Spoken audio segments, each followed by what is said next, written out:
Hey everyone, Jax here. I wanted to give you all a quick channel update and let you know what's going on. Recently, I've welcomed a new baby into my life, and it's an exciting time for my family, but it also means that my available free time has changed quite a bit. Because of that, I'm going to be taking a short break from posting regular videos while I focus on being a dad and getting settled into this new chapter of my life. I just simply don't have the time to analyze strategies, film, and edit these videos. Also want to address the Learn to Play Stellaris series. For now, episode 10 will be the final episode of that series. When I started the series, my goal was to create a resource that can help new players learn the game and understand its mechanics. Stellaris is an amazing game, but the tutorial is a bit lacking and it's not really intuitive for people, which is the whole reason why I made that video in the first place. Unfortunately, Stellaris continues to evolve at a pace that's honestly quite hard to keep up with right now. Between my new family responsibilities and the rapid update cycle, I just don't feel comfortable continuing a tutorial series when I know some of the information is already beginning to age. Keep in mind, it started with the 4.0 update. We're now almost at 4.4, right now at the 4.3, but I believe they're pushing out a new update here pretty soon. With 4.4 right around the corner, and if Stellaris follows its usual pattern, I wouldn't be surprised to see an even more major change in the future, including 5.0. Rather than continuing producing lessons that may soon be outdated, I'd rather pause the series where it's at. The underlying mechanics are still very much applicable. The meta, however, is ever shifting, and that is something I cannot keep up with at the moment. Please note, this isn't goodbye. I just want to make sure you understand that I wanted to provide you all an update as to why I might not be delivering videos as often. I might drop one here and there, but there's no promises. I absolutely plan on making more content in the future, likely later this year, so stay tuned. Stellaris is one of my favorite games, and I have plenty of ideas for videos that aren't tied directly to teaching specific mechanics, such as tier lists or deep dives. I also plan to revisit other games on the channel, including Frostpunk, Surviving the Aftermath, and even Satisfactory with the new 1.2 update. So while things may be quiet for a little while, I definitely intend on coming back with new content once life settles down and I can dedicate the time and attention to those videos. For you, parents out there, you know how it is in the newborn phase. Thank you all for your support, your comments, and your feedback, and for being a part of this community. I genuinely appreciate every one of you, even if you guys are saying, hey, you did something wrong there. I appreciate those, I really do. I love reading all your comments and engaging with y'all, and if you wish to continue to support me during this time, check out my other videos on my channel that might be tied to a game that you enjoy or you are interested in looking at. In the meantime, I wanted to use this video as to 1, provide you all with this update, and 2, provide a mega video for those who wish to binge watch this series to learn how to play Stellaris. I cut down some of the intros and outros to make it flow better and delineated the episodes in timestamps, so be sure to check those out. And as always, I'll see you guys next time, and I hope you have a good one. Hey everyone, Jax here. In this video, we're going to be learning how to play Stellaris for beginners. So think we're walking you through with commentary, and we're playing the game and learning organically by playing the game. Instead of just listing out, oh, this is what minerals are, this is what this building does, we're addressing the things as they come up so it's practical and it applies to the moment so it sticks better. And the best thing about this is that it's for the 4.0 update. You can see here, we got the new 4.0 update. And something to keep in mind is that there are a lot of things that have changed since the 3.0 guide that I did put out. So if you are new to the game, buckle up because we're about to learn how to play Stellaris. If not, you're going to learn some new things anyways because some things have changed. So let's go ahead and click a new game. You'll see all these different things. This is the DLC, so ignore this for now. Don't do random or create new. What you want to do is you're going to want to click this one right here, United Nations of Earth. And why is that? Is because United Nations of Earth is going to be the most middle of the road civilization. It doesn't swing one way, doesn't swing the other way. It's just in the middle. It's very balanced. And it's going to be the civilization that you're most comfortable with, especially if you play RTS games or 4X games. So it's just going to come intuitively to you on how to play this game. And you're going to see all this stuff here.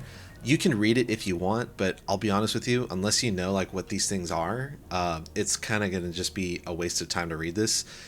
So we're going to go ahead and ignore all this because it's just not going to make sense to us right now. So go ahead and select next. And what we're going to do here is it's up to you if you want to change the difficulty. I think this difficulty is pretty good for learning the game. There's just no inherent bonuses to either side. But if you feel like, hey, I'm not too comfortable, or I want to make it a bit easier for me, that's totally fine. Let's make it fun for us, right? So we could bump it down to cadet or civilian, but I think we're just going to keep it here for now. And if you want to have achievements, you have to have this enabled. If we hover over it, and a lot of this game, if you just hover over the thing, you'll learn what it does. If you hover over Iron Man mode, it disables the console commands, and the games are automatically saved to a single file, and you basically can't save scum. So if you made a mistake and you want to go back before you made that mistake, you can't do that. That's what this is about. So if you feel like you want to be able to have that ability, turn this off, but just know that you won't be able to get achievements. For you, I would recommend to turn this off, just because you might make a mistake that you're just not too happy about, and it might like ruin your whole run. So I would recommend turning this off, but I'm going to keep it on just to have it. And here, we're not going to touch anything else. The game does a pretty decent job about deciding like what is balanced, and pretty much this is like the balanced settings. So we don't want to mess with anything here. Same thing with this. We don't want to mess with anything here. Just leave it as is, because once you start messing with this stuff, especially in advanced settings, the game can get very swingy, and that's what you want to avoid, because you want to learn how to play the game. So with that being said, we're going to go ahead and press play. And as this loads in, the game is going to be paused, and that's perfect for us because it's going to give us a chance to kind of absorb what's going on around us, and to kind of plan out our next moves, and actually to queue up some of the moves. So as we get in here, you'll see this page. This is kind of just lore about your origin. There's different origins, but for the United Nations of Earth, they get the prosperous unification, which comes with these following effects. As you can see, we hover over it. These probably don't really make too much sense. I mean, we probably know what populations are. More population, in my opinion, the better, because they produce more resources, but we're getting ahead of ourselves. Ignore all this stuff for now. We don't really need to know this. One thing you do want to know, though, is what your empire capital is currently on. And as you can see here, it's a continental world, which means that the United Nations of Earth prefers continental worlds for colonizing new planets. So do keep that in mind. So we're going to go ahead and press begin. And we're going to get this cool looking view. It's actually our solar system. We got Earth, Mars, we got Uranus, Jupiter. So, it's pretty much just mimicking our solar system. And this is what's known as the system view. You also have the galaxy map here. If we press this, we go out of the Sol system, and we could see nearby systems like Bernard's Star and Pyplo and Alpha Centauri. We can also see that there is a nearby planet over here. So that is probably going to be one of our goals, because we want to get to new planets. But this kind of gives you an idea of where we are in the universe, so to say, and where we want to be on the map, or like where we're situated on the map, I should say. So let's go ahead and click this. We can also click this to go back and forth if you want, to go between the system view and the galaxy map. And first things first, we see a bunch of numbers and names, and it's like, okay, what is all this? So to kind of walk you through it, this is energy credits, and the energy credits up here are pretty much just like spending money. It's the game uses it as like a form of currency. Pretty much all of these resources are different forms of currency, but energy credits are really used as currency, but they're also used as like upkeep for ships. You can see under the consumed, ships use energy credits, stations use energy credits, star bases use energy credits, buildings, districts. So a lot of those items will use energy compared to like minerals. Ships don't use minerals. Jobs consume minerals. Same thing for food. Populations consume food, but ships or buildings don't consume food. So different things consume different things. So you just have to see what's consuming it and what's producing it, so you have an idea about each one. So that kind of covers what's going on here. And just like any other resource, trade allows you to have trade policy, which we'll get into later. But for now, that's a bit jumping ahead. But going back to here, we have the energy credits. That you have two different things going on here. You have energy credits, and we also have engineering research. But if we hover over this one, we can see that number is white compared to the green number here. Does that mean it's because it's research compared to energy credits? No, what's actually happening here is that the green means like it's already being collected, and you can see the sentence after engineering research, collected by research station, whereas this it just says it's present on this planet. Build a mining station in orbit to acquire them. So let's go ahead and do that. Let's go ahead and claim that. We want to select our civilian ship, the construction ship, because the construction ship is what's going to be able to claim these nice energy credits. We want to right click and build mining station. And you can see that it cost minerals. We had 200, but we had to spend 100 to build the mining station. So that's what's going to happen here. But we're still paused, and we're going to keep it paused for now for a good reason. So now we already have that queued. Is there anything else on this map that we could possibly see that we could claim? Well, we do see this nice asteroid with some minerals on it. So what we could do is, after this is done claiming the Neptune, we could queue it to go claim one Stellaris over here. So what we could do is hold down shift, right click, and then left click this. And now you can see it's queued up another action. So we can also check here what the queued orders are. One, it's going to go to the Neptune to build the mining station, and then two, go to one Stellaris to build the other mining station. And so once that's done, it's going to take the minerals. It hasn't taken it yet because it's still got to go to this one first, but it will go to that one, assuming it still has enough minerals for it. So we have that queued up. So what else can we do here? Well, there is another thing that we can claim here, which is this one, but we might not have the minerals in time. But let's go ahead and queue it up anyways. But actually, instead of doing it this way, I actually want to teach you another secret. So what we're actually going to do, instead of queuing it on the system view, we're going to go to the galaxy map. And the reason why we're going to the galaxy map is, check that out. Those things that we were just looking at are also here. Because if we hover over this, we can see the green numbers that we saw before, where there was 10 energy, 10 minerals, and 3 engineering research that we've already claimed on the system. We already have that. So in total, if we hover over this number, there's 13 energy credits total in the Sol system, 13 minerals in the Sol system, and then 5 engineering research. But we haven't claimed these ones. So what we could do here is also, again, to make it easier for us, shift right click, build research stations. So instead of having to search for all these things, right, we can immediately just queue it up. And so now check it out. We have 3 orders built up right there. So now we have those 3 orders already queued for our single civilian construction ship. And that's a good thing, because we want to keep our ships occupied. Obviously not doing just random things, but with purpose and with reason. Because if they are just sitting around, we can hover over this construction ship. It does have an upkeep of almost 1 energy credit. If you hover over this, you could see the differential, the monthly gain, or it might be a monthly negative. But right now it's a monthly gain.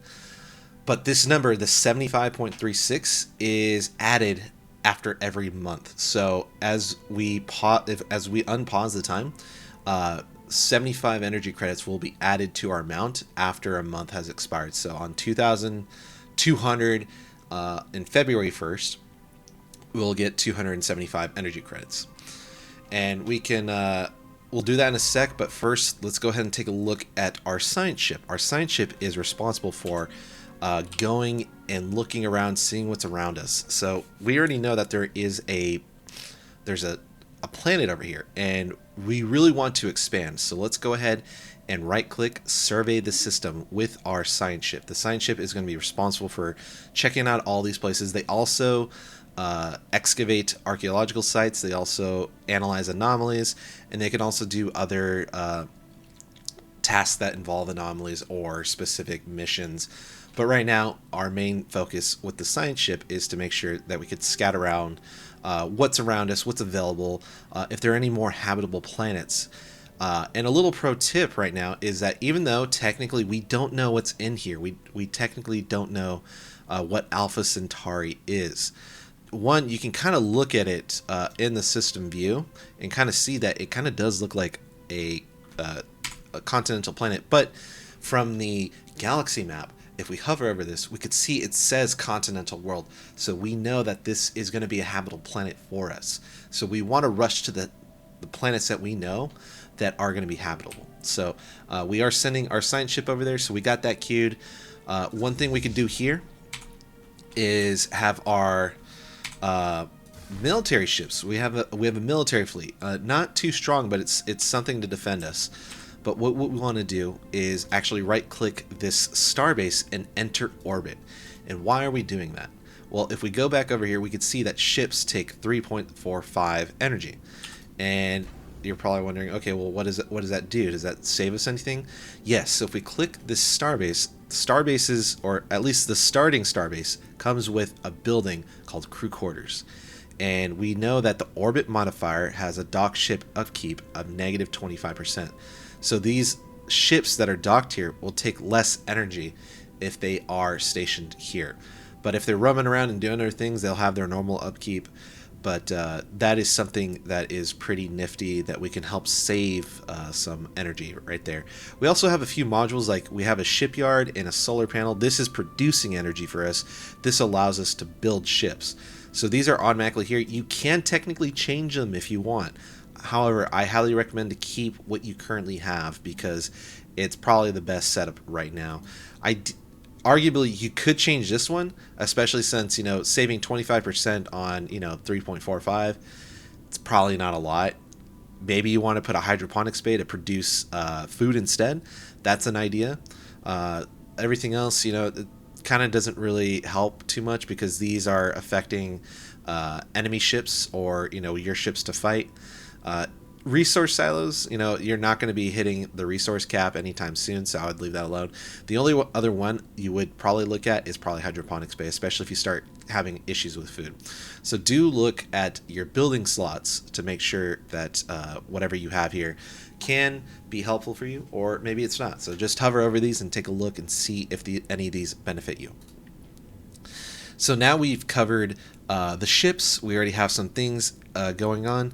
I would also like to touch base on the shipyard because we did talk about how we do have a shipyard here. So we could build we could build more ships. We could build another construction ship. We could build a colony ship. We could build another science ship, or we could build some more military fleet. But I highly recommend to not do this right now, just because you don't really need to fight anything this early because everyone is kind of doing their own thing. Especially if you are playing PvE. PvP, someone might rush you, but I also don't recommend playing PvP this early if you're trying to learn how to play the game. Just stick to PvE. But what I want to do is I like to build a second science ship because I want to be able to explore a lot quicker. So what I'm going to do is actually left click this and get this going. So now it's in the build ship queue. Or ship, I said that wrong. So now it's in the ship build queue, and it's going to take about 60 seconds in game. And every second in game is a day, so do keep that in mind. When you see this timer, it's not the same as the days up here. This timer is meant for us. So now we've discussed all the ships. Now we kind of want to look at what are these? Like what's going on here? We see all these crazy looking glowing profiles, but this one isn't glowing, so this must be really important, right? It actually is. This is going to be where you go down tech trees and do research and figure out like, oh, how do we advance our civilization? You actually want to figure out where you're going to push your civilization, because some things have, if you hover over this, some things have paths. So this one has a power generation path. This technology will lead to further advancements in several different fields. So if you see a technology with this usually means it unlocks something pretty interesting, or at least it opens up a new path for you. The other ones can be good, but you just have to hover over and see what they say. So in this case, this is going to allow you to build a new building, and it's a specific building on your planet, on your Earth, or in this case we're playing for Earth. This one, it just gives a flat modifier of 10% more research. Can be good, especially if you start stacking a bunch of research stations. So this, 10% can add up very quickly. While this is good for power generation, I'm not necessarily needing this right now because I'm not doing too much in terms of power generation. I don't need it for my fleets because this mainly affects your military. It doesn't really affect too much else. I mean, you can get some cool buildings that you can put on your planet, but It's mainly just meant for military. So it's between these two. So do you want to build a field dynamics center on your planet, or do you just want to have a flat increase? In my opinion, it's probably easier to just have that flat increase because you can get it immediately, whereas this, you have to build it in order to gain the effects, and then it has a upkeep. But, it has a pretty good production of 16.03 physics research. So it just depends. Do you want a flat, or do you want to have somewhat of an investment? And if a building is good if it has a planet limit. You see that number at the top, planet limit 1.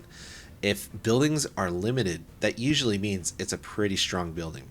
So what I'm going to do is I'm actually going to select this one because I plan on building one of these anyways. So I'm going to go ahead and do that. Now you'll see these two buttons. You'll see change research or enable auto research. You can change research if you click the wrong thing. Oh, I didn't mean to click that. Oh, that's fine. Go ahead and click this one. Or, if you didn't mean to click that one, you can go back to this one. But I don't recommend for you to enable auto research. And the reason why that is because if you do auto research, and the game's just going to select the research for you. But the problem is that the game isn't really dialed in to know, what path you want to go down or what's best for you. The game is just going to choose stuff at random, and if you're okay with that, great. But especially if you're trying to learn how to play the game, you need to know what you're selecting. So, in my opinion, I would ignore this. As enticing it as is, just ignore it. If you need to, slow down the speed because you need to be able to take some time, understand what you're selecting, and go from there. So let's go ahead and go to the next research because you can see we got rid of the blue one, so now we want to get rid of the green one. So once we click the green one, it selects the Green Society research here. And we can see we have 4. Well, over here, didn't we have 3? How come we have 4? The reason why we have 4 is because this right here, this research is always going to be available because it's got this like glowing profile, and you hover over it, this technology will remain as a valid option until it is researched. So you can keep this here, and it also does have an administrative path unlock.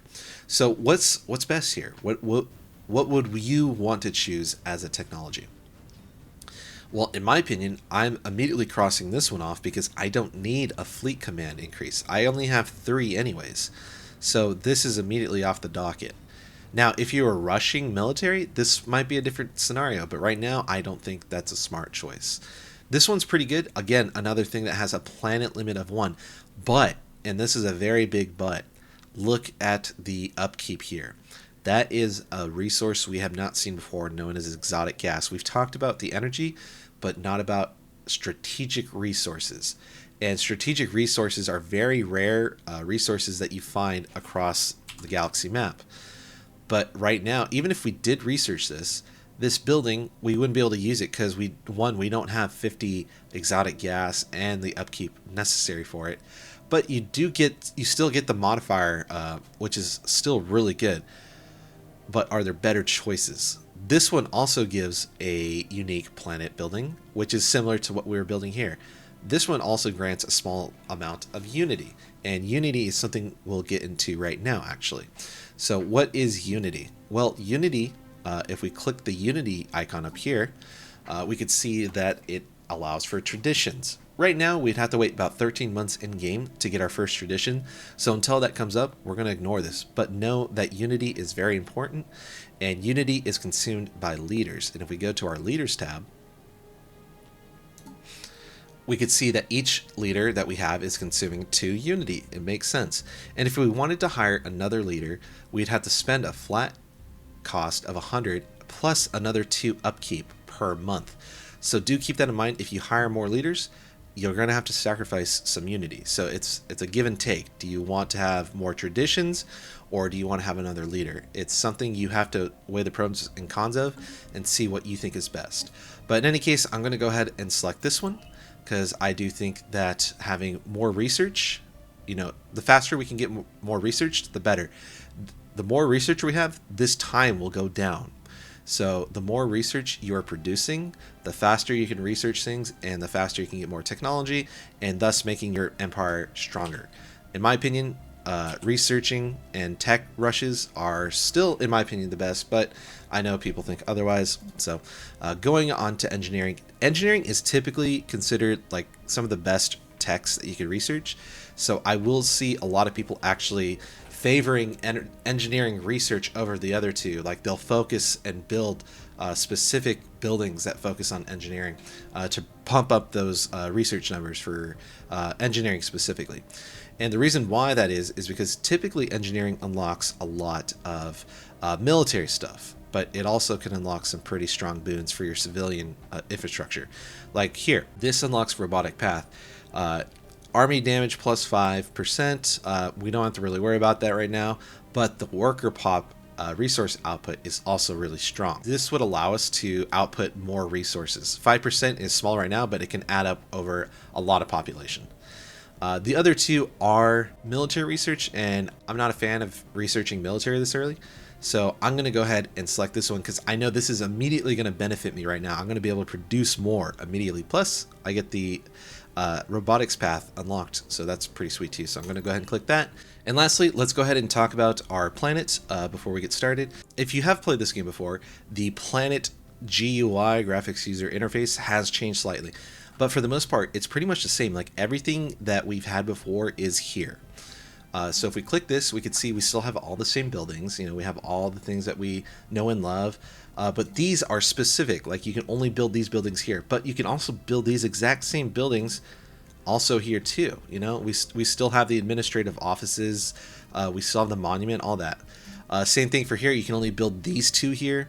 I think they're just reserving these slots specifically for this industry. You can see we also have those building slots here, but we can't unlock it until we do this research. For now, we're going to ignore this because one, we don't have the minerals for it to build anything. We can't even build, an office or an alloys foundry.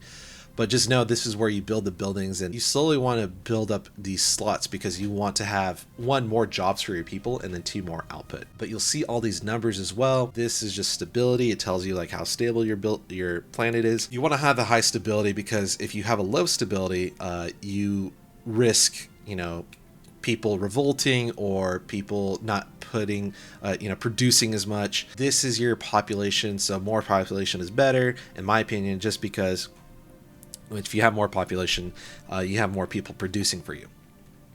This is your crime. Obviously, you want to keep this as low as possible, just because if you have a higher crime, people will start losing stability and become unhappy, and that's something you want to avoid.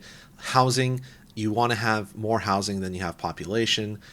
Because if you do have lower housing, then people will become homeless, and that will reduce stability and happiness, thus negatively affecting your planet.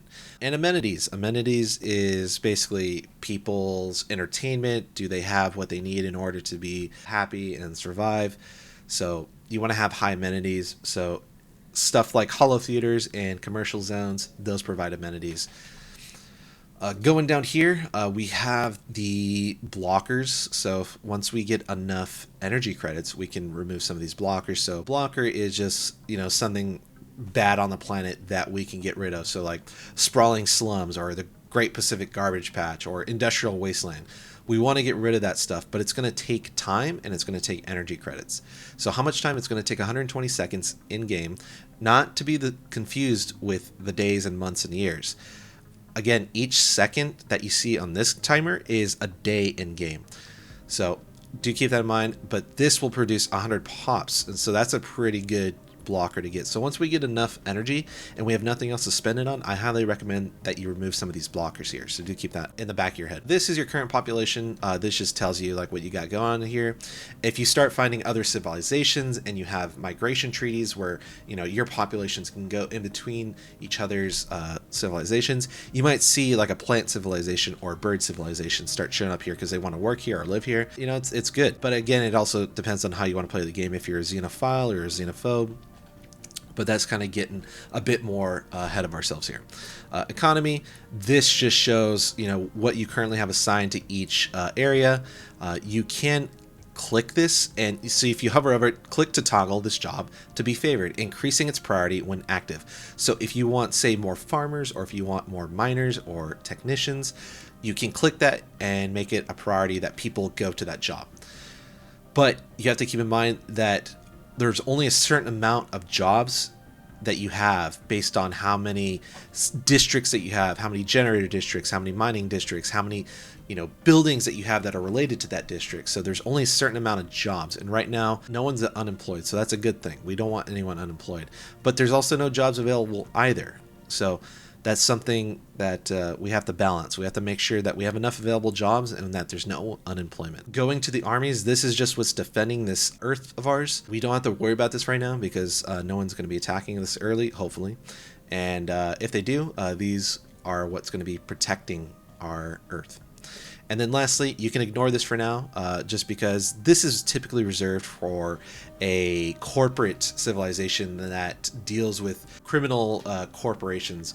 And if they put a corporate holding on your building, it does increase the trade, but increases crime at the same time. So in my opinion, I prefer not to have it, because increased crime just reduces stability and it makes it a bigger issue than it's worth, because we're producing less resources because we have higher crime. And then we can also hover over this to see that we have a little buff due to our origin of prosperous unification. And we can see that we have a higher happiness, higher amenities, and more resources. And that's it for our rundown of what's going on here. We haven't even started the game, so let's go ahead and press this. You can also press space to get it going, and you can see immediately that those things that we sent off are rushing off to go do those jobs that we had assigned them to earlier, as we discussed. And a cool thing is, if it's a bit slow for you, you can increase the speed to fast, or if it's a bit too fast for you, you can increase it to slow or slowest. Or you can also go to fastest if you want, but that's a bit too fast for us. So we're going to go ahead, and you can see how much we jumped ahead. We went from January and now we're in April. So we went a bit ahead of ourselves, but we did get some nice energy credits. So now that we're paused for a second, let's go back to the management and go ahead and start clearing this blocker that we have going on. So you can see it's a bit faster than a second, but you can see each time it goes down one digit, a day goes by. So that's just the conversion rate that you can see that's going on there. But you did see as we hit the new month, we're going to get 83 more energy credits. So let's go ahead and wait. Boom, 83 more. Now it's 86 because we're making more. So we can go ahead and remove this one because we have more energy credits. But we did see a pop-up, an anomaly popped up in Proxima, or the Alpha Centauri system. What is this? This is just something that we could research later. We can leave it alone. I prefer to leave these alone just because I need to survey this system instead of worrying about anomalies, because anomalies, for the most part, like 99% of them don't time out. There's some anomalies that will, and it will let you know if it does time out, but you can leave it alone for now. I highly recommend to leave them alone because we want to check out these systems as soon as possible.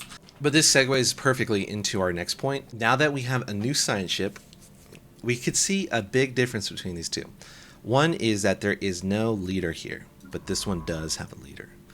So if we try to use this science ship to survey, we can't because it requires a scientist. We need a scientist in the ship in order to command it. So how do we do that? Well, we click this button here, and we could see all the available leaders that we can have, and especially since they want to be scientists, we can't. What we want to avoid is actually hiring someone that is an official or commander and not a scientist. And you can know what they are by hovering over them and seeing the little icon here too.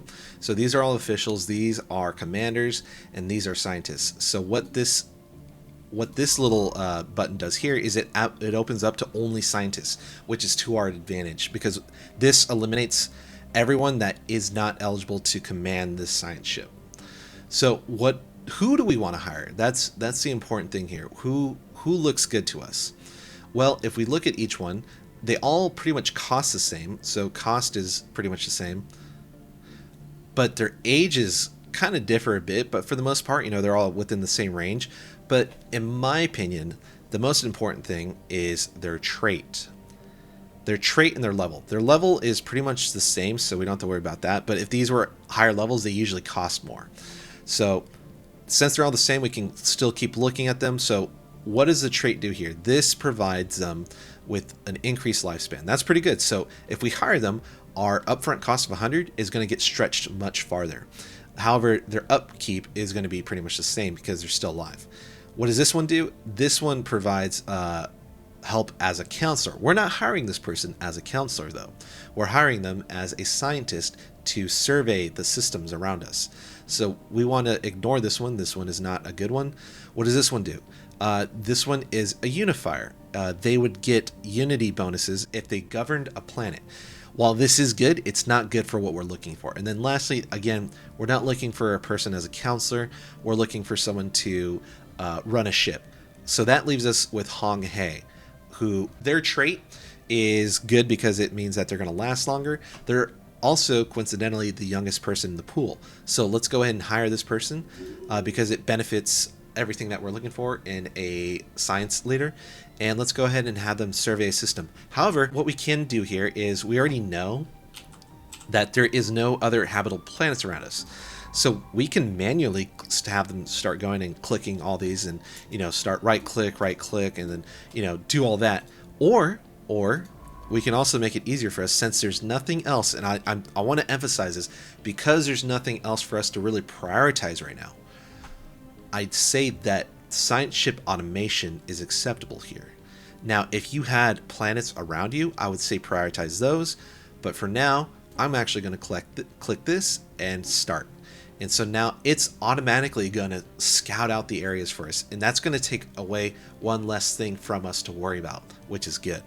So I'm going to leave that be and go ahead and unpause it.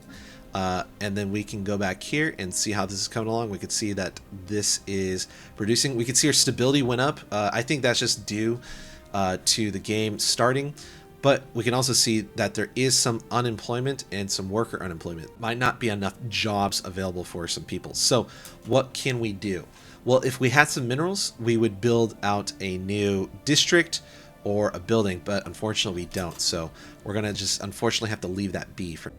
So we could see this thing has completed their orders, and you can see that that number just disappeared. That mineral number just disappeared.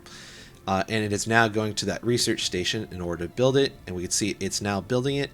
And so once it's done, well, what are we going to do? Well, we know that we're eventually going to go here because this is a continental world that we want to colonize. In order to colonize a system, you have to have a construction ship build a starbase. We had a starbase over here that's also a shipyard.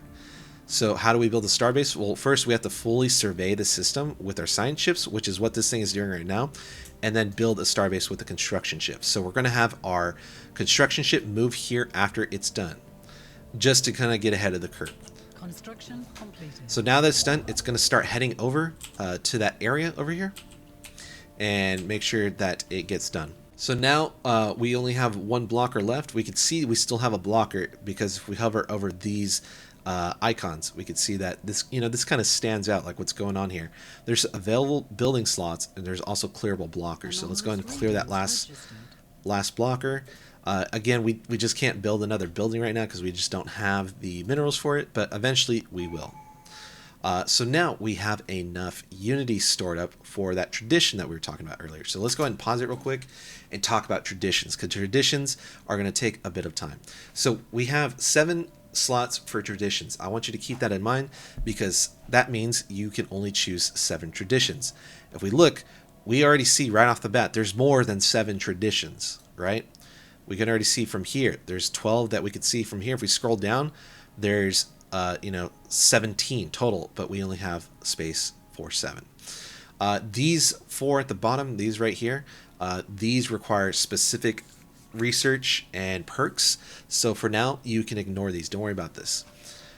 You can get into the nitty and gritty of these later. People prefer certain paths. I have my own preference, but you should check out these and see which one you like. But you can hover over these and kind of see like what does each one offer. This one provides additional starbase capacity. This one provides increased hull points for starbases and defensive platforms. All really good stuff. I would say that some are more beneficial than others at different times in the game. And I think that is heavily underestimated by a lot of people. I'll see tier lists that say, oh, Discovery, it's not good. It's like C tier at most, or maybe B tier. And same thing with, adaptability or expansion. But it's like, in my opinion, Discovery is a really good tradition to have, especially early game, because if you look, it increases your research speed, and that's a really strong thing to have. Having faster research is really good, and I don't need supremacy. I don't need anonymity right now because I'm not fighting. I'm not, I'm not doing subterfuge. So you need to be choosing the things that benefit you right now. So in my opinion, I think discovery or expansion is probably a solid thing. You can also choose adaptability or prosperity, but I'm just gonna probably stick to this one for now. So I'm gonna choose discovery, and then we have to go down each path because we have to research 5 traditions in order to complete it. Once we get all 5 done, all 5 traditions in this tree, we get to choose a really powerful ascension perk, and we could see which each ascension perk does. And there's also tier lists on each one of these too, but just read through each one and see which one you like, because you should be playing the game based on what you think is good. And then once you get a few games under your belt, then look at the tier list. But for now, understand what you're clicking, and just experiment, trial and error. That's what's fun about this game, is you could do that and learn from your mistakes, and it'll stick that much more. But hint, I'll probably end up choosing this one because, again, I think research speed is really good, so I would probably choose this one. Now that we talked about unity and traditions, now you know why some people limit their amount of leaders versus just going really hard in unity. So it's something that you kind of have to balance in this game. Do you want to have more leaders, or do you want to have more unity for traditions? So we can see this thing still has about 5 things left in order to fully research this area. But what we can do is we can actually get a colony ship going. And typically you have to colonize it and survey it and build the starbase in order to have it within our borders. But we can actually speed up this process a bit, because it takes time for a colony ship to be made, 360 seconds, and also time to travel. So I'm going to go ahead and build this now, because I know the colony ship is going to be built no matter what, right? So I want to go ahead and start that and get that timer out of the way, and also get the timer for it to travel. Because the faster you can do things, the more efficient you'll be. So it's the small little speed tricks that you pick up that will separate you from succeeding and beating out an opponent versus losing. So just something to keep in mind. So now that's fully done, it's actually going to be going into another area. So you can see it used the hyperlane to go into this area. So now it is automatically scouting out this spot. So that's pretty cool. It's automatically doing it. It's one less thing we have to worry about. So that is always a solid thing. So now this thing just popped up, this council agenda. What the heck is this? So let's go ahead and pause real quick so we don't miss anything.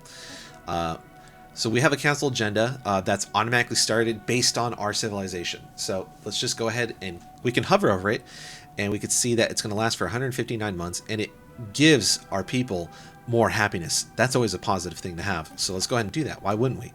And then we can have a new agenda on our docket. So what do we want? We can have open arms, which gives these. We can have give and take, which gives these things. And then we can have evolving society, which gives more unity. In my opinion, I don't think that faction approval is necessary right now. And same thing for this. We don't really have other civilizations in our area just yet. So what I think is best is evolving society, because monthly unity is always welcomed, because we want to have more unity. So I'm going to go ahead and have that on our docket, so that way we have something working right now. So we can see that the construction ship is idle. It's right now it's just kind of chilling, but it can't really do anything until this sign ship is done. So it looks like it's got about one more planet to figure out, and from there it will stop, because we actually don't have it automated. So we did get a new thing pop up. So after it was done, after this sign ship was done researching or scouting out this area, something popped up. The UNS Walter Raleigh, which is this one, are eager to report that they have uncovered the remains of an ancient spacefaring species on this, who appeared to have inhabited the planet some 7 million years ago, which is crazy. While it's unclear why the species, who called themselves the Grunner, disappeared from the Alpha Centauri system, our scientists have isolated a promising archaeological dig site on the planet. Perhaps a further study will reveal more clues. So that's pretty cool. that means we just got an archaeological site, which we can use a science for it, or a scientist for it. But in order to dig on a site, we have to have it within our system, or within our border. So in order to claim it, we have to also build a starbase. So we can't really do a lot of things until it's within our system. So that's why building and claiming land is so, I shouldn't say land, but I guess system space is so important, because it allows you to get those cool things that you can get, like new planets, new archaeological sites, all that fun stuff. That's why I like to have multiple science ships going at the same time, to just kind of spread out and see what's around us. So we get this pop-up. It tells us that discovery of alien life, blah blah. Looks like we get some research. Pretty cool. You can go ahead and unpause. And now we're on a new year. Look at that. So time goes by very quickly in this game. Even on a normal speed, it goes even faster on fast and fastest. So just keep that in mind. So now we have two different things, and you can see these two different icons. This option is available due to the Xenophile ethic. This option is available due to the Fanatic Egalitarian ethic. So you can hover over each one and see which one you prefer. Do you want flat research, or do you want to have a research option gained with hyperlane breach points? In my opinion, this is only 111 research points. That's not a lot. This science ship is not doing anything, and that's because we don't have automation on. I will say it's acceptable to put automation on the science ship now, because there's nothing immediately pressing for us. If something comes up, we'll take it off automation and address that. But for now, let's go ahead and do. Hey, I just want to stop here real quick, because I feel like I just skip over this in the video. So I want to address that when you're setting up the automation settings for a science ship, you want to make sure that you're just leaving the default settings for now, because that's all you really need. Anything else, like going over anomalies or archaeological sites, you don't need that, because we can always come back to those later. And we also want to level up our scientists before we do anything with it. So I'm going to go ahead and unpause the video here, and we can get back into it. Automation, boom.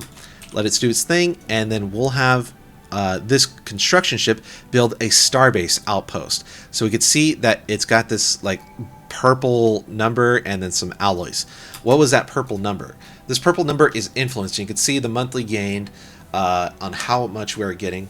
And influence is just a political, it represents political clout.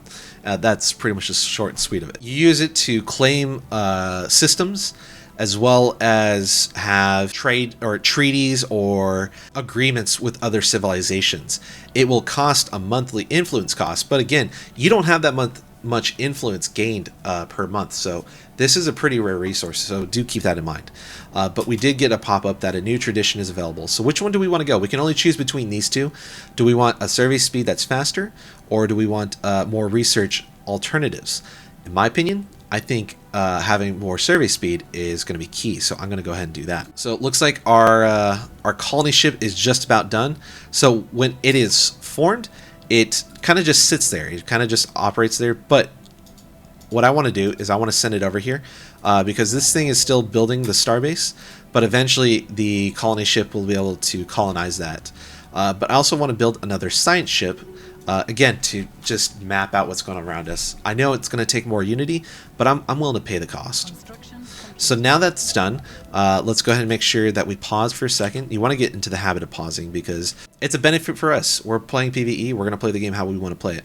We want to take a moment to see what's going on. We do have a mining station here, so let's go ahead and claim those energy credits. Not a lot. There's only 2, but we get the nice planet that's habitable. So let's go ahead and make sure we get that by right-clicking or clicking this and then colonize. But we do have that nice planet, so we want to click our colony ship and go here and then right click this and colonize planet. And we can just let it auto designate for now. We don't want to necessarily select something just yet because we don't know too much about what the planet's got. So we're going to go ahead and click colonize, and you can change the name if you want, but I'm going to leave that as is.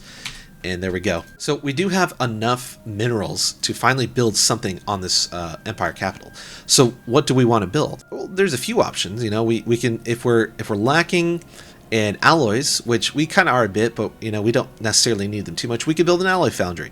But we'd probably want to build it under the mixed industry, or if we wanted more consumer goods, we could build that too.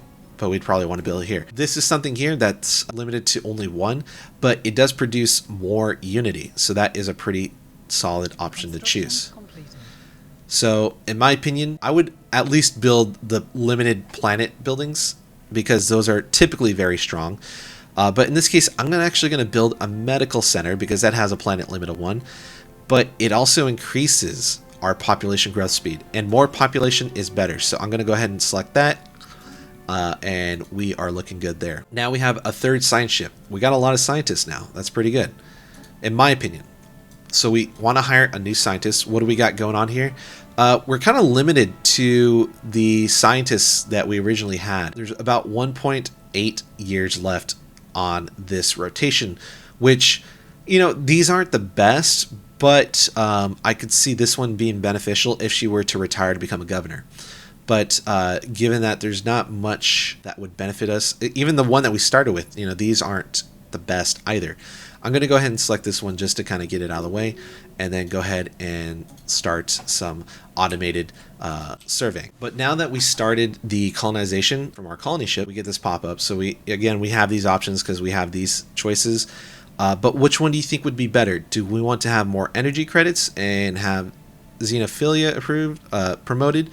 Or do we want to have this promoted instead for 20 years? In my opinion, I think this one is probably going to be the better one, so I'm going to choose this one. So after a while, a lot of things are kind of just click and let it do its thing. There's sometimes a bit of waiting, but you know, at the beginning of the game, that's just how it is, and a lot of time people will put it to the faster time speed, and that's fine too. You know, if you feel like it's going a bit slow, just like, you know, there's some downtime right now, you can make it go faster. But especially at the beginning, when you're learning the game, you might be a bit overwhelmed. So check this out. I just found that there is a continental world up here, but it's a few systems away. So what does that mean? Well, if we want to get to that, we got to build. We can't immediately build a starbase here because, one, it's not fully measured, but two, it wouldn't be connected immediately to one of these. So we want to colonize one of these or both of these if we wanted to, in order to gain access to this one. Technically, you can colonize this immediately.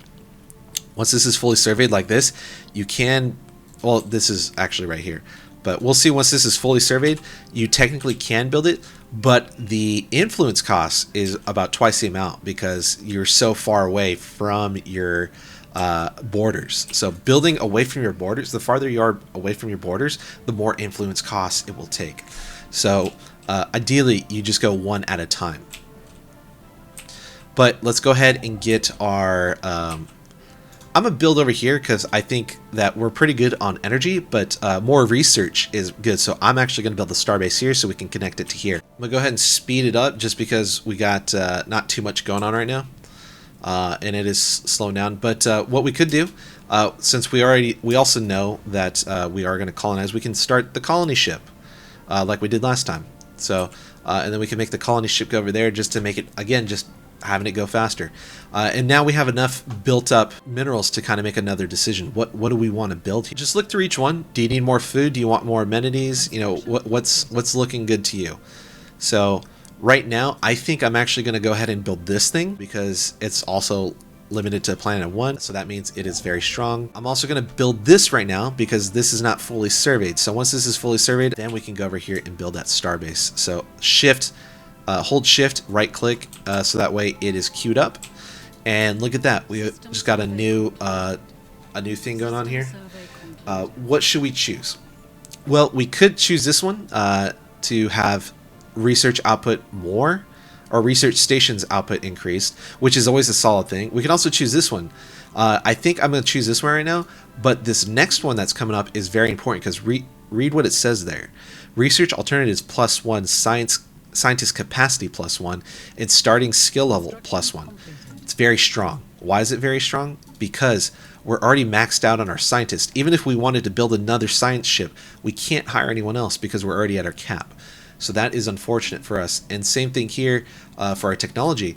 If we were to, select a new technology, we would now have a third or a fourth option available to us. that is a very nice thing to have. So look at that, perfect timing. Let's go ahead and build that starbase. And just in time, it looks like our colony ship is about ready, and we can go ahead and start sending it over there. Again, just speed tricks to make things go smoother and quicker for us. Originally, how you would do this is you would right click this planet and press colonize. But since we're speeding up the process by having it built already and having it travel there before we even have the starbase, that's just a little trick for you there. So it looks like we just got a first contact. Looks like we might have run into something. Press OK, and we can assign any one of these people. What's right here is an envoy. If you hover over each one, there's not really any stats or traits to be concerned about. It's really just a person that's going to talk to the civilization or try to figure out the civilization. And I'll just select the first person. You know, there's not really a reason to select anyone else, but it's up to you. If you feel like there's something else going on there, you can select that. So let's go ahead and find that planet, press colonize, and we already have the colony ship. Looks like we are lacking a bit of the minerals, so we got to wait for that for a second. But let's go ahead and build all the mining stations. And you can see it had a cost of 400. It's because it's building all these at once. It's not like separating. We have our colony ship, but we don't have enough alloys. So how do we solve that? So I'm pausing it first because the whole point was trying to make this more quick. We can actually click this. We can click this, you know, just depends on our market, but we can select an internal market and we can actually buy some stuff, and that's where the trade comes in. Remember how we talked about trade earlier? Originally, this actually used to cost energy credits, but now it's a separate resource. It's completely on its own, so we can spend our trade resource in order to buy these components. So that's pretty cool. So we only need, you know, about 68. So I'm going to go ahead and click the 125 and spend that much. And anytime you buy more of this, it realizes that there's more demand for this, so the price goes up. So do keep that in mind. You can't just keep buying it and expecting the prices to stay the same. So let's go ahead and go back to that, click colonize, and click this, and then press that. And leave the name however you want, but it is what it is. So there we go. It's looking pretty good. So now we got one planet coming up, and then another planet's about to get colonized. So we already got 2 planets that are getting colonized. We're in a really good spot. We do have another building slot available, so let's take a look to see, is there anything in here that piques our interest? Right now, nothing per se, but, and this is a big but, it doesn't necessarily mean we want to immediately fill it. Now, what we could do is we could build another alloy in civilian industry. And the reason why I say that is because these numbers are getting a bit low. I ideally like these to be, you know, mid double digits. But since it is a bit low, let's go ahead and build the civilian industries one here. And then we can also build an alloy one, but we are lacking the minerals. So we're going to have to ignore that for now. And so this is about to be done, and once it's done, we can show what a new world looks like. So it looks like a new era happens, but sometimes you get breakthroughs, sometimes you get setbacks. It just happens. You could read what happens here, but it's not too crazy important. But it's just kind of like a little lore behind it. So let's go ahead and pause again. We got our new world. So we have kind of, you know, if we looked at Earth, kind of similar thing going on, right? But on this one, it's very bare bones because it's like a new world. So what does that entail? Well, we can have a specialization for these two, and we could select if we wanted to, but it will require a vast amount of minerals, which unfortunately we don't have right now.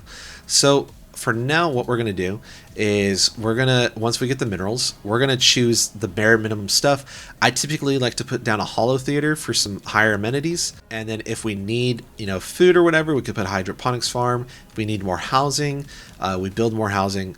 But for now, we aren't going to do that just yet. So we're just going to leave that as is. If we wanted to build more housing, we could actually click the city district and build a city district. Or if we wanted to build more technician jobs, we could select this and build this, but again, we don't have the minerals for it. But that's also how you could fill in these slots here. You can't build the buildings here, but you could still build the districts and build the jobs, and also give you an increased output. So that's really nice too. So this would produce more food if we needed the food. Something to keep in mind is that your resources aren't per world. It is your whole empire. So don't think that, oh, I need to have food on every single one. If you want to have a world that is specifically agriculture, like this one, this is an agri world. It got automatically assigned that way. That's fine. We have a planet deficit of -3, but our Earth is covering that deficit by having a +45. So it's not segmented away, it's holistic. So let's go ahead and pause it. And you can see here we have an open leader. So if we go here, there's only one leader. But here, what is this? So it looks like we can assign a leader here if we wanted to. The sector governor is also ironically the leader of Earth. But we also need a leader for this building itself. So right now this is the sector governor. We need a governor for the planet. So what we are going to do is we could assign someone that we already have. If we wanted to have a commander, we could.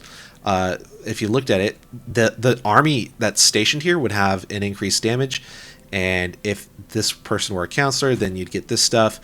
But it's, you know, they're not really doing too much. So you kind of have to ask yourself if you want to leave them as a commander. You can, because if you took them off, then I believe they would get removed from the first fleet. So it looks like they're already doing something. So another good bet is to hire an official. And so an official, you know, these are offering us increased leader, or sorry, yeah, these are offering us increased leader lifespans, which are always a positive thing. And their ethic is a xenophile. So if they were to rule over this planet, planet governor, you see the second one right there, 50% xenophile ethics attraction. For here, 50% egalitarian ethics attraction. So it's something, if you wanted those boons, you can. I'm not really seeing something that's piquing my interest, so I don't think I'm actually going to spend the upkeep and upfront cost of Unity just yet for that. So I'm going to go ahead and leave that alone.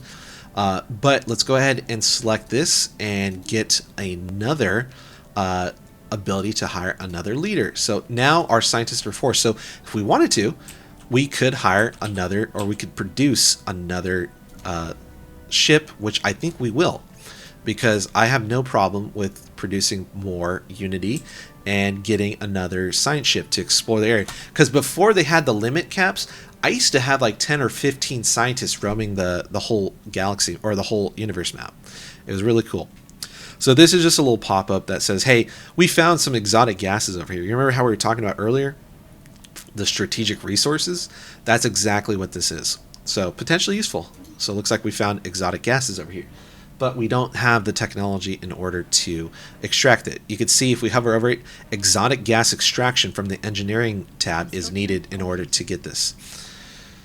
So now that we have this, we did find an interesting archaeological site. So I do think I would want to claim this eventually, but right now my biggest concern is claiming systems that have a large amount of resources like energy credits, minerals, and physics research. So this is a solid one, especially since it's a choke point. So what I mean by that, if someone wanted to get to my base over here, they would have to go through this point in order to access it. So this is a very, very strong position to take right here. So I'm going to go ahead and take this because it would block them from going to this area. So it looks like we got another science ship. So let's go ahead and take a look at what is being offered. So this, right off the bat, I can already see that this is going to be a very strong contender. And the reason why is that this is going to be bad because an alloys keep of 5 when we're only producing 11 is going to suck. So let's pause real quick because that's actually something pretty intense. This is bad because this is five alloys is a lot. I mean, we're only producing 12 total if we round up. So for this one person to take 5 alloys, that's huge. Even though they have a survey speed of 35% bonus, or a bonus of 35% survey speed, it's not worth it. This, you have to make sure that you're looking at the traits that are being offered. Typically the bad ones, the red ones, are going to stick out like a sore thumb. So we're going to avoid this person. This one too we're going to avoid because same thing here, alloy upkeep, but the nice thing here too is that the upkeep is 10% less and a 50% less upfront cost. So while probably in the long run it might not be as bad, I mean it's only 10%, it's not as bad as this one. So what does that leave us with? This person. But this person is awesome because an archaeological skill of +1 means that this person is going to be able to succeed in archaeological sites much better than others. And that's very important because you only get one chance when you're digging up archaeological sites. And if you fail it, then you know you can't really do much. And you lost your opportunity. So for someone to have a bonus to that, it's huge. That's interesting. It looks like we must have misclicked because a colony ship is still here. System survey concluded. I think I must have misclicked something. So what we're going to do is we're going to send, and you know what happens. What we're going to do is we're going to send this one back, and we're going to have them enter the orbit of this system. So the next time a new habitable planet comes up, which, you know, might be this one, but I could already tell it's not, we could do that. But looks like we have another first contact going on, so let's go ahead and make sure we assign someone to that. There we go. But let's take a quick look at what happened here. It looks like we got a space dragon chasing us.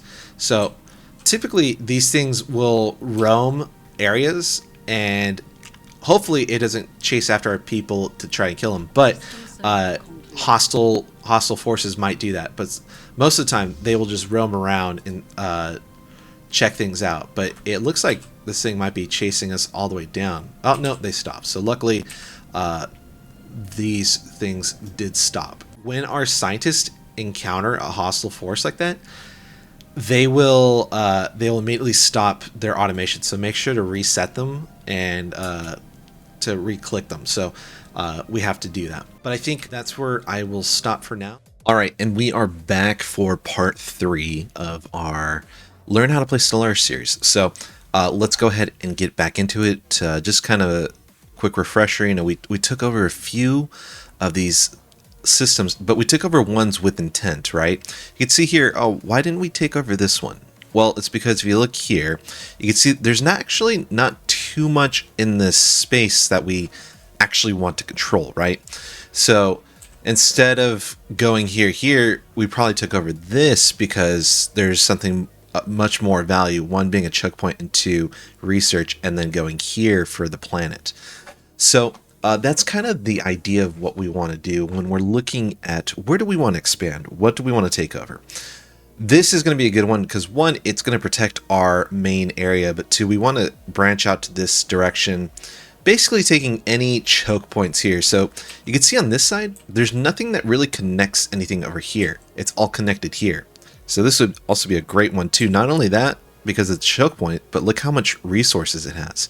There's a lot of stuff going on here. So if we took this and even this one, we would be blocking everyone from getting to this stuff. So then we can come back at our leisure to investigate this stuff, you know, take it over slowly when we are reaching the limits of expansion. And what I mean by that is when you run into other people, you know, perhaps, you know, there's something here going on. It looks like it could be because there's multiple planets. So maybe someone spawned over here.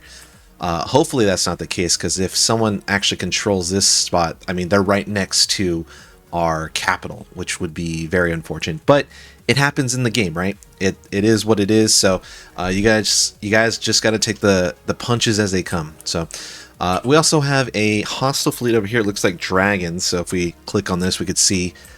Looks like they're trying to teleport away, but it looks like it's just a actually it's just a space fauna. If I had to guess, it looks like one of those space whales or squids or amoebas. I forgot what they're called. But I don't think that they're going to be too much of a problem for us. They just basically attack things as they see it. So we could build up our fleet and attack this if we wanted to. That is a possibility. We'll go ahead and see what else we want to do, though. So let's go ahead and pause it. We've talked long enough. So we do have a first contact event pending. Oh, man, we are already getting a lot of stuff. So let's go ahead and take a look at this. So it looks like, yeah, just keep up. you could read all this. It's not really too much important. It doesn't have too much important stuff, but it's kind of fun just to read the lore. So let's go ahead and click on our engineering because we want to queue this up as soon as possible. So stopping for a bit, we're kind of getting a bit further in the game, so you're probably wondering, okay, well, what's good here, right? So if you look over here, you could see it's actually going to tell you what path this is going to open up. These two don't have it because they don't, go to a certain path. But if you wanted to go down the robotic path, you should start with this one because this one is going to allow you to have further advancements in the fields of robotics, which is going to be helpful, say, if you want to go cyborg or full robot builds, or if you want to have an economy or a planet that has a lot of robotic workers or whatever, you can go this route. It's just going to kind of change how your economy goes because robots, they take more energy, minerals, alloys, and consumer goods, but no food because, well, obviously they're robots. So just something to keep in mind. For this one, this is going to allow you for more infrastructure. This is always good. Infrastructure is good. But the main premise of this thing is that it's military. So the question is, do you take this now or do you take it later? Well, in my opinion, I think that I'm going to take this one right now because, yes, these are, all these you want to get, right? You want to get these as soon as possible. Sometimes you are gated. Like, if you don't take, I'm not saying this is a case, but if you don't take a certain research at a given time, like say if it's this one, you might get locked out of a certain path. I don't know if that's changed, but I've seen that be the case where it's like it never pops up again and you're kind of like, whoa, where did that research go? I wanted to get it, but now it's not here anymore. So that's also the advantage of having more research selections because you can open up different avenues. So in this case, I'm still going to stick to civilian and economy boosting. So I'm going to go with this one just because it's going to allow us to build faster on our planets. And also it unlocks the automation building, which can be pretty strong in the right areas. So let's go ahead and do that and close that out. And then let's take a look. So we don't have him or this thing doing anything. So let's go ahead and right click, build these mining stations, build those research stations because we want to claim those things. Now, you're probably thinking, oh, well, why don't we just go ahead and start claiming these? Well, we can't because our science ships haven't made way. So until we get those science ships investigating these areas, we can't really go into this just yet. So with that being said, we already have a maxed amount of science ships. So, and the reason why we know that's the case, if we go to our leaders, we could already see that we have 4 out of 4 scientists already done. So I think we could technically hire more. But then the problem is well, let's just pretend we're going to hire one. Hire leader. Recruiting this will exceed your leader cap, increasing your upkeep costs and reducing experience gain for all your leaders. While, that's a pretty big hit. I don't want to affect all of our leaders, so we're just not going to do it. So we got other things that we could worry about. So let's go ahead and make sure that we are progressing on this. Also seeing if there's any other situation logs that we could be working on. So it looks like if you click on these, you can see both of them are progressing. So that means we have a ambassador or a first contact person working on those as we speak. So that is a good thing. So let's go ahead and go back and take a look at our capital. So you can see here, I'm going to pause it for a sec because there's a bit of nuance going on here. We have a bit of overcrowding. So what does that mean? It means that we have more people than houses available. You can also see it right here through this icon. Always be looking over here to see what's going on. These icons are going to tell you some pretty important things. This one, like building slots available. Yes, it's important, but it's not as important as, overcrowding or, something like, high crime or whatever. So what do we do to fix overcrowding? Well, one, we could build housing. We could build a nice luxury residence, which would also provide amenities. We already have really high amenities though. So the next best thing that we could do is build another city district. So what does a city district do? Well, you can see here, if we pay the 500 minerals and the 480 time, we're going to get 1,000 housing plus all these jobs, which funny enough, also we have a minus housing to it. So we do get 1,000, but then we minus 400. So it's a grand total of 600. So that's one thing we could do. The luxury housing provides 1,500. And I believe there might be some other buildings that might provide housing. I just can't remember, or we haven't unlocked them.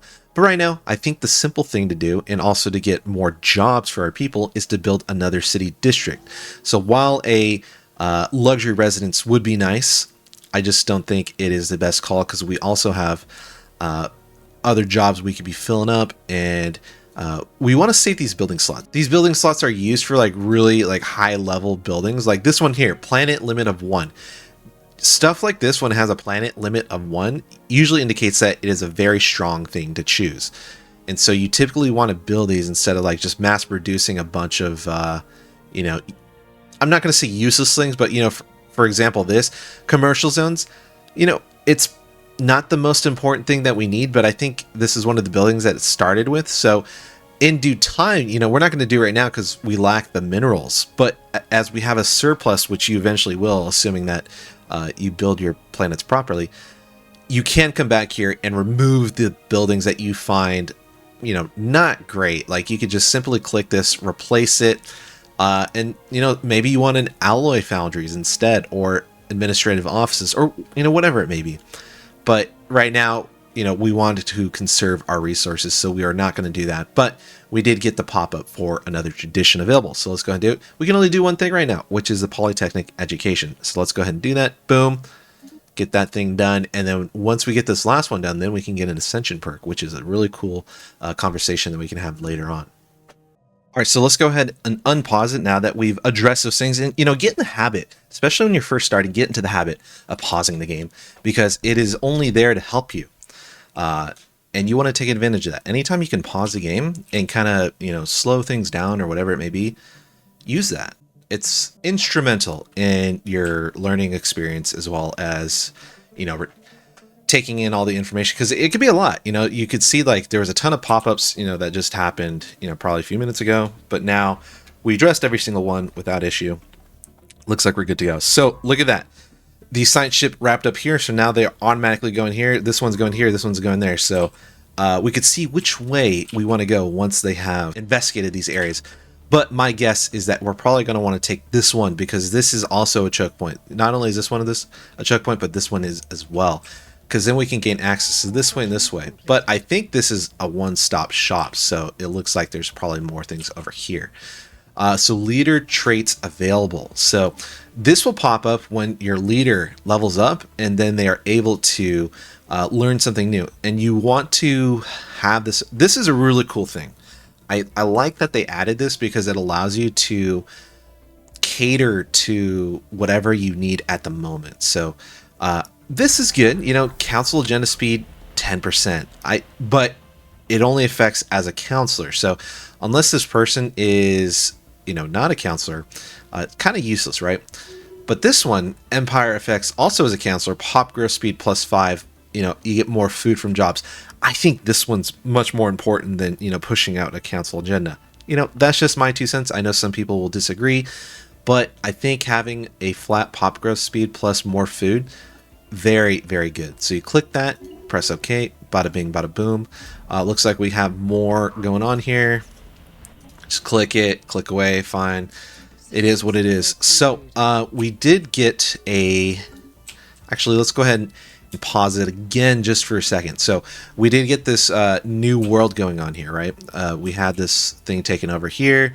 So now we want to... Or sorry, this one over here, Alpha Centauri. So now we have like a clean slate. So I know originally we started with this, which had like a few things going on with it. But in this case, clean slate. All it is a reassembled ship shelter. So basically the people are just trying to live, you know. So what we can do is, well, we can't do anything because we lack the minerals. So what can we do?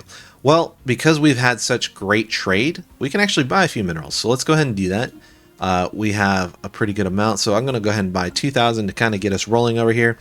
And what's the first thing we want to build? Well, I typically enjoy building medical centers, as well as I think holo theaters are great because higher amenities usually makes people pretty darn happy. And once those things get rolling, we'll come back to it and see where we're at. But you can see here, this one kind of stands out because, you know, it's kind of got like a different color. But yeah, a planet limit of 1, that's something to definitely keep our eye on. But you can also see like what does this thing offer? Like, why is it so good that it's only limited to one per planet? Well, you're increasing the unity. You're also producing unity per a certain amount of civilians, but your upkeep per 100 civilians also goes up. And this will also produce unity for every ascension perk that we've taken. So we have 0 ascension perks right now, as you saw from the unity that we were talking about earlier. But once we do get one, then these will be producing 1 per planet, assuming we have built 1 per planet. So let's go ahead and close that out and go ahead and restart. So it looks like our colony ship is inactive right now, but that's a good thing. Doesn't necessarily mean we need it to do anything right now. The question is, which way are we wanting to go after this? So we could have it start going here just to kind of get things rolling. We could also go up this way too, because I know we had some alien vessels up here, but the problem is that all of our science ships kind of went different directions, because I think that hostile fleet was detected up here. So right now we're not like really investigating this area. We're investigating the lower half, but not the upper half.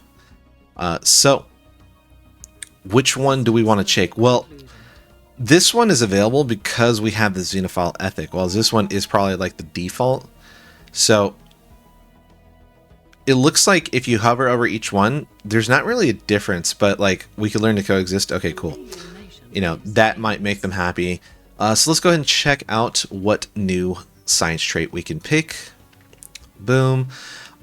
In this case, I think I'm gonna go for meticulous, because I like to get anomalies as well. I think anomalies are really good because they could just pop up and they can give you some really cool boons and affect the system by providing more resources, or perhaps, you know, you find you know, an FTL species that you could put an observatory tower on. You know, just random things can pop up. So it looks like we are seeing that someone did spawn over here. So what does that tell me? Well, that tells me that I should probably... Oh, I can't even claim this. So that tells me that something is here. Aw, man. All right, so that's really unfortunate, right? Because now someone's border is literally right next to my empire capital. I can't do anything about it. So what does that tell me? I should probably be making friends with this person as soon as possible. Or if you want to play it differently, and I know a lot of people like to play it very aggressively, you take over this person. You fight this person and you take over their area, and, you know, and basically purge them or take them in, however you want to play it. I personally don't like playing that way.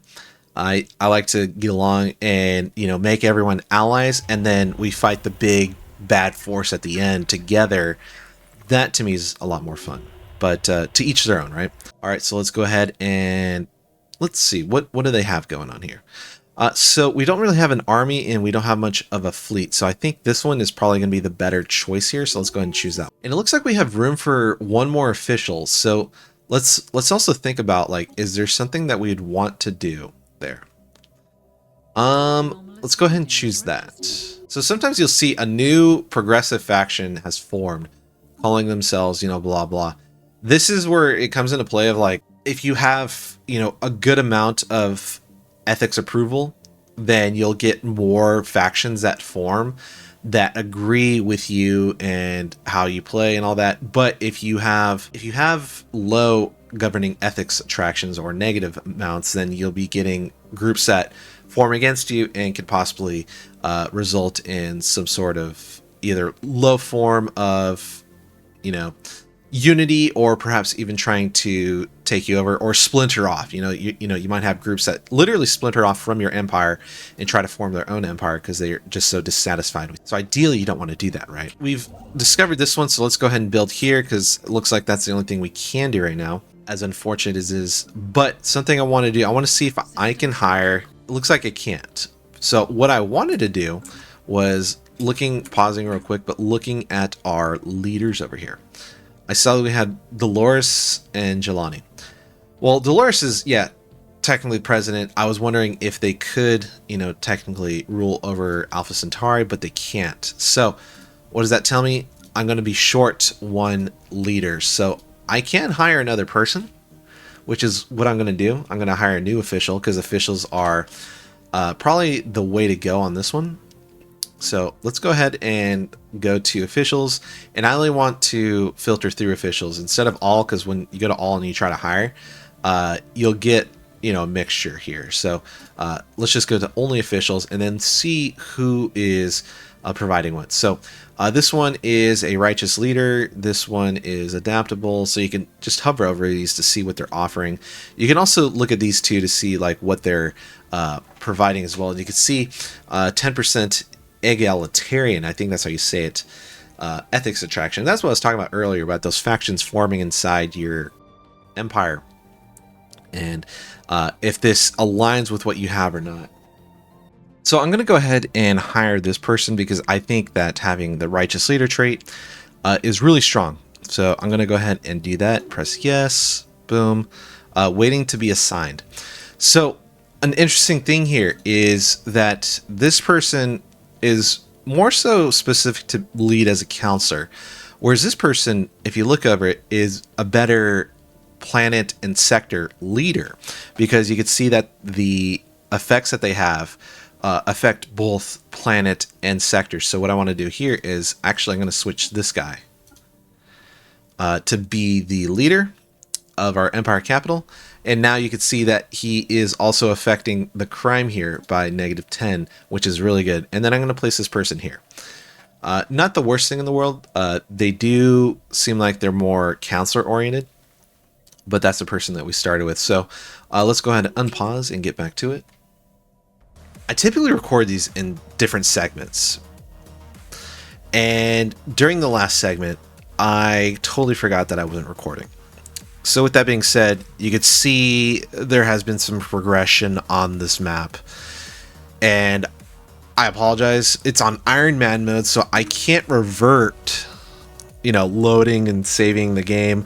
Quite honestly, for a series like this, I should turn off Iron Man mode. But I left it on for the sake of showing that I wasn't, saving my games and, save scumming or anything like that. But in this case, when stuff like this happens, when I forget to click the button, we run into issues like this. So I apologize ahead of time, but let me go ahead and do a quick recap of what happened. So we learned that there was actually an alien civilization right next to us.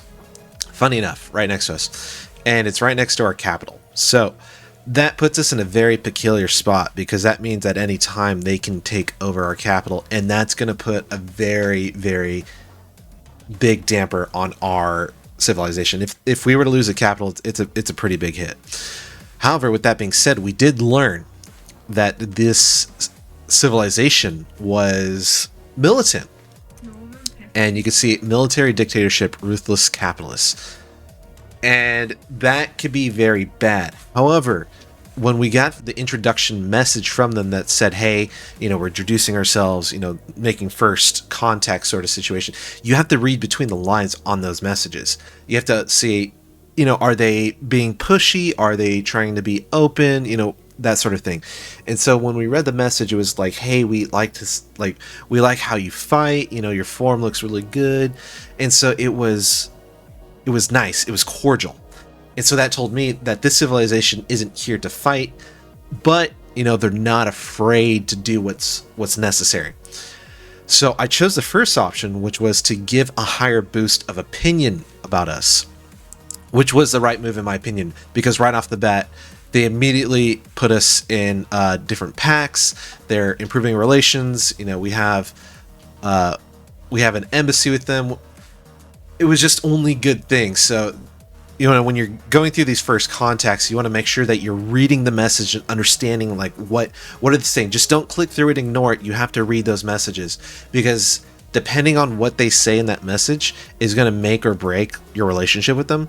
Because the other two were like, oh, it was kind of like middle of the road, and it gave like reduced spy growth on them, or you can kind of like piss them off and you have spy growth network on them. Unless you're fighting and you're a militant civ, you're trying to rush things, I wouldn't do the bottom one, just because, it's kind of like, why would you do that? Because you're just going to upset them and they might attack you. But in this case, because we allied with, or we shouldn't say allied, but because we put a good first impression on, they wanted to be our friends, and they are protective. And it's a good thing, because their fleet power is overwhelming compared to us, which is not a good thing because they are right next to us. But in this case, because we are positive with them, we were able to get into all these packs with them. I think we have, two different packs. We have the defense pack, the independence pack, and I think there's one more thing. I can't remember what it was. But in any case, only good things came from this. We also decide that we're going to ignore these because these are not beneficial to us right now in the immediate moment. You can see there's not much that we gain from this, and it's only going to cost us more influence, which is something we need to conserve at this moment. I entered the defensive pact because I don't want to fight this person. And I think that is a move that shouldn't be understated because, yeah, you might argue, well, you're losing influence. Yeah, but if I lose the game because, we have this overwhelming force next to us, then, the whole point of this is moot. However, with these two, you don't really need to go into these. You don't even know what you're going to gain from this. Like, there's nothing to hover over, see the values. It just says increase the value of both Empire trade networks. What that is, I guess we could find out if we entered it and see, like, is it like some sort of modifier or something? Not too sure. But I know it varies from different civilizations. It used to be that when you hovered over this, you would actually see like the number of trade that is involved with this, but for some reason I'm not seeing it here, so I don't know if that was changed recently. Another thing too is that we completed our first tradition, and we started the prosperity chain. I wanted to note that we have only 7 slots here, right? We only have 7 slots of traditions, but there's like 20 odd traditions that you could choose, so you have to be very selective about what you choose. And I chose prosperity because it is going to affect us immediately right now, and it is applicable throughout the whole game, and all these things are really good. Planetary infrastructure upkeep, costs, providing more housing, upkeep from jobs, resources from jobs. These are all things that are going to apply to us right now. If you were into mercantile, you may want to go mercantile. If you're into the fighting, then go to supremacy, stuff like that. So you gotta pick and choose which ones you want to go, and things that will apply to you right now. Because if you choose something that's going to apply to you later in the game, well, then what's the point of that? You know what I mean? Because you're not going to be able to benefit from it right now. You want to choose things that are immediately going to benefit you, and then save the ones that are going to benefit you mid and late game for later on. Another thing too is we talked about the ascendancy perks. We saw that these, roughly it was about these, I remember, yeah, these like top few. We went through these and talked about which ones make the most sense. Which ones do we want to choose? Because you only have, so many ascension perks available to you. So we went through and decided, Lord of War, that's more for militant civilization, so we don't want to choose that one. I don't think this one was available to us. This one is a pretty good one. It's going to benefit you all game. Star-based influence cost -20.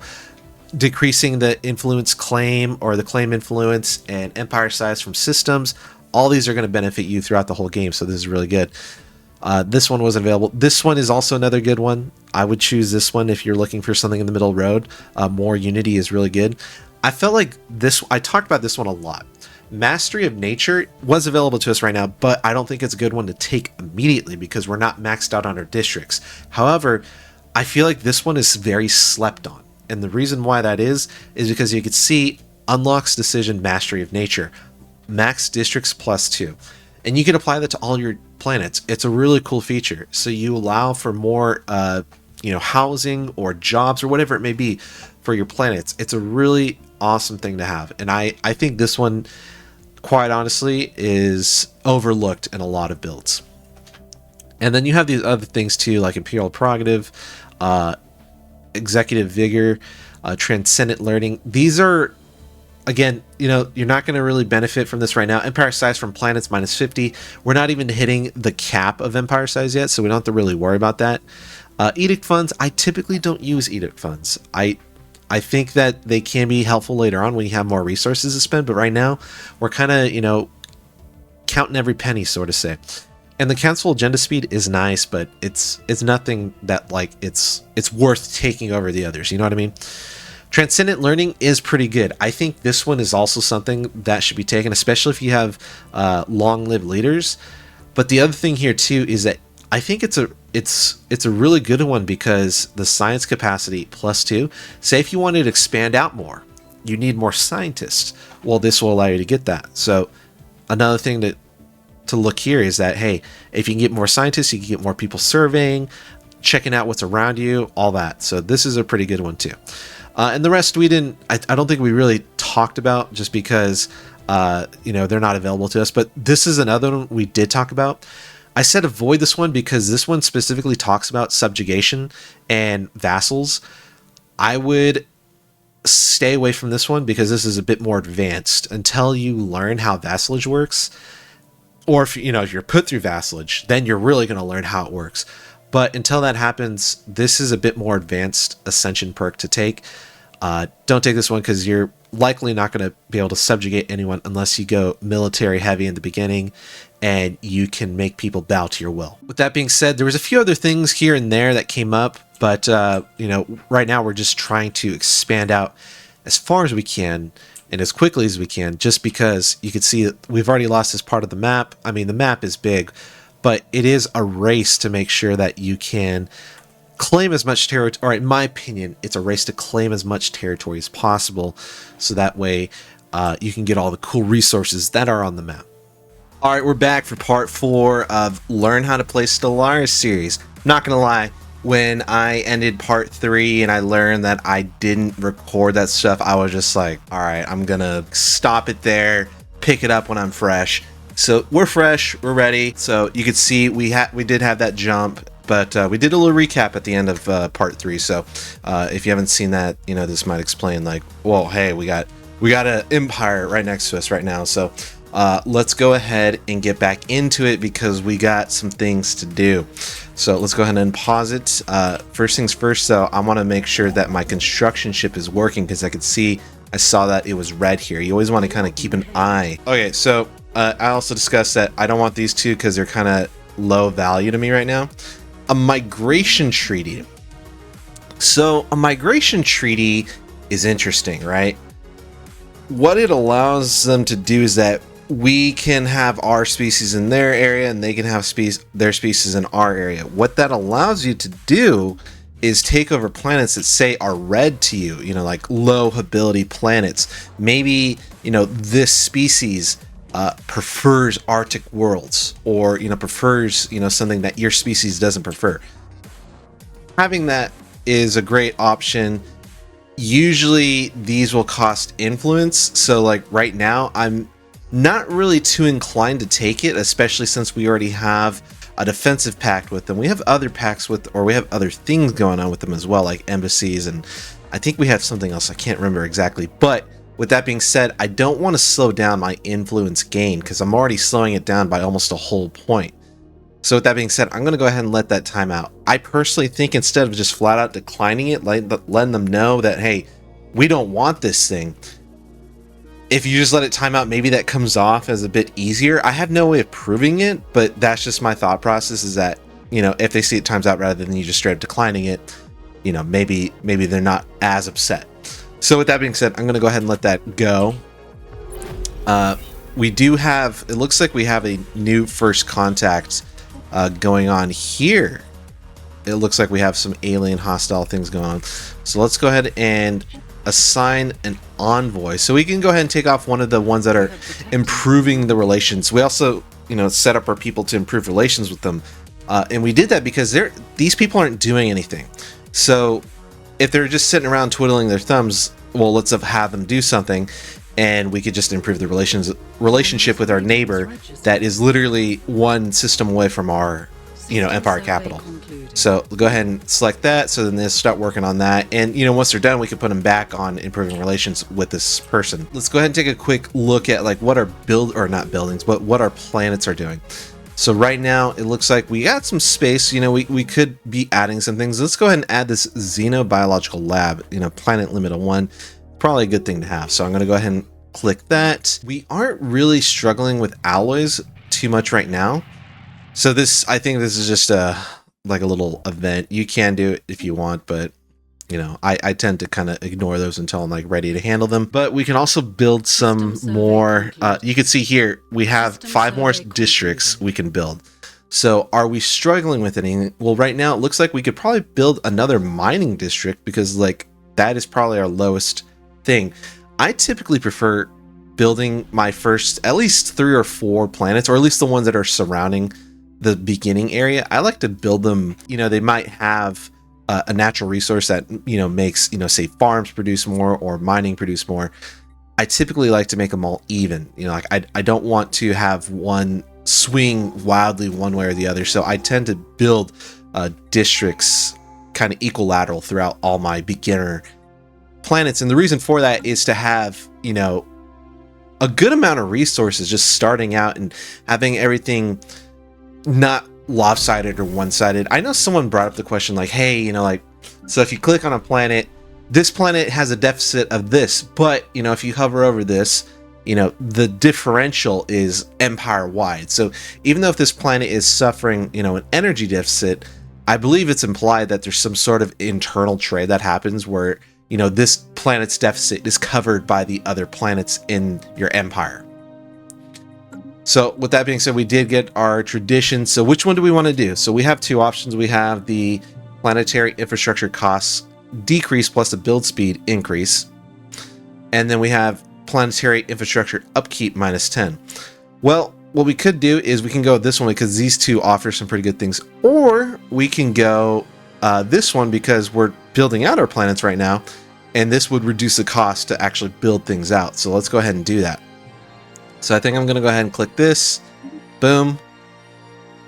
That's good. We also got an update on this, so let's go ahead and get that. All right, so we got that. So it looks like that is a mining drone. So yeah, they're gonna kind of stay here. I don't think mining drones really move around. They kind of just chill, and they're just kind of annoying. That's pretty much it. So we don't have to really worry about those things too much.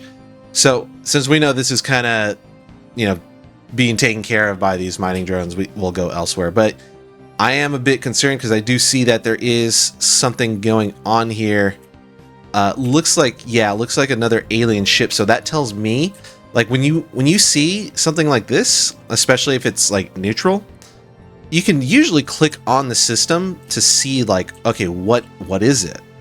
And if you see something like this, like, oh, they're scanning the planet, it's not a good sign, right? Because that means that, someone else is scouting this area. So looks like they probably came from this direction. So that tells me that there's an alien over here or a civilization over here somewhere. Whereas if you clicked, say, on this, and then you saw a building like this, I'm not saying, this exact one, but like you saw a starbase or a building that looked like a starbase, then they've already taken over that territory and it's pretty much a lost cause.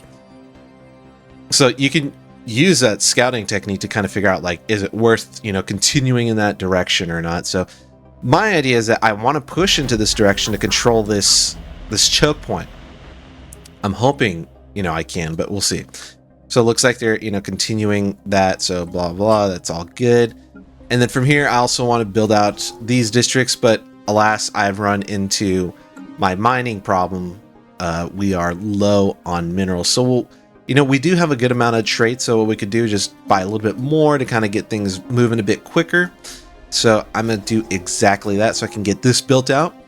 And then I'm also going to want to build, I typically like to build a hollow theater just to get high amenities effects. So like here we're getting, 15.3%, but I think if you get higher amenities, you can get up to like 20% happiness. So that's ideal, and happiness affects a lot of things. So we want to make sure that we're pushing high happiness. So let's go ahead and go here and then see if we could take over this area.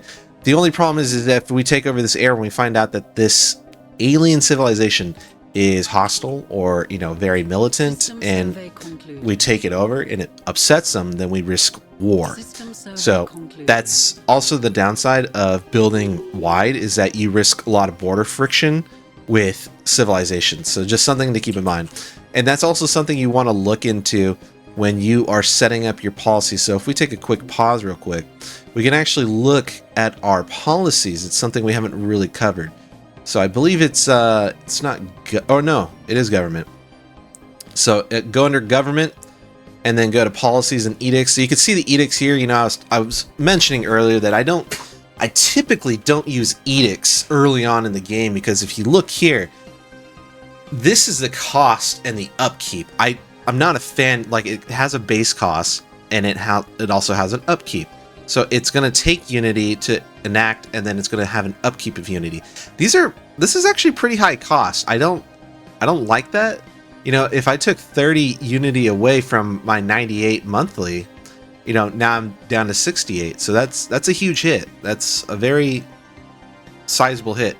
You know, the other ones aren't as big, but still, like, this is something I'd like to see. Like, I would love to get, you know, 10% more research from my researchers, but at the cost of 30 unity right now, probably not so much. I don't think it's exactly worth it. And plus also, I think this would go over my edict funds. I can't even research this yet because this is 30 and I only have 25 available. So something to keep in mind.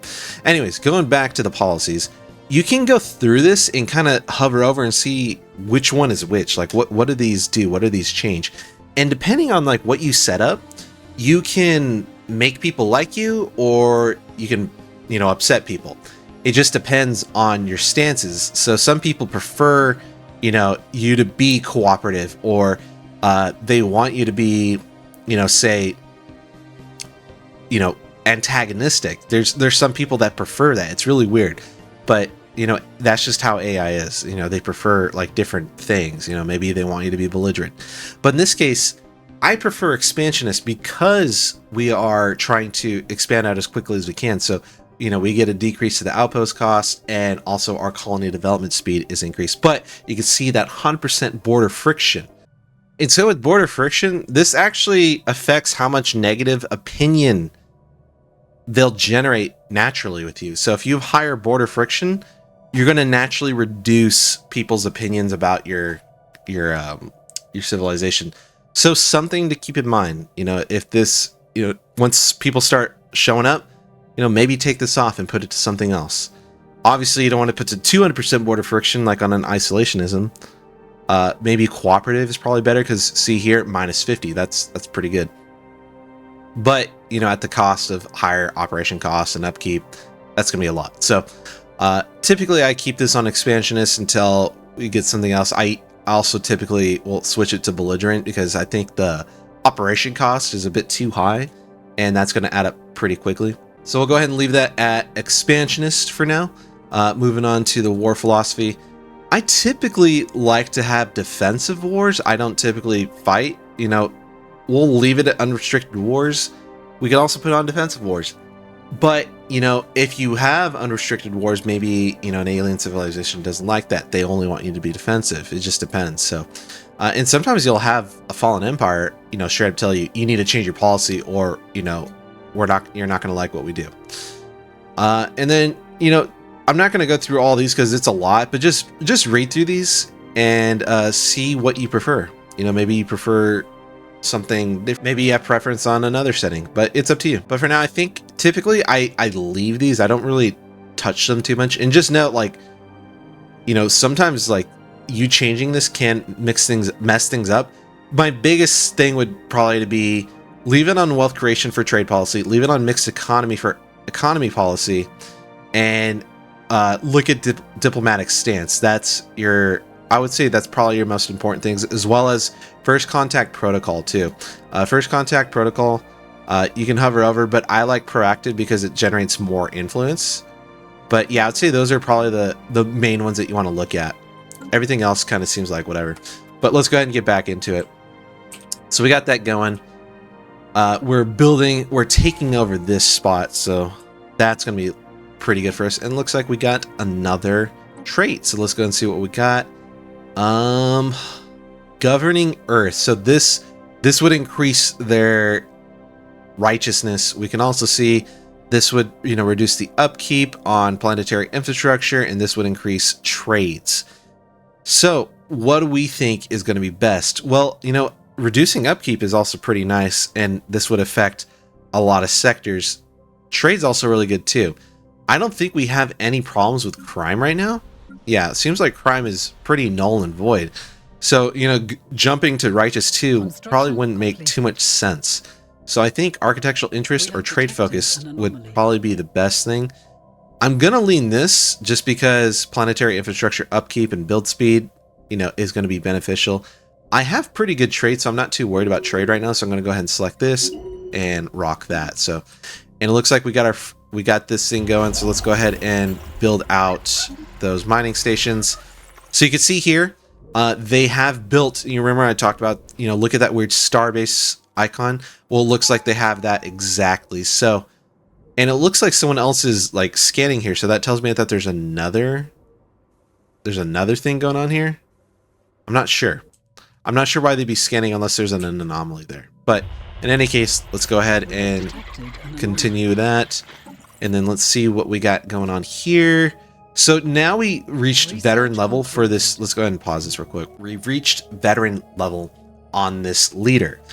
Typically happens around this level 4, level 5. And you can hover over each one and see like what each one offers. When you're making the selection, you want to think, okay, what is this person doing and what do I want them to be doing? So they are doing science ship automation, but they're also the head of research. So there's two things that would benefit them here. One is the explorer to continue exploring and seeing what's out there. This one's also good too if you want to have a lot of anomaly research or astral rifts or archaeology.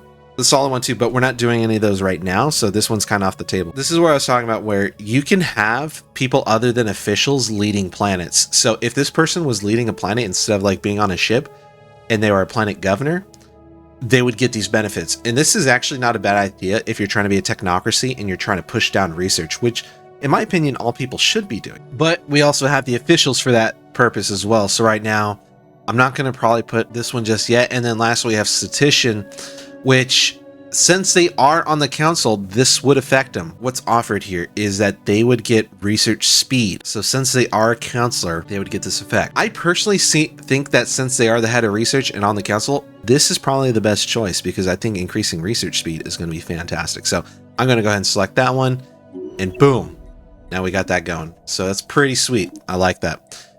So we just finished up this research. So what should we choose next? Well, there's a few things that we could do. Right now, we're not really struggling with energy. So again, when you're evaluating these, what are you struggling with the most? Like, what's the most pressing thing? That's how I like to look at these. What's going to be your biggest issue? We're not struggling with energy. We're not really fighting, knock on wood, we're not fighting, but we do have a defensive pact with a very strong empire. So that also kind of that's something to keep in mind too. Since we have a defensive pact, we're essentially getting their military as well. So they will come to our aid if we are attacked by, say, these people. So that kind of pushes off combat stuff a bit more since we're, in a sense, borrowing someone's, military power in a sense. We could do this one. This has both civilian and military applications. This one is just an all-around good one to increase research. This one's decent too. It allows us to have automatic resettlement amongst our planets, and that could be a good thing. Say if something's overcrowded or there's not enough jobs, they'll automatically go somewhere else, and that's a good thing. So, but we're not really experiencing it right now, so I'm going to go ahead and choose this research because as you can see here, it's taking quite some time just to get a research that's only 2,200. It's taking 36, it was 37, but 36 months just to do that. Seemed a bit slow, you know what I mean? So we want to kind of increase that as much as we can because, yeah, right now we're not really pumping out a lot of research as we should be. So looking here, we still have 4 slots left. So, I would like to personally build 2 of these to equal out, the 444. And that leaves us with 2 slots that we could, look at our leisure when it comes time. So I'm going to go ahead and see if there's any buildings that we need to be building right now. That are especially beneficial for us. But right now I'm not seeing anything, so I'm going to go ahead and leave that as is. Go ahead and select this, see what she's doing. So it looks like she's kind of surveying. I could have her be an archaeologist, but at the same time, he is scouting the area. So I'm going to go ahead and select that one to kind of equal out some of my stuff. And let's go ahead and do this. This will just increase the housing of our city districts. So that's pretty awesome. So let's go ahead and research that. Boom. So now the city districts are going to be providing more housing. You can see that there's plenty of housing now available as there was likely before. We can also see here, we have 6 districts available, but there's these 2 that are kind of hatched. And if we hover over it, it says from planetary features, it looks like it's blocked. So if we go to management, we could see that there's these dense jungles, but we don't have selective defoliants research, so we can't really do anything about that. So fortunately, we are kind of stuck there. So looks like we got another person here, so or another civilization that we could take a look at. So let's go ahead and assign someone who wasn't doing anything. So looks like we finished up there. So let's go ahead, and I think I want to, yeah, I think taking this one is probably not a bad idea. So let's go ahead and do that. Research concluded. I kind of honestly want to fight this space amoeba because it's blocking my ability to go up here. So I might actually increase my fleet for a second just to fight it, but I guess we'll see in a second. All right, so right now I don't think I'm crossing off these two right off the bat because I don't see any use for them right now. Could do miners because, you know, we are kind of lagging a bit, but this also increases it too. I think I'm actually go for this one. This one actually looks like it produces a good amount more. System survey concluded. So let's go ahead and do that. So with that being said, I do want to build another construction ship, and the reason for that is because I also want to expand upwards or in different directions rather than just over here. We could be going over here and, you know, expanding out. We can't really do much over here. Renowned leaders can now contact us. Awesome. And a renowned leader is basically like, if you ever played like gacha games, it's like an S tier pull on a leader. You'll know when you see it. It's like a very flashy looking icon. Let's go ahead and choose this one. I think this one is pretty good, so I'm gonna go ahead and select that one. Actually, hold on. I think I just saw, yeah, this is actually better.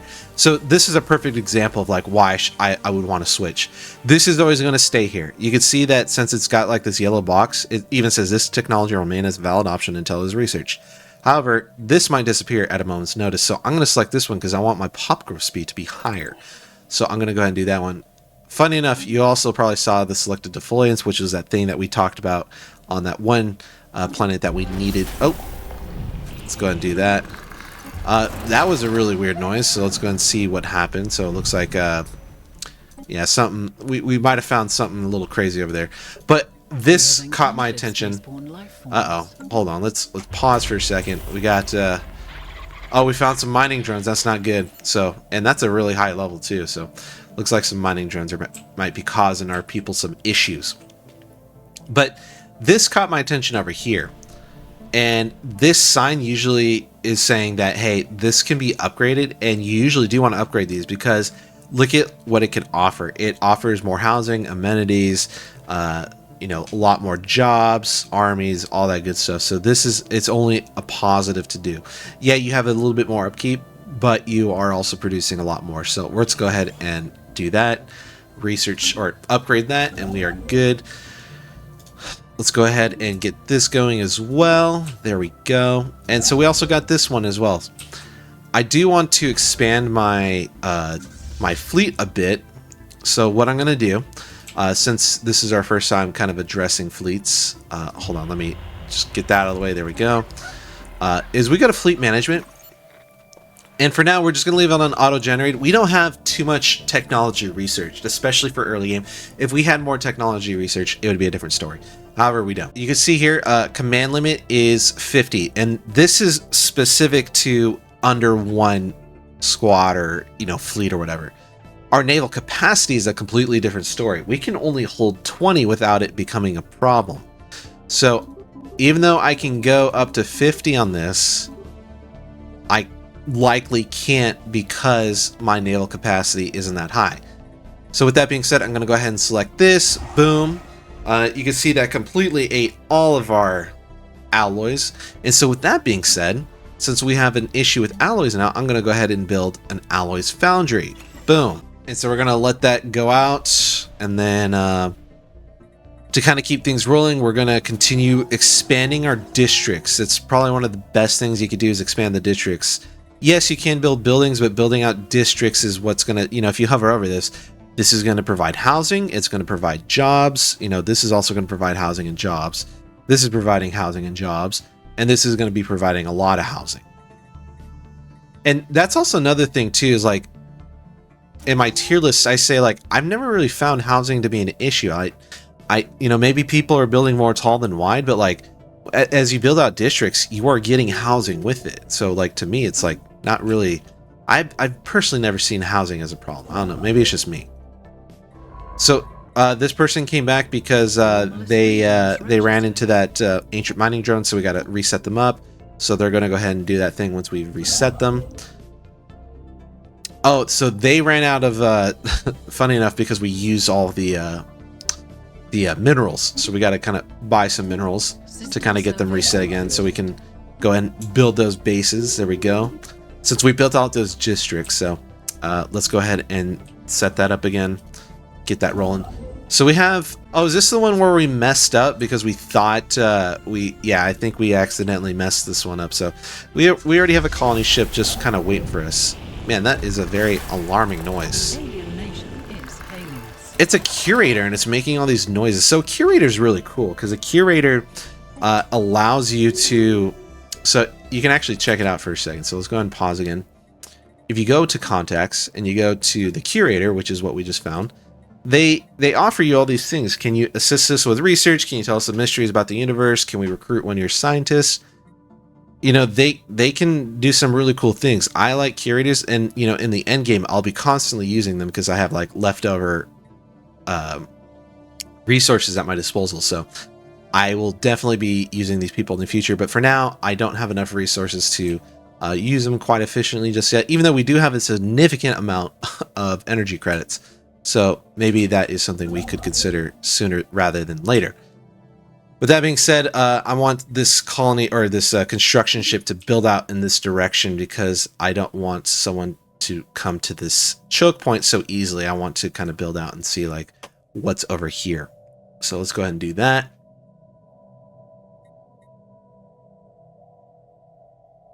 All right, and we're back for part 5 of our Learn to Play Stellaris series. Last time we left off, we were going to go ahead and build up our fleet and address some things that were kind of blocking our way. So without further ado, let's go ahead and get into it. Let's also make sure that our construction ship, so it is on this way to go ahead and take this over.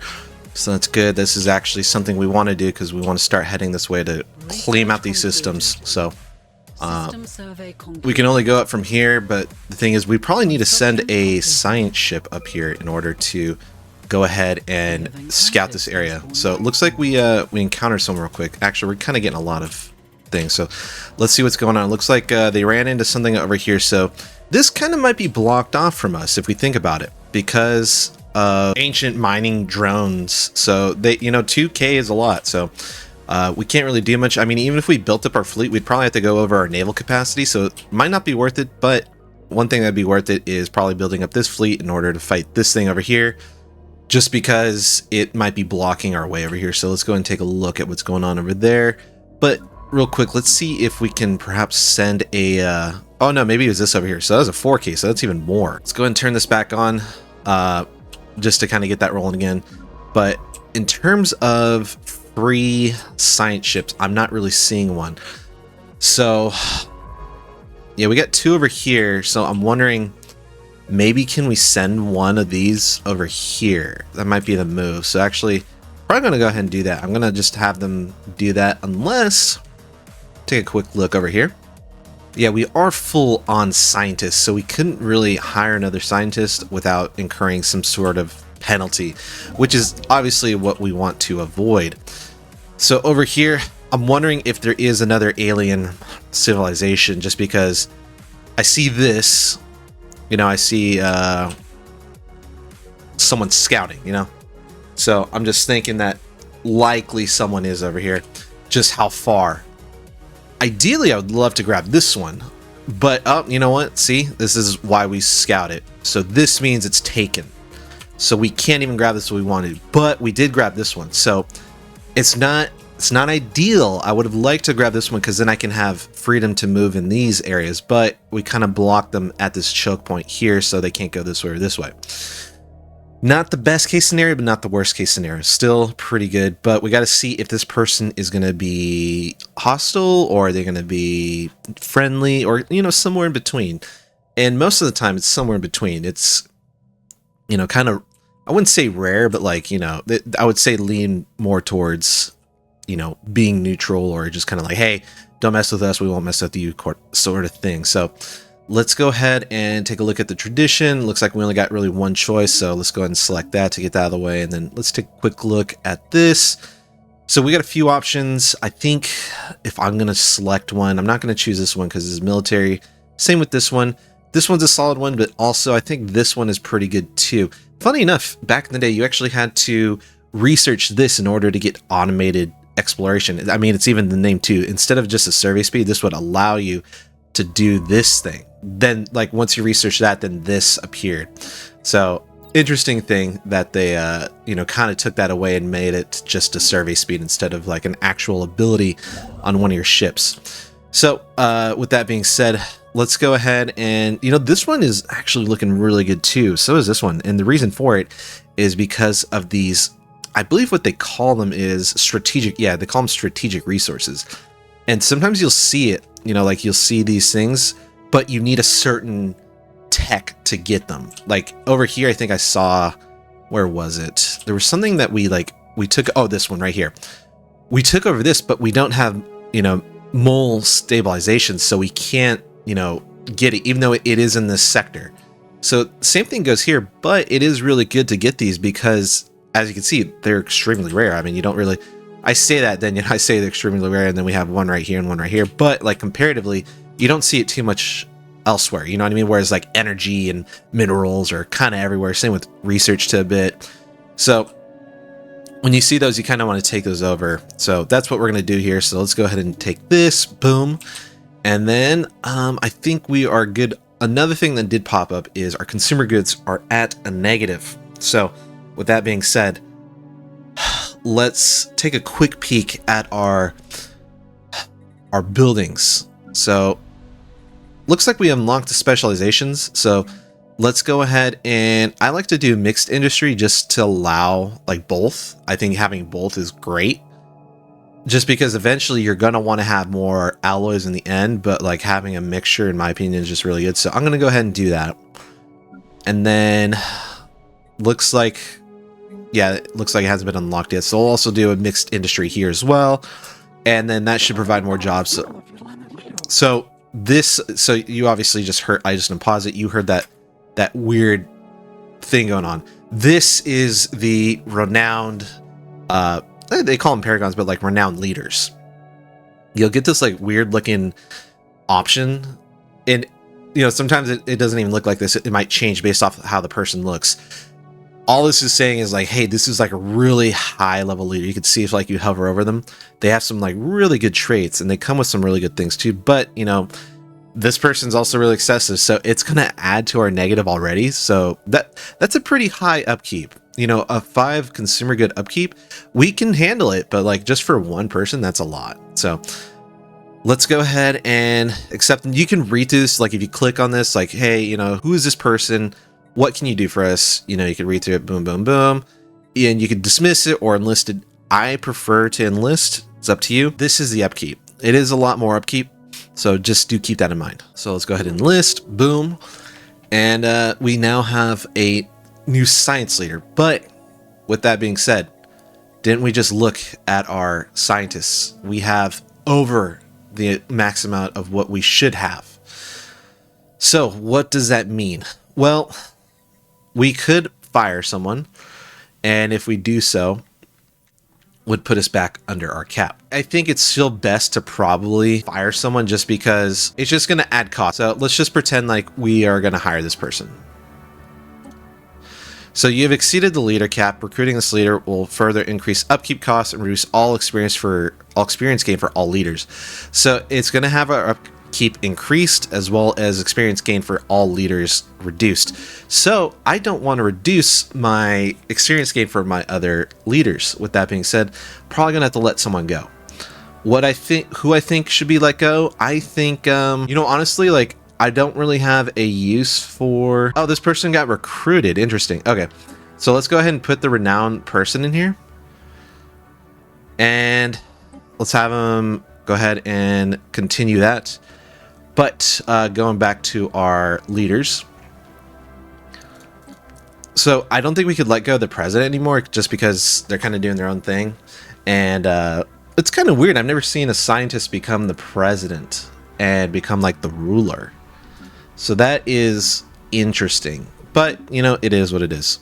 So what we're gonna do is, I think we're probably gonna let go of someone. I think this might be a good person because they have a trait that I just don't find useful.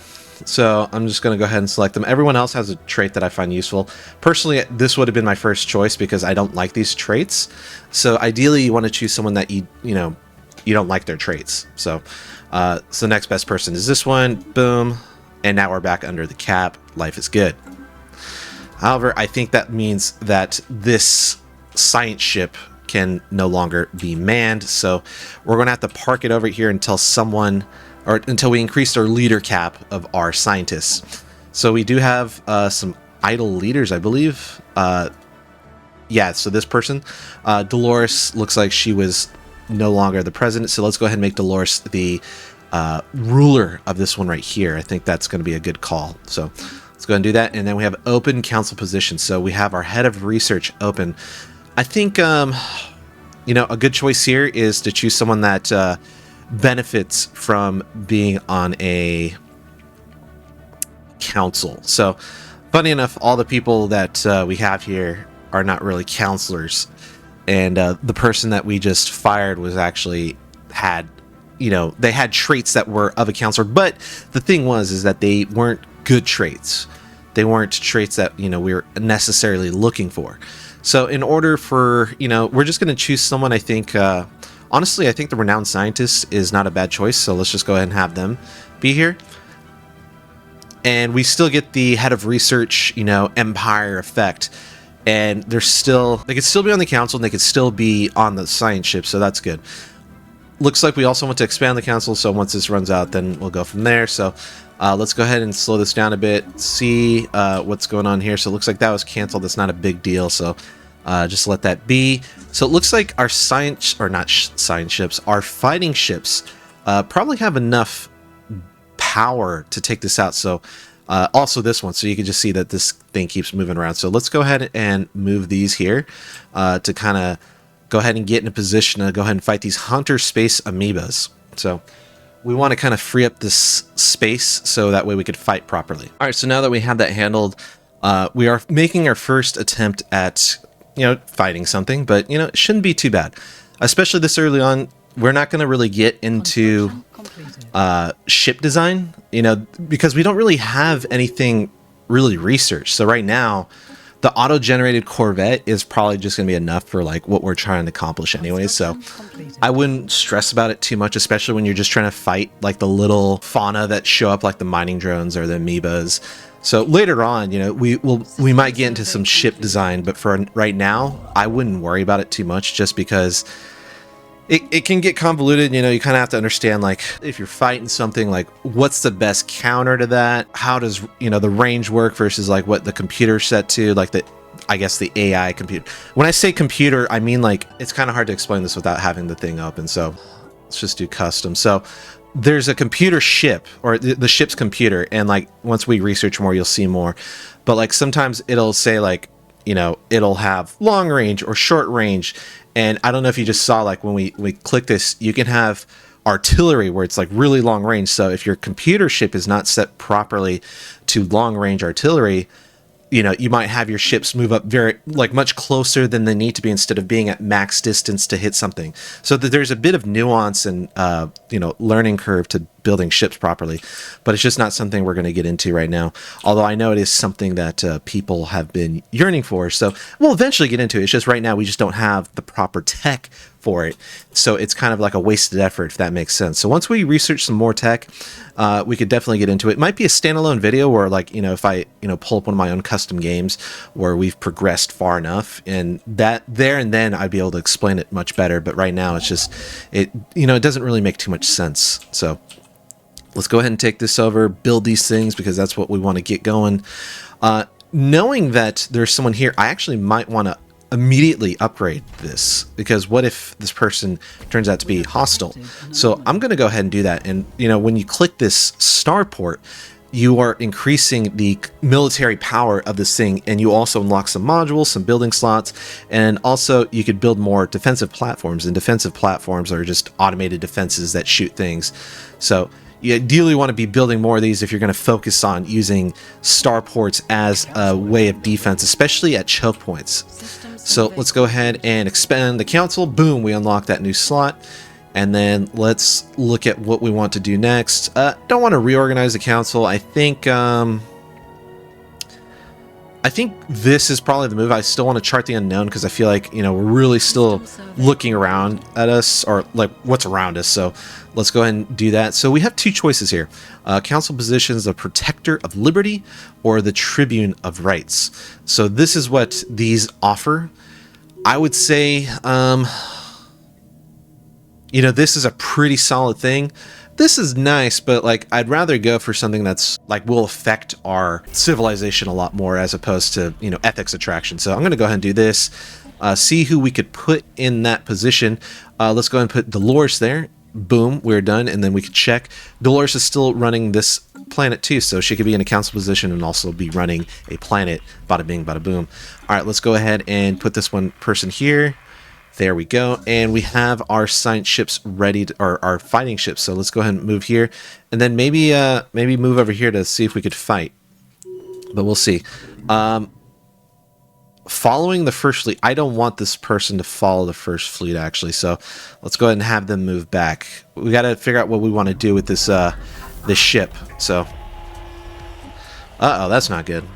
That usually means something bad. So that noise is kind of like reminiscent of like you're about to get into a fight. So that's why I say it's bad. I usually pick up these sound cues just based off like how many times I've heard it and through experience.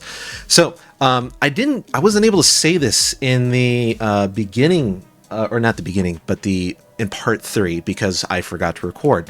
So let's go ahead and break down this. I haven't seen it yet. I haven't read it. But when you first get your pop-up screen of like your first incoming transmission from a new empire, you want to read these. Don't skip over this. You want to read this to see like, okay, what are they getting at? Like, how are they coming off towards us? Are they hostile? Are they friendly? We gotta understand what's going on here, and you can kind of get an idea like what they are. So they're a celestial empire. They're xenophobic isolationists. So that tells me right off the bat, they're not going to want to intermingle with us. So it's already kind of like, like it's already off on the wrong foot because they're like, hey, stay away from us, And that's not necessarily what they're saying here. I still haven't read this yet, but right off the bat, I already know that this isn't going to be a good thing, but they're a pacifist. So this is also, it's good for us. This is going to be good for us because they have to use defensive wars only. So what does that tell me? That tells me that this person, wherever they are, I think they're going to be unlocked over here. That tells me that they can't attack us because they're fanatic pacifists. This is fantastic for us because we know immediately there's no way they can attack us unless they get some sort of, I forgot what it's called, like Cassius Bell against us. Like if they somehow like reorganize their government and ethics. But for now, we know that they can't really do anything towards us military-wise. So unless we declare war on them, they can't attack us. So they might, send envoys and harm relations or, do whatever. But in this case, we already know we're good. So let's go ahead and read this. We are the blah blah Serena Empire, a peaceful nation ruled justly by our beloved celestial empire, Prish the First. I do not know what barbarity your bizarre species is capable of, but we hope future grievances can be settled through dialogue rather than violence. Buddy, that is,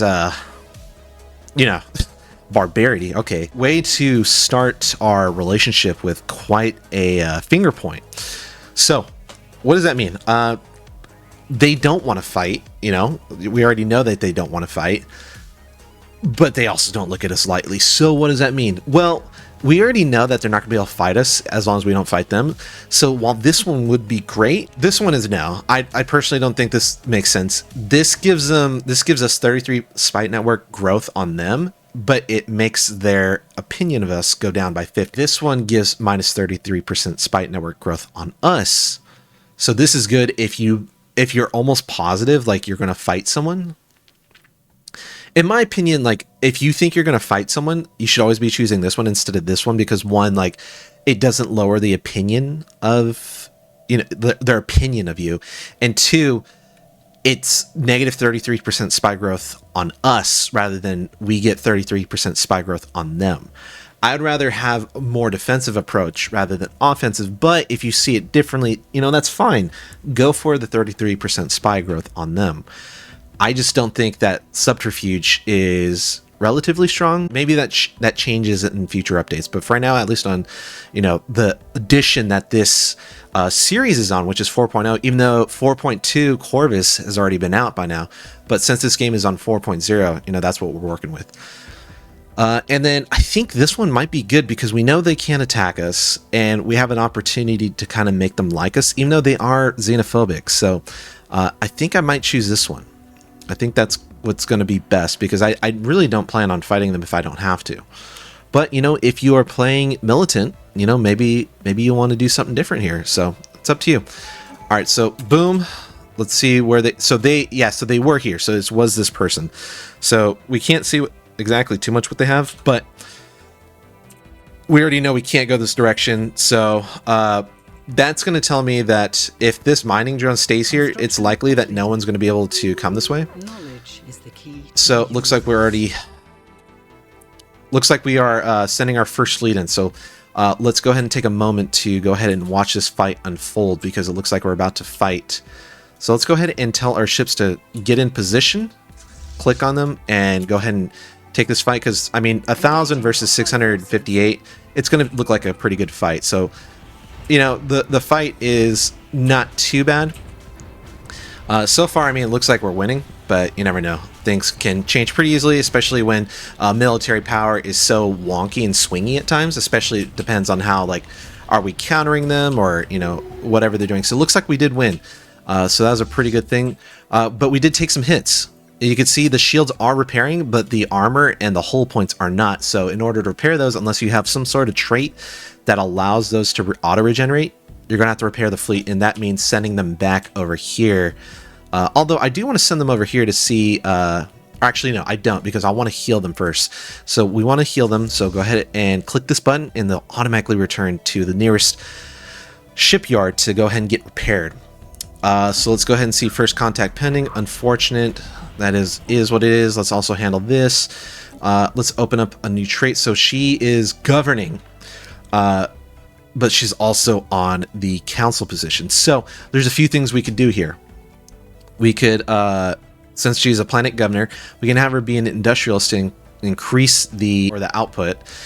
We can also have this as a increased trust growth if they want to be ambassador. We can also have them, since they're on the council, we can have a pop-up upkeep of -5, but also an increase of trade. So in my opinion, industrialist or advisor is probably a good option here. So I think what we're going to do is, I think industrialist is probably better here. So I'm going to go ahead and select that, and bada bing bada boom, I think that is the way. So let's go ahead and select our society research. So let's go ahead and take a quick look at what we got. I think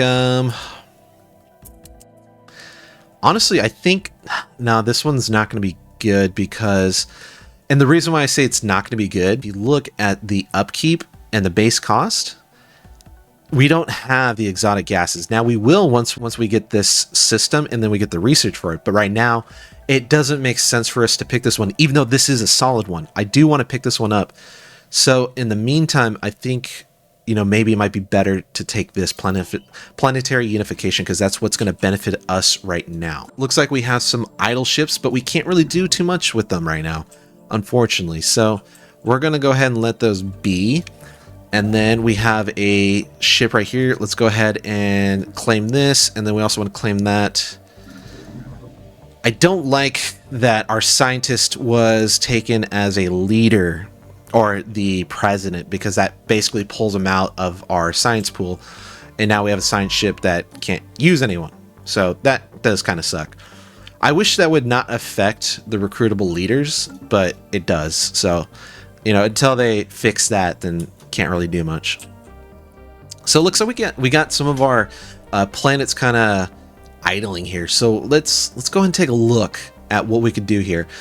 So we have over 2,000 housing, so maybe a city district might not be the best idea, but still building a city district isn't bad, because look how many jobs it creates. It creates a good amount of jobs. This is going to create more technician jobs, and this is going to create more mining jobs. So it just depends on what you're looking for here. In my opinion, food isn't really needed, so because we only have 2 slots, so I'm only going to build 2 more districts. I want to max out my districts. So what is the move here? What should we be doing? Well, if you also look, our consumer goods all did equal out a bit because we did build those new districts. I think I'm going to build another city district just for that reason, because we do need more consumer goods. And on top of that, I think I'll build another, I want to build another mining district, but quite honestly, I think another city district, at least on this planet, is going to be the correct call here, just because of how many more jobs it provides. And we can use the other planets to kind of bolster those, because this planet is filled with all these unique buildings. So we're going to do that. And then we have, did I select heavy industry on here? That's interesting. I don't recall doing heavy industry. I thought we did something else here, but maybe we did. Could have sworn we did mixed, but maybe not. So yeah, it looks like we are already maxed out on our minerals, so we're going to go ahead and let that go and do its own thing. So we have one starbase over here, which is built up a bit against this. Actually, funny enough, they have turned, or they have closed their borders to us. They don't even want us to establish an embassy. So what we're going to do is we're going to close our borders to them, because, well, if they're going to do it to us, then we're going to do it to them. They don't get to, just fully explore our area if they can't do it to us. That's at least how I see it. So yeah, we're sending our scientists over here. They're going to check out what's going on over here. I don't think that this is the best move. So actually, I'm going to have them stop doing whatever they're doing over here, because we can't do anything over here. It doesn't make sense for us to keep scouting this area. The only thing that makes sense is for us to keep going this way to see like what could possibly coming our way. So I'm going to go ahead and pull them off that. Same with this. I don't think it makes sense for them to go over here, so I'm going to go ahead and have them survey this system as well, because it's like, well, what's the point of us looking at this area if we can't really do much? I'm going to go ahead and get this one because Creative Collectives is fantastic, so I'd love that. Nothing popped up here, so let's go ahead and select our fleet. And let's go ahead and have them go over here because we want to see this alien vessel, but I have a feeling it's that amoeba we just fought recently, so I don't think anything's going to happen over there. Let's go ahead and build these mining stations. Bada bing. Dang, so there's another mining fleet over here. So, actually, I'm going to have this person come over here because this is blocking our way. So I need to clear these mining drones real quick. And that's the nice thing about having at least a sizable fleet early on in the game, is so you can kind of do stuff like this. You can kind of clear the paths of stuff blocking you. So this person is done. The question is, do we want to spend any alloys and influence on any of these spots over here? I'm seeing, better stuff like, this one over here, but, it wouldn't be a bad idea to claim these. So let's go ahead and at least get those. It's not a bad idea. This one's going to be a pretty solid one too, so I'm actually going to go ahead and get this while we're at it. All right, so we got our engineering out of the way. So looking at these, let's go ahead and do this one. I think this one's going to be a pretty good one. Affects mining, so that's only a good thing for us. And it looks like we already have our science ship waiting for our military fleet to come in and help out. So just a waiting game at that point. So let's go ahead and speed it up a bit, because right now we're just kind of twiddling our thumbs. And, as unfortunate as it is, sometimes that's how this game works. You just got to wait for things to progress. So resources are full. We have a max out energy credit. So what we could do is we could sell some of this stuff since we have so much and build up our trade, because our trade has a lot more cap than our energy. So let's go ahead and do that.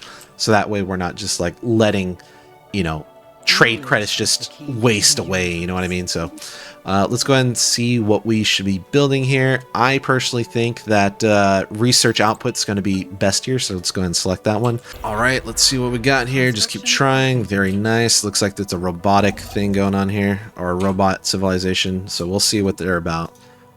And then once I'm shift clicking here, so that way we do it. All right, so let's see what they got going on here. So because we're about to fight, right?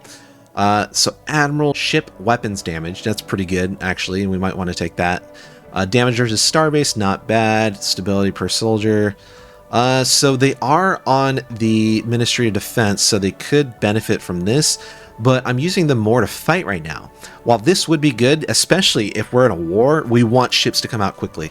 But right now, I'm just having them clear out kind of like the space fauna that's hostile, so I'm going to go ahead and make them an admiral and have them help out. And that should slightly, it looks like it slightly increased their military power, so that's fantastic. So let's go ahead and have them clear out this thing, because this thing is blocking our beautiful science ship from progressing. Construction completed. Boom. Go ahead and do that, and then I want you to come over here after you're done. Hostile forces. Boom. Looks like they're kind of going crazy. They're just going around in circles. They're making a left turn. It's like NASCAR. They're making a left turn. That's honestly like how like a lot of like these dogfights go in space, is you just keep going in circles. At least with corvettes. Corvettes and frigates, they tend to just go around in circles and swing around. So something really cool just happened. So after that fight, we saw this popped up. A timed project. What is that? Well, sometimes after fights, you can get this space debris, and it will unlock certain technologies. So let's go ahead and actually prioritize that. Research projects in the system, because this is only going to last for 1,794 days. It's a lot of time, but in the heat of battle, sometimes it's not a lot. Not a lot at all. So let's go ahead and do that. And we're going to have this return for some healing, because they are done fighting. And then we're probably going to send them north to kind of fight this thing as well. All right, boom. So they're governing Alpha Centauri. So they're also on the council. So what would that be good for us? I think, yeah, let's go ahead and make them an advisor. It's not a bad idea, since they're not the governor of Earth. We'll make that person probably more beneficial for sector and, you know, planet governor. Dualies. Never heard of the Dualies. 00 Onan Interstellar Sovereignty. Interesting. All right, well, let's read what their first message is to us. I speak on behalf of the 00 blah blah blah. We are a democratic nation committed to upholding the individual freedoms of our citizens in a galaxy full of alien horrors. Okay. There's a lot of interesting folk, you know, calling people, you know, barbarians and horrors. Our elected leader, President, yeah, I'm not going to say that, warns you not to interact with our citizens or approach our space. So, we already know that they are a representative democracy, a hegemonic imperialist. They're egalitarian, but they're fanatic xenophobe. So they can enslave, they can purge. They basically don't want us around. So what does that say? Well, we already know that they are likely gonna try to fight us.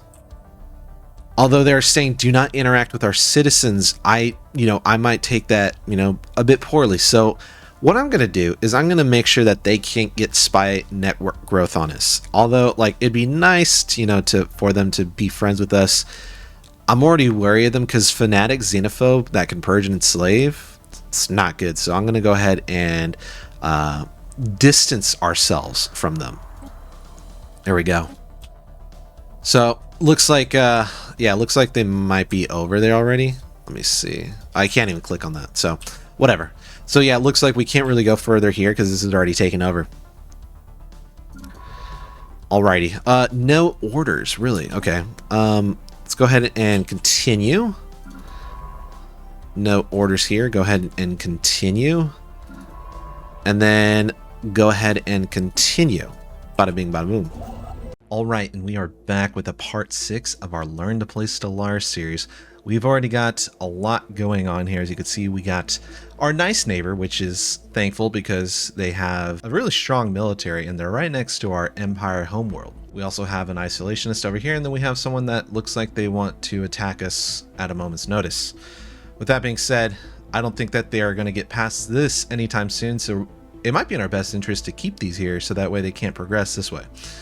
And they'd be forced to go over here. But I'm not too sure if these people are allied with these people, given that they are isolationists. Yeah, they are xenophobic. So I think we might be lucky with our placements here. Nonetheless, I know some people aren't as lucky, we will continue forward and use the luck that we have. So let's go ahead and get into it and see what we can unravel. Let's do a quick check.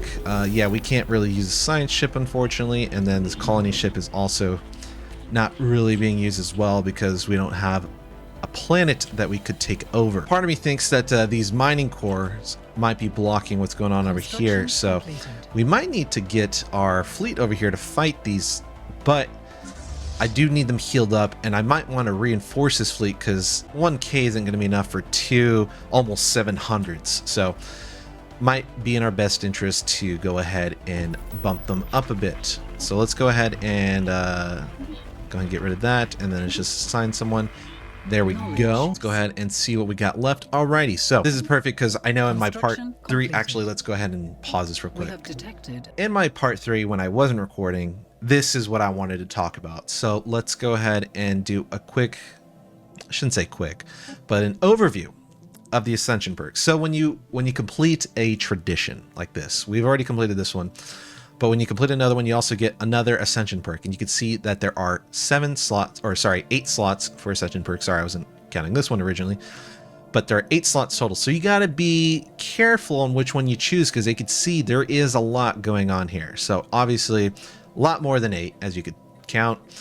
And so we want to evaluate what is going to be good for us and what's going to benefit us the most and your play style, because you might be different than how I play. As you could tell, I like to play a bit more passive, a bit more turtley, focusing on the tech, economy, all that. So if you prefer attacking, maybe you want to choose something that's more related to militant stuff as opposed to, increasing your civilization through other means. So with that being said, let's go ahead and talk about what some of these are, and let's identify what we think benefit us the most right now, but also keeping in mind in the future, what is also going to help us propel us into the future. You might take a hit now that is going to benefit you later on. So there's a bit of cost benefit analysis on that. So Lord of War, Enclave capacity, +1 diplomatic weight from fleet power, +25. You get mercenary enclaves under your patronage to pay more frequent dividends. This is a bit more difficult because, hey guys, Jax here. I'm actually stepping in over my original recording. So just so you know, this is actually dealing with the Overlord DLC. Military enclaves, mercenary enclaves to be exact, are more related towards the Overlord DLC. With that being said, they're a bit more, not so complicated, but just not what I lean towards. So in this case, if you wanted to have a military enclave, you would need the enclave capacity, which is what this Ascension perk is providing, and then you need to give them a startup fee of energy credits, alloys, all that good stuff, and then they'll pay dividends to you, and you could rent out their fleets and all that. But this one, not really what I lean towards, so I'm gonna say this is gonna be a no for me. Enigmatic engineering. So this is more towards subterfuge. It can be good. Steel technology operations will automatically fail when used against us. Debris from our destroyed ships cannot be studied by other empires. Small chance of drawing fallen empire building technologies. That last part is really good, but the other stuff like the cloaking strength, encryption, also really good. But I just don't, I think this would be stronger in PvP, honestly. But in PvE, I don't find this to be quite as useful. So right now, especially since we're not really fighting, this is also going to be a no for me. Interstellar Dominion, Starbase influence costs, claim influence costs, and empire size from systems, all minus, all decreased. This is overall a really strong one, especially if you are going wide. I feel like this is a really good wide build. If it's not necessarily strong for tall builds, so this could be a really good one to take right at the beginning, especially when you're expanding a lot and you're playing on larger maps. On smaller maps, this obviously loses a bit of points in my system, but overall it's a solid pick. Grasp the Void, increased starbase capacity, as well as FTL travel technologies appear 1.5 times the normal rate. This is, it's good, but it's not great, if that makes sense. FTL travel technologies, I don't really care too much. Starbase capacity is nice. given that we only have capacity 4, and if we're trying to like make our borders like really strong, +5, that's over twice the amount of what we currently have. So that's going to be really good. Obviously gets outscaled as you go on later into the game. This is really good early game, but not so much late game, mid to late. One vision overall, just like a solid, like if I had to put in a tier, probably a B. You know what I mean? Like this is just solid overall and just no downsides. So if you're just looking for something that's going to be, a safe bet to choose, it's probably going to be this one. You can't go wrong with this one. It's going to fit all builds. Mastery of Nature. In my opinion, I feel like this one is heavily slept on because of the Unlock Decisions Mastery of Nature, adding 2 more districts to each of your planets. I say this one's slept on, especially for wide builds, when you have a ton of planets underneath you in your system, and you can add 2 more districts to each of those. The clear blocker cost is nice, and chance for clear blocking research also increases nice. But I think the max districts +2 plus getting more max resource districts from planetary features, 50% more, that's going to be huge. This is a really good one for mid game. I'm not so much right now, but mid game, this is where it really shines. Like taking it late game can be good, but I feel like at that point it's a bit too late. Imperial Prerogative, empire size from planets -50, official capacity +2. Not a bad option, but also not a great option. This is more for wide builds than tall builds though, so just keep that in mind. Executive Vigor. Edict Fund +100 and Council Agenda Speed 15% increase. I personally don't use edicts too much, but if you think that you will benefit from the edicts, by all means go for it. I just don't think that this is going to be beneficial for me personally, because I feel like using them and eating away at your unity it's just not worth it in my opinion. So that's why I don't really use edicts. So I'm gonna say no to this one. Transcendent Learning, leadership experience gain 25%, leader upkeep 15%, and science capacity +2. This is probably what I'm going to end up choosing. And why is that? Well, increasing my leadership gain experience +25%, that's massive. Decreasing the upkeep, that's also really massive. That's going to help my unity gain. So I'm increasing my experience gain, my leaders, which will also get more traits. I'm decreasing my unity upkeep, and I'm also getting a higher capacity, so now I can use a sign chip and expand more out. Likely going to choose this one. And then lastly, Shared Destiny, subject specialization conversion time 20% minus, more available envoys, and subjects exempt from dividend patronage +1. You kind of have to understand how the whole vassalage system works, which might happen in this game, it might not, but right now it is a bit complicated to get into.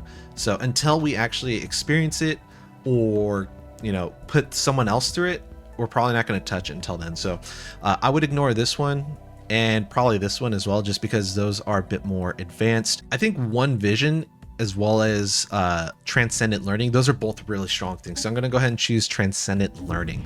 As you can see, both of my things are kind of about like technology. So you can kind of see a bit of a pattern. All right, let's take a look at our technology. So it looks like we wrapped up the society research. So what do we want to choose next? Well, I think some things that we could possibly choose. Well, I'll let you know what I see right off the bat. This one is immediately coming out to me because I know that we have some selective defoliant tile blockers, which will help us with some districts or unlocking resources. Just depends on what it is.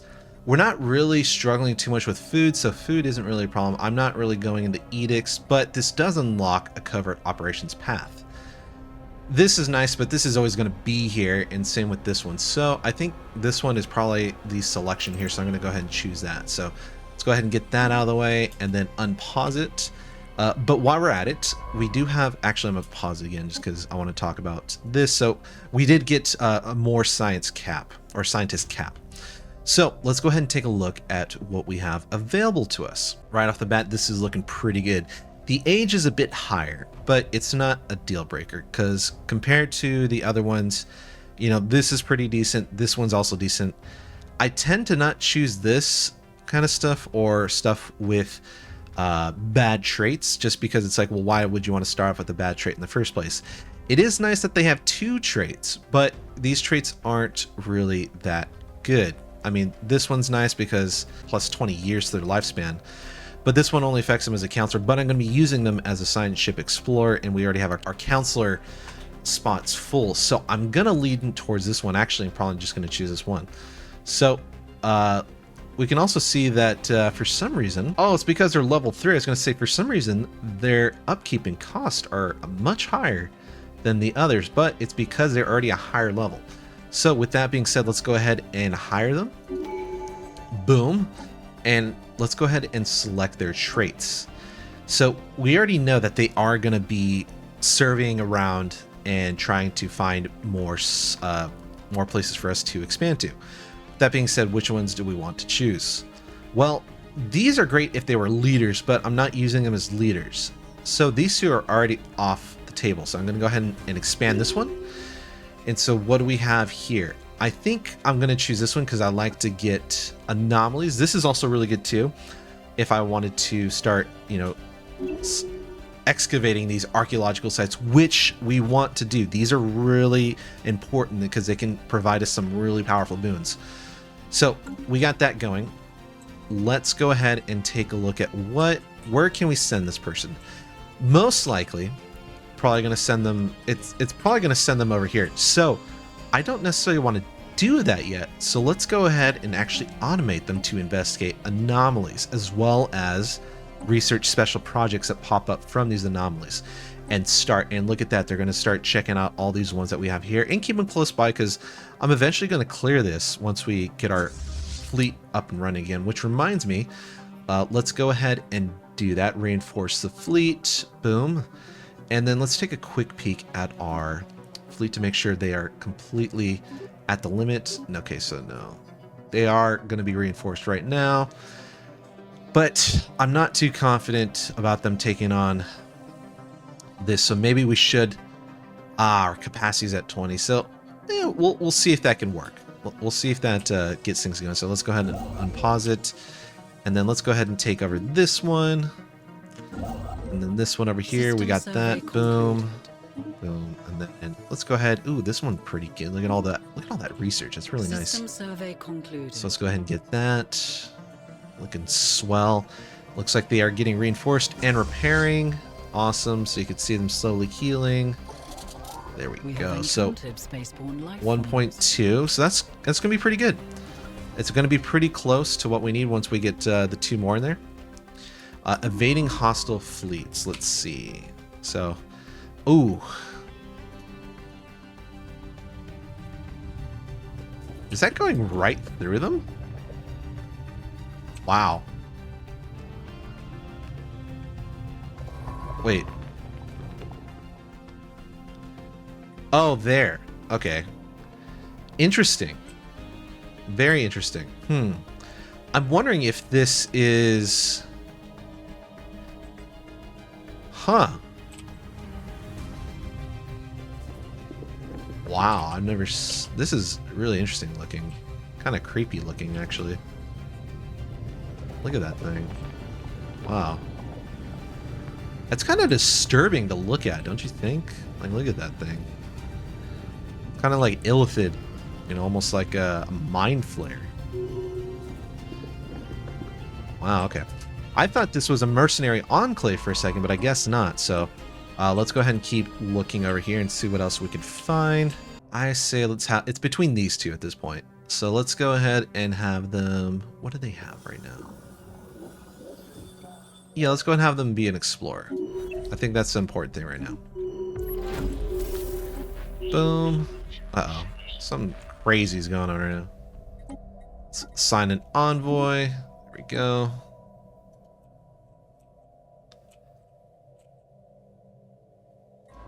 Alright, so this person is... Actually, I want you to stay here for a second. Completed. I want you to wait here just for a second as I clear out this. I think with this fleet, we might be able to do it. We might be able to make this work, but against 2 separate fleets, I don't know if there's an advantage to 2 separate fleets. I guess we'll find out. Boom. Oh man. Looks like we could... Yeah, let's go ahead and do this. Let's go ahead and pull them off, improving relations. Uh-oh. That's not a good sign. So they're doing that. All right. Let's go ahead and get it a little bit faster. Uh-oh. Looks like they already want to set something up with us. Construction completed. Form a research agreement. I don't really want to do that right now just because it's just going to cost too much influence. You know what I mean? All right. So we're just waiting for these reinforcements to show up. And so then our fleet can be at the proper power level that it needs to be in order to take on this whatever this may be. So let's go ahead and send it to our homeworld for research. Have them wait over here. Let's check this out. Fascinating. Displace the gravekeepers without harming them. Yeah, we'll do the peaceful way. I don't want to harm them. No reason to harm them. All right, so 13. So that it's not bad, but it's not great. So let's see how this goes. Let's see how this plays out. Should be, theoretically, should be okay. But I guess we're about to find out. Yeah, it's just a lot of spinning.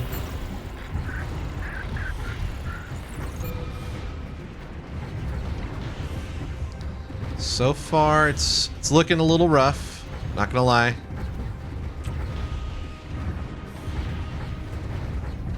I wish they'd focus down one squadron instead of splitting their focus on others.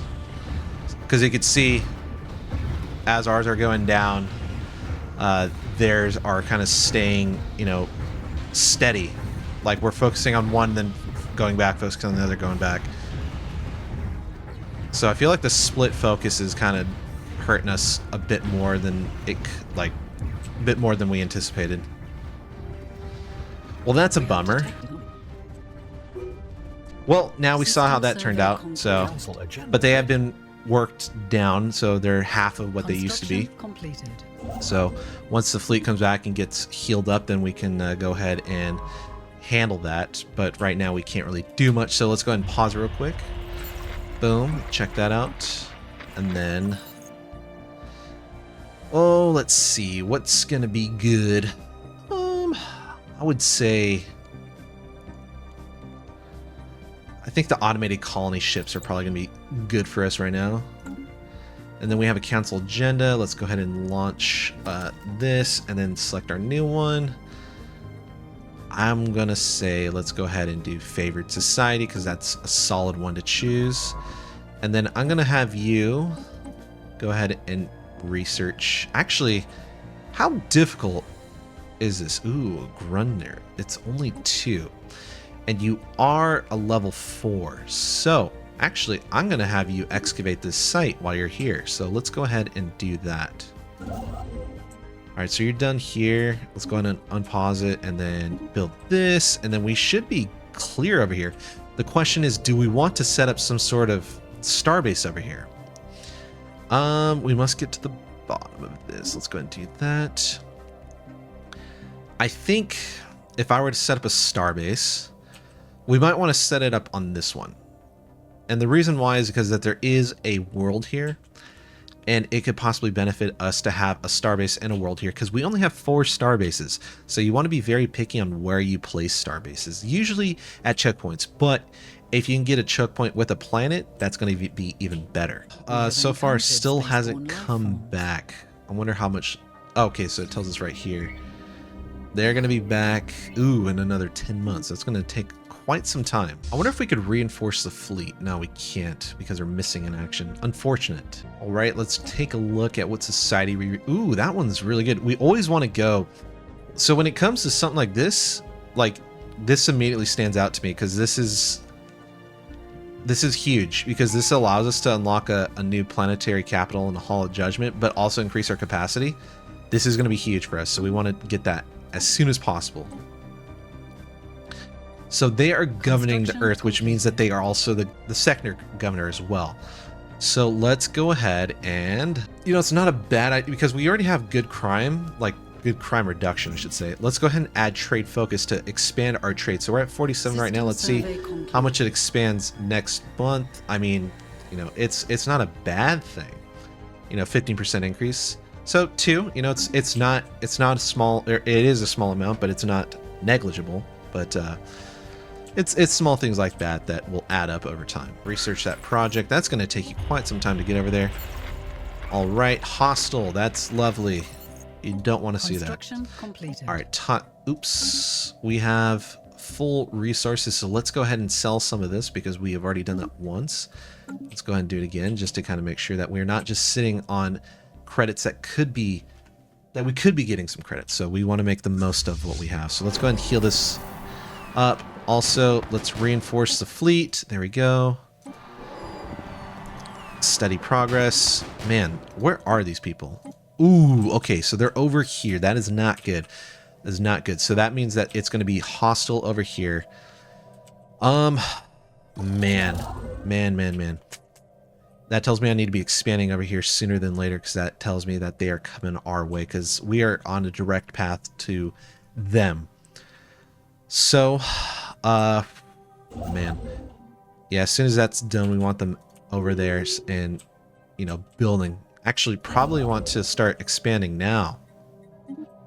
And then I'll just build another construction ship while we're at it. So let's go ahead and do that.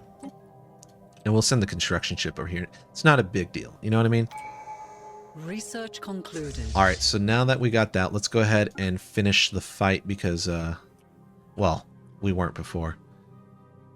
Are we already done? Oh, no. I was going to say, why does it look like it's already done? We have detected an anomaly. Okay. Let's see.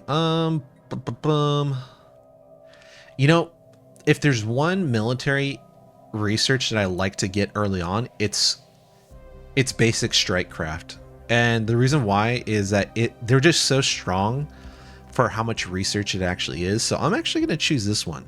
I feel like this one's always a solid one to choose because they can take out torpedoes and corvettes, and they're just really good. So I'm going to go ahead and make that happen. Mogwais, hold on. Our efforts to decipher the signals from the Mogwais have paid off. Blah, blah. The Gulk Furkarian Prime, remarkably as they appear complete, the lack of concept individuality that is inherent in the human species. Indeed, the drone has no free will or thought whatsoever and is a mere pawn of the collective consciousness. Far from the chatting under such tight control, our research speculate that the Gulk have evolved to depend on this collective intelligence. It would not be able to survive without it. Apply to our own workers. It's kind of rough. So, a fascinating species. Yeah, I'd say this is, role-playing wise, this is a nice one. An alien nation is hailing us. Okay, I thought it said they were hostile. Oh, they are Gestalt consciousness, though. Interesting. Okay. Well, let's see what they have, because usually a Gestalt consciousness means that they can't really interact with other species. I believe that's the case, but let's see. Prime, we speak as one. The collective consciousness has taken note of your presence. We observe for now. Our future actions will depend on whether you are a threat, an opportunity for expansion, or an unforeseen variable. So what does that tell us? Well, that tells us that they are kind of playing neutral, but they're being very cautious of us. So with that being said, I'm going to be cautious of them and choose the minus spy network growth, because I don't want to give them a chance to find out how strong we truly are, given that they are willing to go up to bat against us. So it looks like we got our a construction ship, so let's go ahead and get that going. Actually, I'm going to just send this back and then have this one go here, since it's so much closer. Migration treaty. Do we want a migration treaty? I think a migration treaty costs influence. Yeah, looking at it, it looks like it's a 0.25 influence upkeep for migration treaty. So right now, because I'm trying to expand out quickly, I'm gonna say no. But in the future, definitely open to the idea.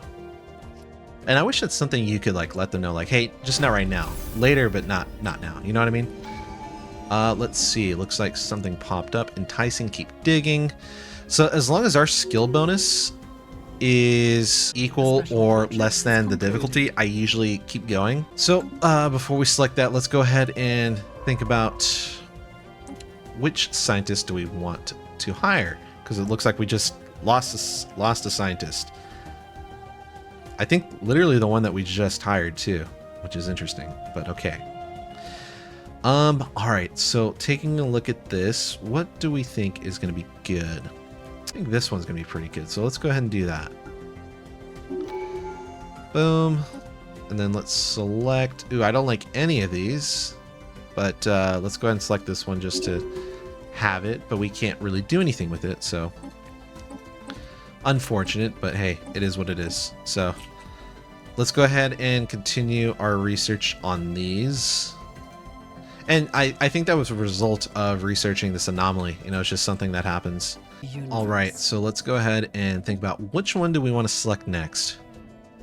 Well, usually I personally like to choose Unyielding just because Unyielding provides really good defensive capabilities. Supremacy is also really good, but I don't think I need Supremacy just yet. Looking at the rest, I think I'm going to go ahead and choose Expansion just because I do like to build wider, so I think this is the way to go. So let's go ahead and do that. All right, so now we got that. Let's take a quick peek at what we got going on here. Ooh, we got a lot going on here. We got a lot of research that is allowing us to kind of stick around. So I think what we're going to do is that we are going to select... Oh, we don't need electricity, but these three are pretty darn good. I think I'm going to choose this one, though, just for increasing our research even more. Oh, look at that. Looks like we can upgrade this one, so let's go ahead and do that. Fantastic. And then I'm going to build one of each for these as well. And then while we're at it, let's also build one of each to kind of get that going. And then while we're over here, let's also go ahead and build one of each. Oh, looks like we're unable to build this one, but we can have a specialization. Let's do mineral extraction. Let's see if oh, we can do this. All right, so let's go ahead and do that. Get rid of that. Awesome. What about this one? Nope. This one's good. So let's also make sure that we are solid here. Oh, let's go ahead and select this. Boom. All right. I think we're good there. Let's unpause it. Let's have you go over here, actually. Because I'm going to need you to explore this area once it's free and opened up. Looks like we're maxed out on food, so let's go ahead and sell some food. There we go. And then let's fight, because we got to get to that space debris while we're at it. All right. We should be fine this time. I mean, we definitely outnumber them now, for sure.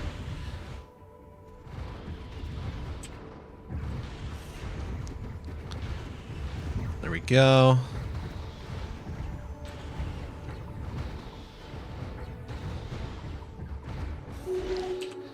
Sweet. All right, so let's go ahead and get this one over here. Research projects.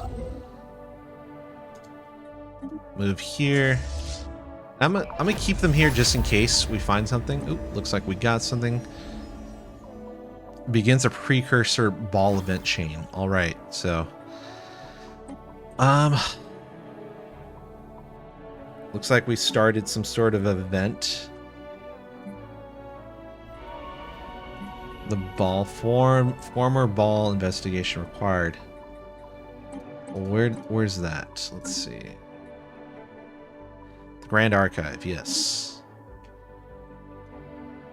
Let's have over here research. Oh, it's all the way over there. Okay. I thought it was still in our area, but looks like it's in a different spot. Interesting. Actually, let's do this because you're closer and then can have this one do that. There we go. And then I want my science. Yeah, okay, it's perfect. It's handling the more important one first because it's about to time out. So that's exactly what I wanted. So let's go ahead and research. Oh, it looks like there's multiple too. Interesting. So once we analyze debris, you can see that we progressed all these technologies by that many points or percentages. So it's always a solid thing to do. Created the barren archaeology site. Interesting. All right. Well, now that that's there, let's go ahead and excavate this. So we see that we have this little icon over here, component slot available. You always want to kind of like keep an eye on like what all these little icons mean. So this one said, hey, you got some slots available if you wanted to do anything about that. So what do we think would go here? Well, we already know that this person isn't going to attack us. So we could make this like a shipyard, or we can make it an anchorage to increase our naval capacity. So, but I think right now, what we want to do is, let's see. I'm going to go ahead and actually make this a hydroponics bay, because I think that would serve us well. And then I'm going to also make this, I think anchorages are going to be good to expand our naval capacity. So let's go ahead and do that. Man, look at that one. 16 minerals. That is insane. Let's grab that. Oh, looks like, yeah. Wow. Okay. Dang it. So they did get this one. I was hoping to get here to get this archaeological site, but looks like that is not the case. So my main goal is to at least get to here so I can take this. Oh my gosh. That's pretty high. Not gonna lie. But it is blocking our ability to expand. Dang it, that sucks. I was really hoping we would have the ability to continue. But you know what? I'm gonna have it go passive, and I'm gonna send them over here because I think they can outrun them because they're not gonna chase after them. Completed. So yeah, that is another tidbit. They are set to evasive, but if I have it just passive, and there's no... Ooh, this already tells me that there's someone here. Construction completed. Don't like that. Construction completed. Oh my gosh, hold on. What is going on? Holy Guardians, this is a... Okay, yeah, it is a fallen empire. Because if you hover over these, they care a little for our diplomatic maneuvering. That tells you that it's fallen empires. So fallen empires are... Imagine like these ancient mythical empires that used to be like, you know, god tier level, and they basically recluse themselves to only a few systems, and they kind of act as like the overseers of the galaxy. They're really strong, and if they come online, they could do a lot of damage. So you don't want to upset these things.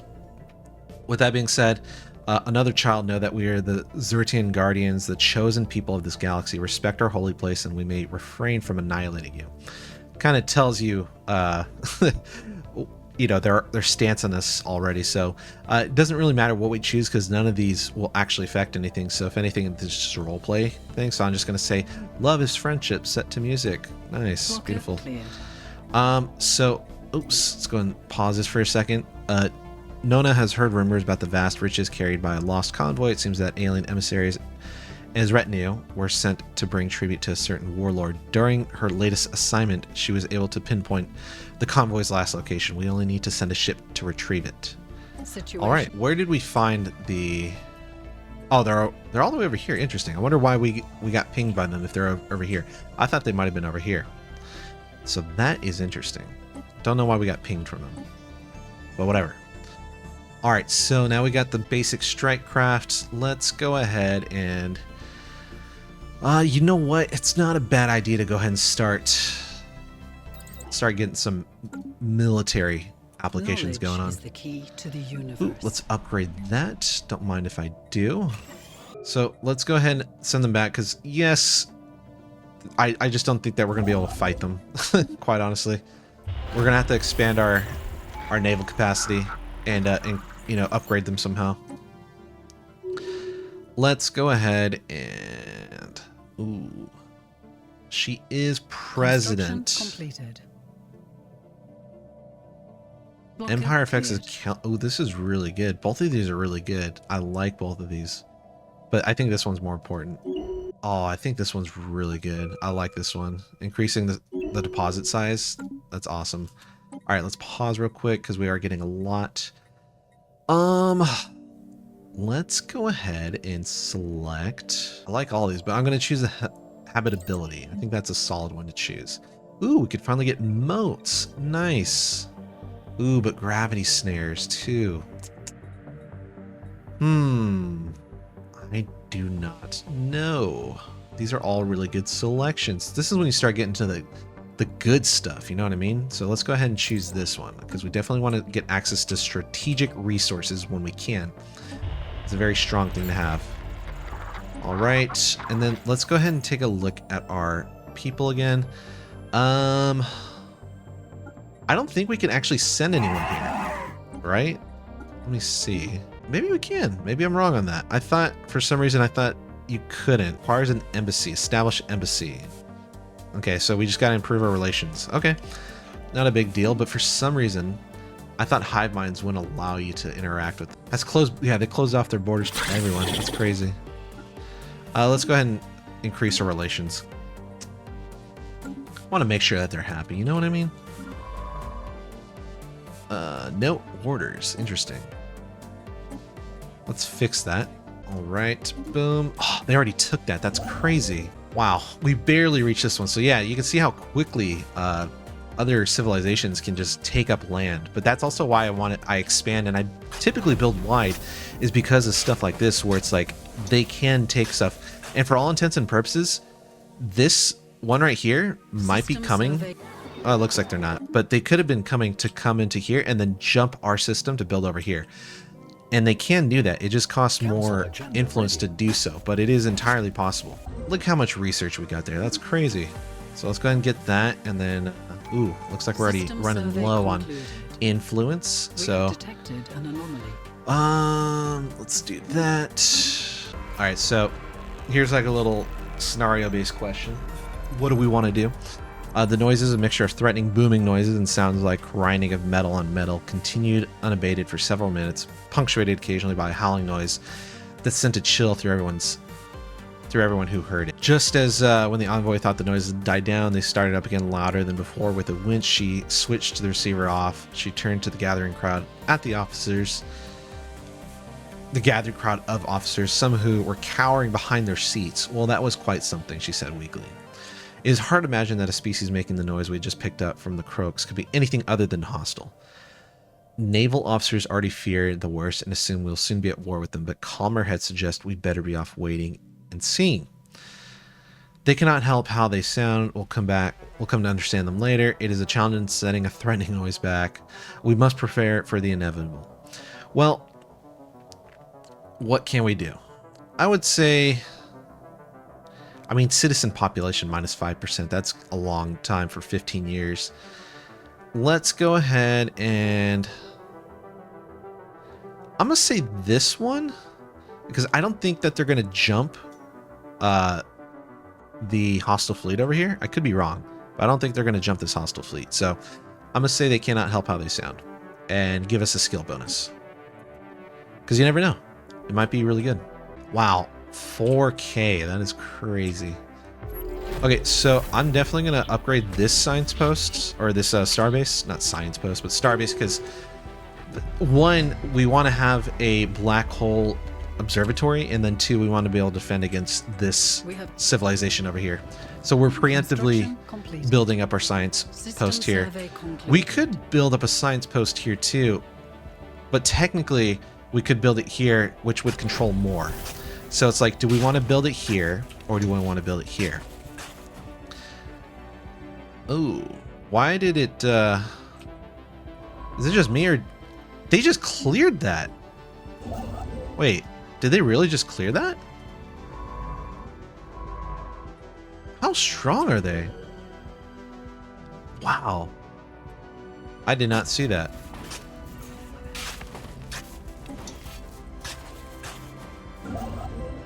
Well, that's kind of scary. But I guess it is what it is, right? I'm going to send this over here because there's not much else to do. Actually, we can build this over here. Look at that. Construction completed. All right, the Croaks, a mega corporation, ruthless capitalists, fanatic spiritualists, and militant. All right, so well, that tells me a lot. Greetings, I speak for the CEO System survey and the wealthy. Oops, let's pause this real quick. We're always looking for new trading partners and hopefully can come to some sort of accommodation that will benefit the commerce of both of our nations. I mean, that sounds pretty positive to me, so I'm going to go ahead and say, yeah, that's positive. So maybe we can, you know, learn something from them, or, you know, set up some sort of, ooh, man, they've already progressed a lot. Look at that. That is crazy. if I want to claim this, I gotta get here. So good thing I'm already here, right? Knowledge is the key to the universe. All right. Gene clinics are going to be good, so I'm going to go ahead and do that. Let's go ahead and get this. There we go. Yeah. System survey concluded. That is crazy. But looks like we should send a construction ship over here because we have a special project. But hopefully we can claim this ASAP. But man, that was very interesting. I wonder how strong their fleet is.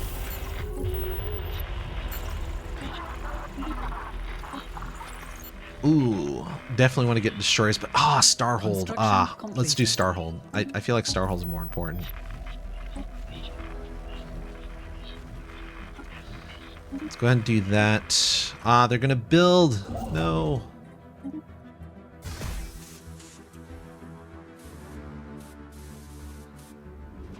Is this us? No, it's not. They beat us to it. Dang it. Dang it, dang it. We're so close. Man. Yep, honestly, that's how quickly it can happen. Which one do we think is best? Let's go ahead and do one of these, because it looks like we probably do need a fusion reactor, so let's go ahead and get that going. And then I'm going to send this one back to upgrade. Looks like they can get something. Oh, man. That would have been really nice to get. Yeah, we kind of missed out there, not going to lie.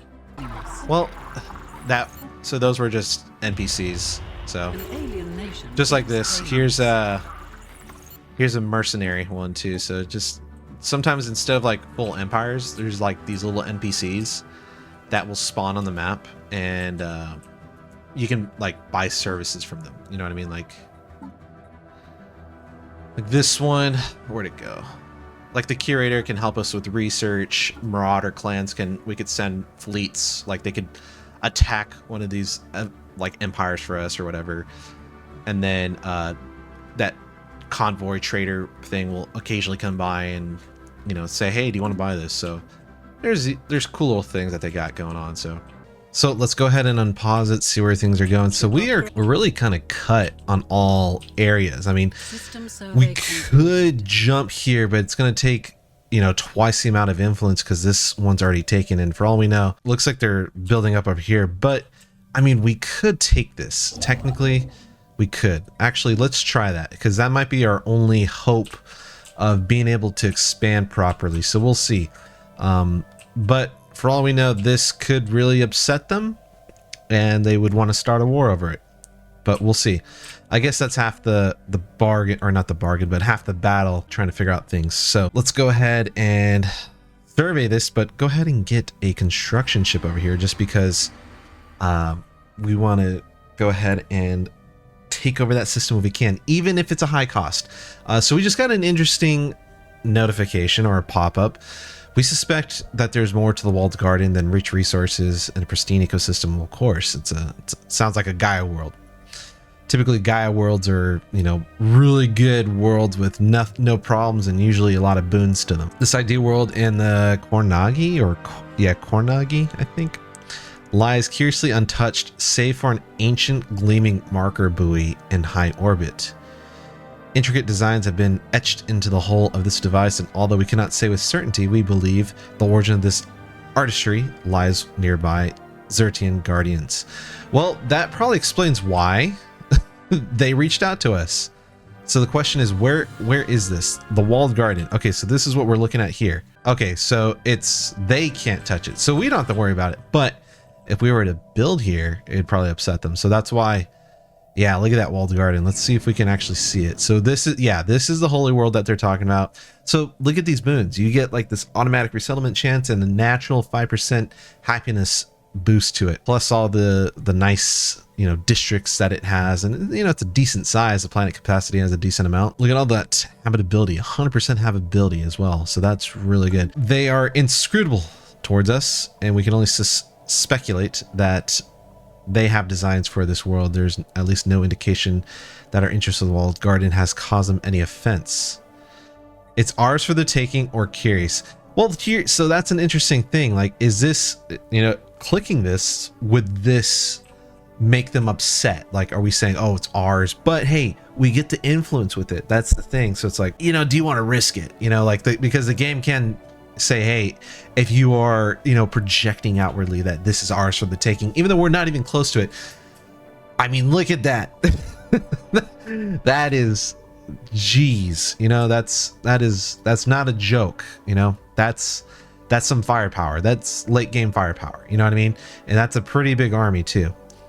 And then on top of that, you got some pretty intense defense systems going on here. So probably wouldn't want to fight this unless I was very confident that I could. So, and then you can pump out these numbers like crazy too. So don't think that they're not just going to stand idle and, oh, hey, it's just one and done. No, the thing with Fallen Empires is they could pump out these numbers like crazy. So I just to avoid of bringing this wrath upon our empire, I'm going to select curious. I'm not, I don't want to risk, even though I could use the influence, could definitely use the influence. I'm not going to risk doing that to us because that would probably mess us up pretty badly. So let's just hope that we can get to this quickly and that this construction ship is busy with whatever's going on here. Interestingly enough, we do have a science ship all the way over here. I don't know why it's over here. If I had to guess, maybe it was blocked over here or something. But anyways, maybe we can get over here and, get all these goodies. But I mean, if we can't, the best thing that we could do is just kind of backtrack and get all these open spots that we kind of left. And that was the whole reason for us doing that too, was to push out our borders as far as we can. And for this exact reason, this is exactly what I'm talking about. You can kind of already see this border that's forming around us. Like, this is kind of what we're limited to, unfortunately. But you never know. Maybe we can get here. Let's see what they have to offer. Ooh, is this person? No, it's not. I think it's these people. I can't. Yeah. Don't want that just yet. Let's see. Ooh, pop growth speed. We're definitely choosing that. So that is going to be fantastic. All right, let's see what we got for this. Ooh, I think this is really good. Habitable max districts +1. That is definitely the choice. So let's go ahead and choose. These are all really good. But habitat max districts +1, fantastic. And we're also opening up the infrastructure path too, so only positives. So we finished up here. Man, you know what, we're gonna go for it. It might be a mistake because we might upset these people, but we need to do it now. You can see, so because we didn't take this, it costs twice the amount of influence. The alloys stay the same. It's the influence that's the hard part.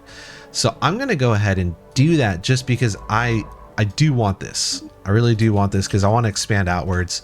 I want to see what else we can get. So yeah, we didn't get that. This would be actually a great one to get. Maybe this might be the person that we fight. I don't know, but right now I think that more than likely going to be superior to us just because our fleet isn't the best. We have received communications, the Holy Covenant. They claim to have learned of our existence by listening in on communications. Oh, okay, cool, nice. All right, we're already paused. So they are spiritualist, all right, militant, and xenophobe.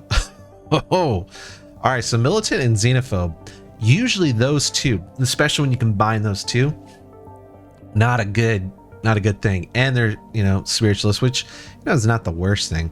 I mean, it even says in the name, they're like the Halo Covenant. They're xenophobic, militant, and religious. So that's gonna be not fun for us because I mean, you can see what they could do. They could purge, they can enslave, decreased opinion for other species, cannot use refugee welcome species. So it's just, yeah, they're not going to be friendly from what I could tell.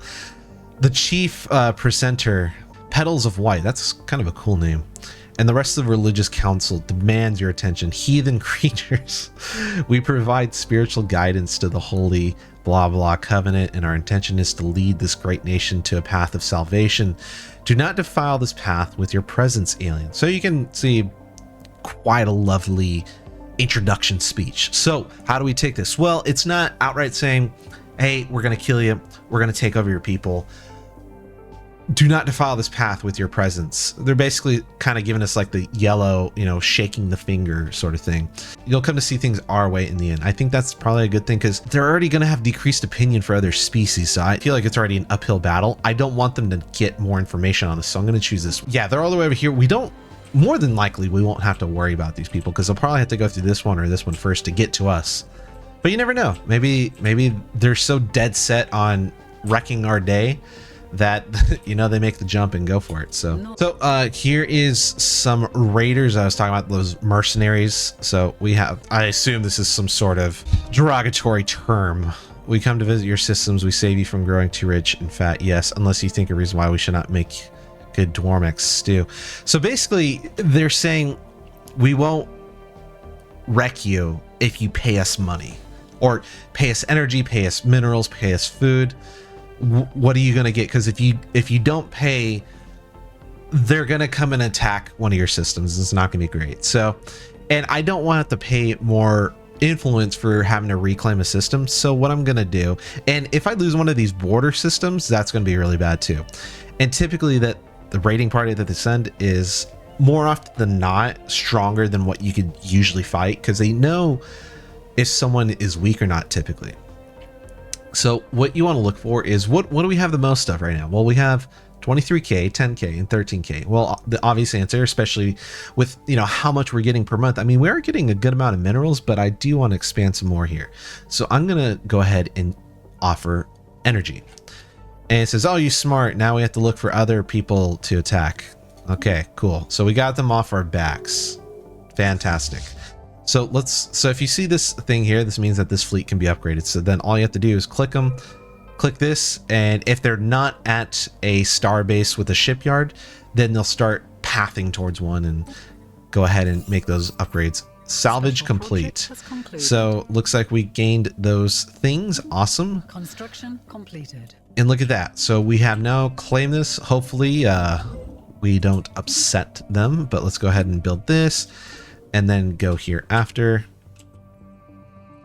But going back here, let's see, is there anything that we feel like we really need right now? Let's go ahead and do blue laser, because energy weapons path is going to be important to us coming up here. So let's go ahead and knock that out of the way.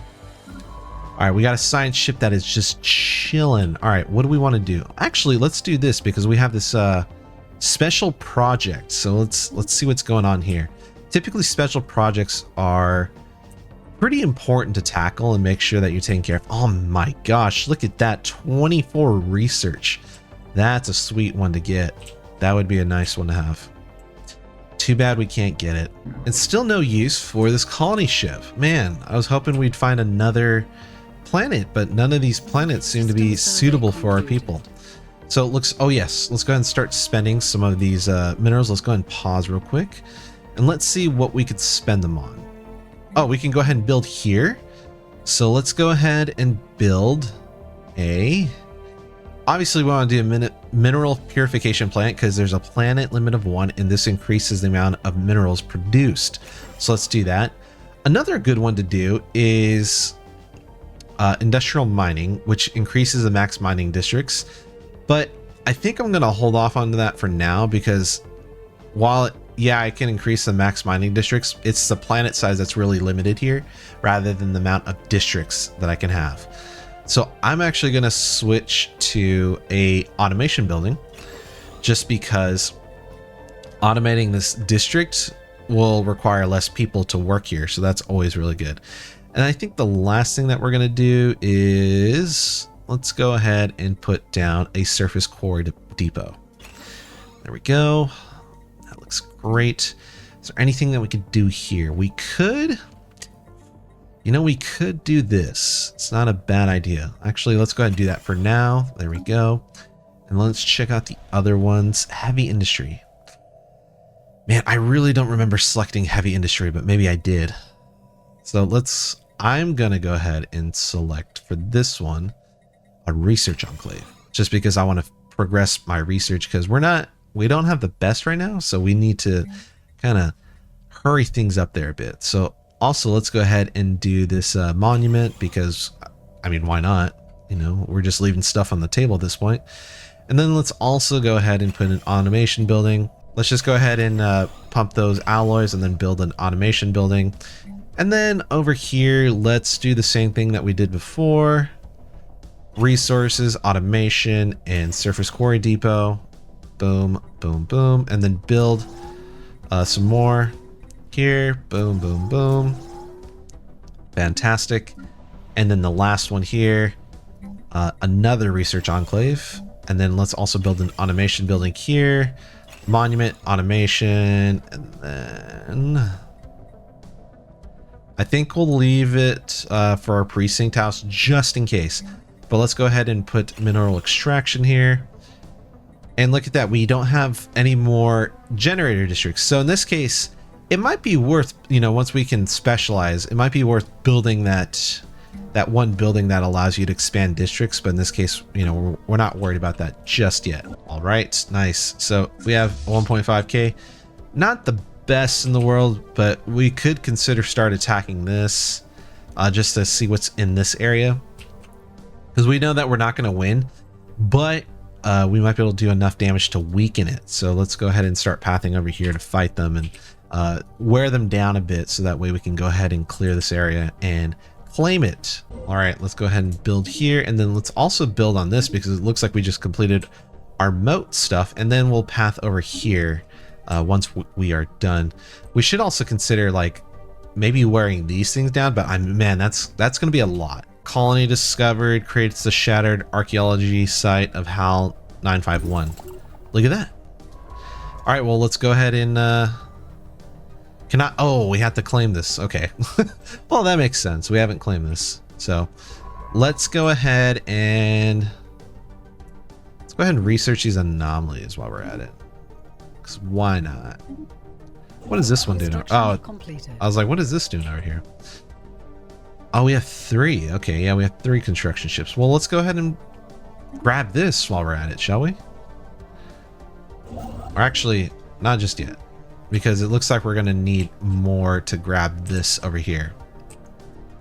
So we got to conserve our influence, because we only have so much. And then we can claim this one. And then let's go ahead and keep expanding outwards, because we want to know what's over here. Kind of curious to see what shows up. So let's kind of see how this plays out over here real quick. All right, looks like we are attacking. I already know that we're gonna probably lose this one, but let's see if we can at least wear them down. That's the goal here. Work down their numbers, and it looks like it is working. All things considered, we're not doing too bad. On solar sails, we have found the wreckage of an archaic spaceship of unusual design. We should dig deeper. All right, well, we brought it down below 1,000, so that's pretty darn good. And let's retreat. There we go. And we want to retreat because I believe it allows you to keep your leader alive, because if we let them completely fight out, there's a chance that they die, and that's something we want to avoid, right? So we have encountered all right, let's see. Boom, boom, boom. System survey concluded. Oh, I'm on fast. No wonder this thing's going crazy. All right, let's slow down for a sec, and then let's go ahead and do. Oh man, if we ever had a cold fusion reactor in real life, that'd be fantastic. But let's go ahead and do this one. And then, oh, we already did this. Nice. And let's go ahead and build these. Well, I think that's a good point to stop. We did a lot, honestly, for this one. So that should complete part 7. And we will pick up next time. Let's go ahead and sell these real quick. But yeah, we'll pick up next time from here because it seems like we still have a lot to do. There's definitely a lot. So we'll see. Oops, I thought I selected one, I guess. Yeah, I totally did. Shouldn't say I guess. We totally did not want. Happiness. That's always a solid one to choose. But yeah, we'll pick up next time from here. But it seems like we have a lot, going on. And, hopefully we don't get into any fights. But, you never know. So I guess we'll find out next time, right? So. All right, and we're back for part 8 of our Learn to Play Stellaris series. And, so far we have some defined borders. But last episode, we made the jump. We went over this because this civilization was able to nab this choke point, which was a crucial choke point for us. But they didn't close their borders to us. So that allowed us to jump over here and claim this spot. And so now we're slowly pushing over here to see what else we can grab. Because it looks like this is pretty open and free, all things considered. And so that's a pretty good thing. So I'm going to go ahead and pause it and we'll see what happens. But it looks like we had a first encounter. Oh, it looks like we have something going on already. But yeah, I'm very curious to see what we find over here. And if this is going to be a problem over here. Because we did find some raiders over here. So it looks like, let's see this, a special project, the tree. Uh-oh. Wow, okay. That's not good. So let's go ahead and pause that real quick because this is interesting. So it looks like when they did so when they completed the anomaly, something popped up. And it looks like the life tree protectors. Interesting, very interesting. Unfortunately... we just had a fight over here, so we don't even have our fleet right now. So what we can do, well, it looks like we're gonna get them here pretty darn soon, so we'll wait for that. But hopefully our people don't die, because looks like they're preoccupied taking this thing, or at least fighting it. So we'll go ahead and just get our fleet back whenever we can.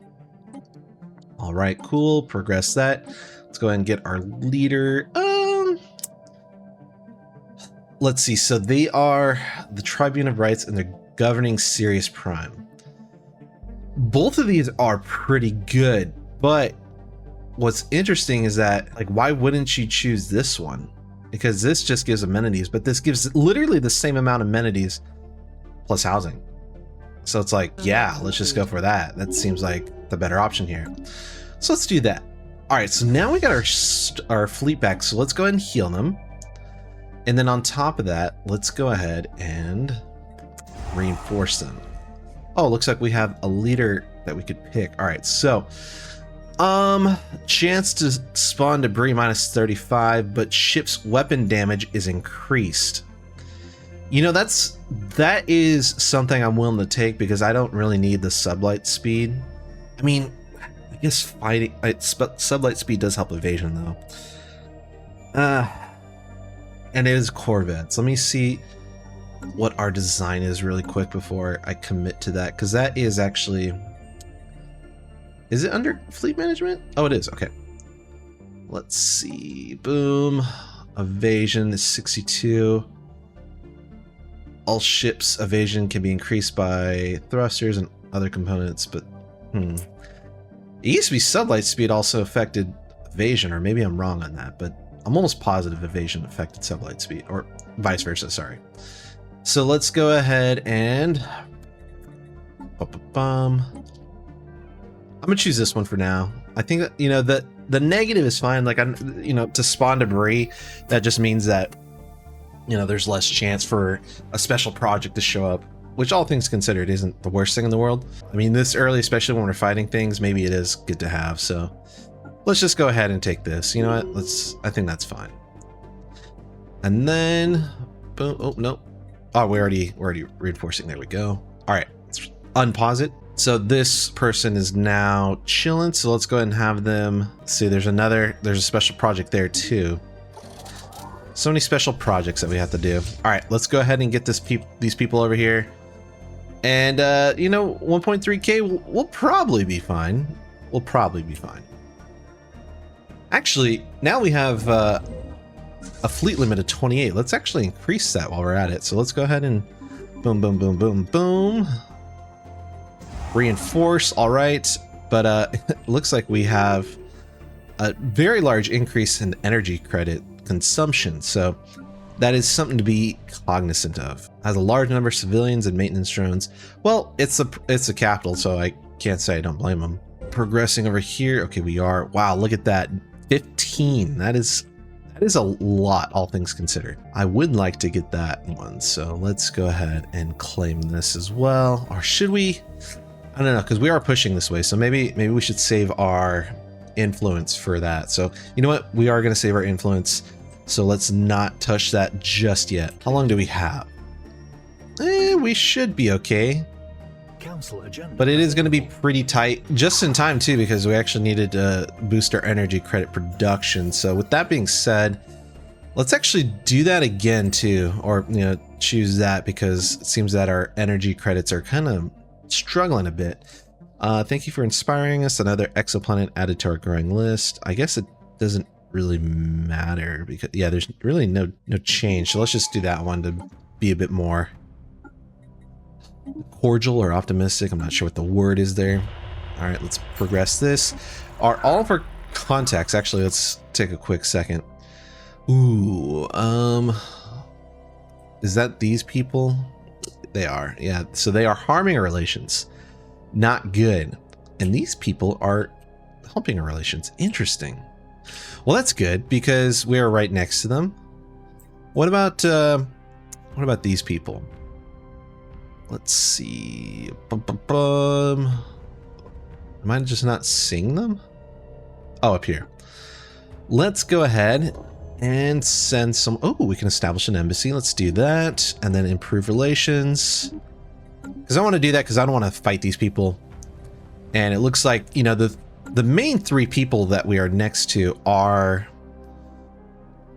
amicable with us. But oh wait, these people are pacifists, so they can't really attack us. So don't have to worry about that too much. Oh sweet, we got our embassy. All right, so that should be a small increase every so often. Let's go ahead and build this here because it looks like we have something going on here. 1.4K. Let's go ahead and take this one on because I think we should be able to do it. 1.4 against 1.2, but it's three large beings, so it might take a lot to take down one. So hopefully they focus fire instead of just spreading out damage, which for some reason they love to do that, and I don't know why.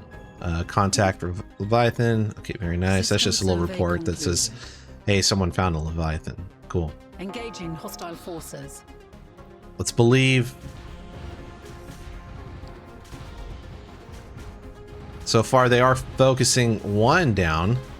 All right, so they did get one. Awesome. So they just need to focus down one entirely, and then we should be able to just take out the last one with ease. There we go. All right, perfect. Perfect. All right. It's a lot closer than I like. I will admit. There we go. All right, let's go ahead and have them head back. Let's go ahead and have them research the project here. Okay, let's see. So you're governing diplomatic agreement influence upkeep. That's actually pretty cool. Ooh, monthly unity increase. But as counselor, I think I'm gonna choose this one.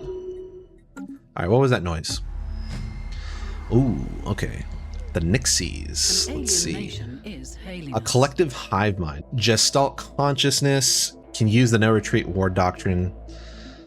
Rulers are immortal. Native pops are not affected by happiness and will not join factions. Okay. We are the unity. We speak as one. The collective consciousness has taken note of your presence. We'll observe for now.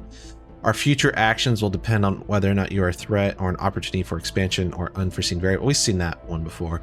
I would say it's like a mixture between these two, but more leaning towards this one. So let's go ahead and just put this one as well. There we go. All right. Uh-oh. What is this? Oh, someone getting raided? Looks like someone's getting raided. They didn't pay the tribute. Someone didn't pay their tribute. All right, let's go ahead and sign this. There we go. Ooh, oh yeah, we want to get this because we want to start harvesting some of these, like this one right here. That'd be pretty sweet. All right. Are these all healed up? I think they are. All right, let's go ahead and head over here and make short work of this mining drone, so then we can also open up this, because we only have 650 seconds left, so we got to make quick work of it. Curious. Okay, cool. That's interesting. So we are the United Nations of Earth and then the Commonwealth of Man, so it's like very similar. Military dictatorship. Okay, well that's not fun. Fanatic, militant, and xenophobe. So literally two of the worst things. So that's not going to be great for us or for other civilizations. United Nations Earth. So the UN has managed to somehow maintain its grasp of power then, even after all these years. You have to forgive us. Things were somewhat chaotic on Earth when our ancestors departed on the useless Ark ships. So they do acknowledge that they actually came from our group, which is interesting because that, like, they're basically like giving you kind of like a small little lore saying, hey, we did come from Earth, you know, years ago.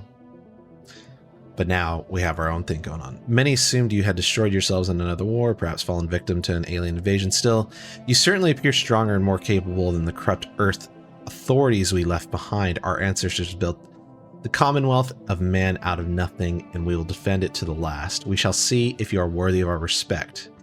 So that's kind of like between these two, you know, where it's like they're kind of like insulting like what they saw before, but also saying like, we don't know if you're even worthy of our respect in the first place. So it's like not outright saying, you know, we're, you know, trash or something, but they're kind of like, you know, just between these two. But I'll go ahead and select this one just to make sure they can't really get an edge on us. Okay, so we got that. Let's go ahead and build this. Boom. Oops. And then build that, and then kind of want to see what's over here, but we'll probably jump to this one. They both have the same amount so far, so. Ooh, special project complete. After rigorous research, we understand why the trees sap summon those creatures. The tree is able to produce a highly nutritious substance, which has machine-like abilities to repair organic tissue. A tree is a tree of life. The tree is a tree of life. If we harvest, we could use it to expand the lifespan of our people. But there's one problem. The tree's healing power is limited in amount. We could use it to improve a small group of people's life substantially, or increase everyone's situation by a small amount. You could let the tree drift along, but you get like a pretty good amount of influence. Give to the people to get more happiness, or give it to your leaders to increase their lifespan. So it really just depends on what you favor. I do think leaders are really strong, and increasing their lifespan would be fantastic. But I like to, you know, the needs of the few are outweighed by the needs of the many kind of play style. So I'm going to give it to the people. I think their happiness is key. Let's go ahead and have them come over here. How much time do we have left?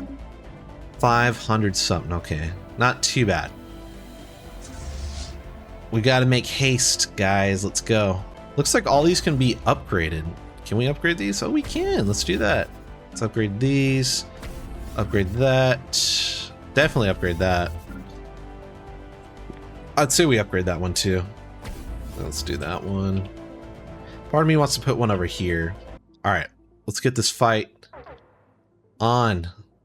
Take these fools out. Bong bong. Engaging hostile force.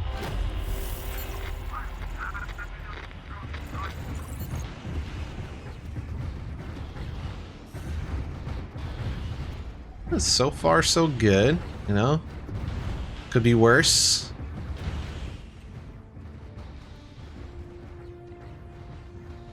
We're just slowly getting more ships while all theirs are going away.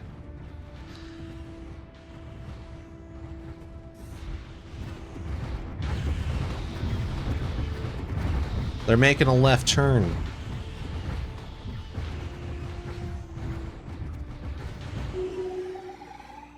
All right. So now that's done. I think this one's the more pressing one, and then we can go over here. Yeah, 300. So let's go ahead and get that over with. And then let's have you heal up. Bada bing, bada boom. System survey concluded. Where are they going? Where are they raiding to? Well, they're definitely raiding someone, but who? Investigate. Oh, yeah, it's the oh, it's this thing probably. There we go. Caravan fleet. Oh, okay. I thought it was a raider. It's a caravan fleet. Cool. So, you know, that's what I was kind of saying earlier. Like, sometimes these like harmless NPCs will come through your system and say, hey, we have this stuff we want to trade. So they'll tell you like what they have to offer. So, you know, for a low price of 500 Unity, they can artificially inflate the trade of our systems. And it will last for 80 years. I mean, for 500 Unity, that's honestly a deal. Definitely do that. I think that's totally worth it. Terraforming gases and terraforming. Let's go ahead and do this one, because this one seems pretty close to being unlocked. Okay. We have a lot of leftover stuff. Let's go ahead. Oh, let's go ahead and upgrade this. Boom. Research Enclave. Boom, boom. And then let's go ahead and put this here, those. Awesome. And then let's build one of each. Oh, we can't build one here. That's right. Dang it. Well, we'll keep one there just in case. Okay, no, we can't do that there. All right, let's see. What else can we do? Oh, sweet. Let's do this one. Boom, boom.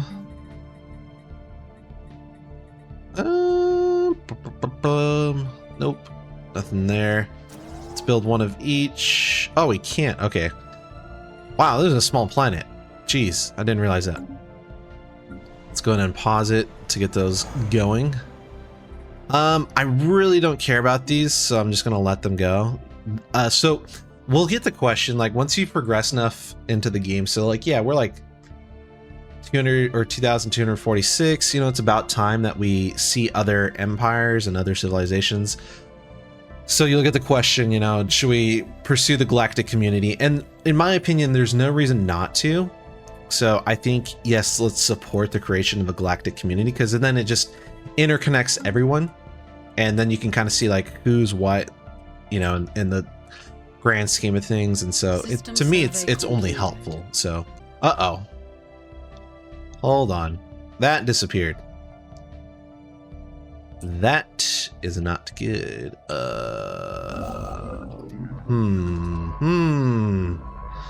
Not good. When did that happen? Let's go ahead and start having some things move, because that is going to make me nervous. Okay, that's not surprising, but that is a lot. Wow, look at all that. That'd take a lot to get through. It just seems like there's a lot, but it's not like a crazy amount. This has me worried now because if they get to us, that's not going to be a good thing. Okay, we're gonna have to push that direction and claim this choke point, because if they claim that, then it's going to put us in a very hard position to defend all these, and they'll more than likely claim these, or, you know, put claims out if they're going to attack us.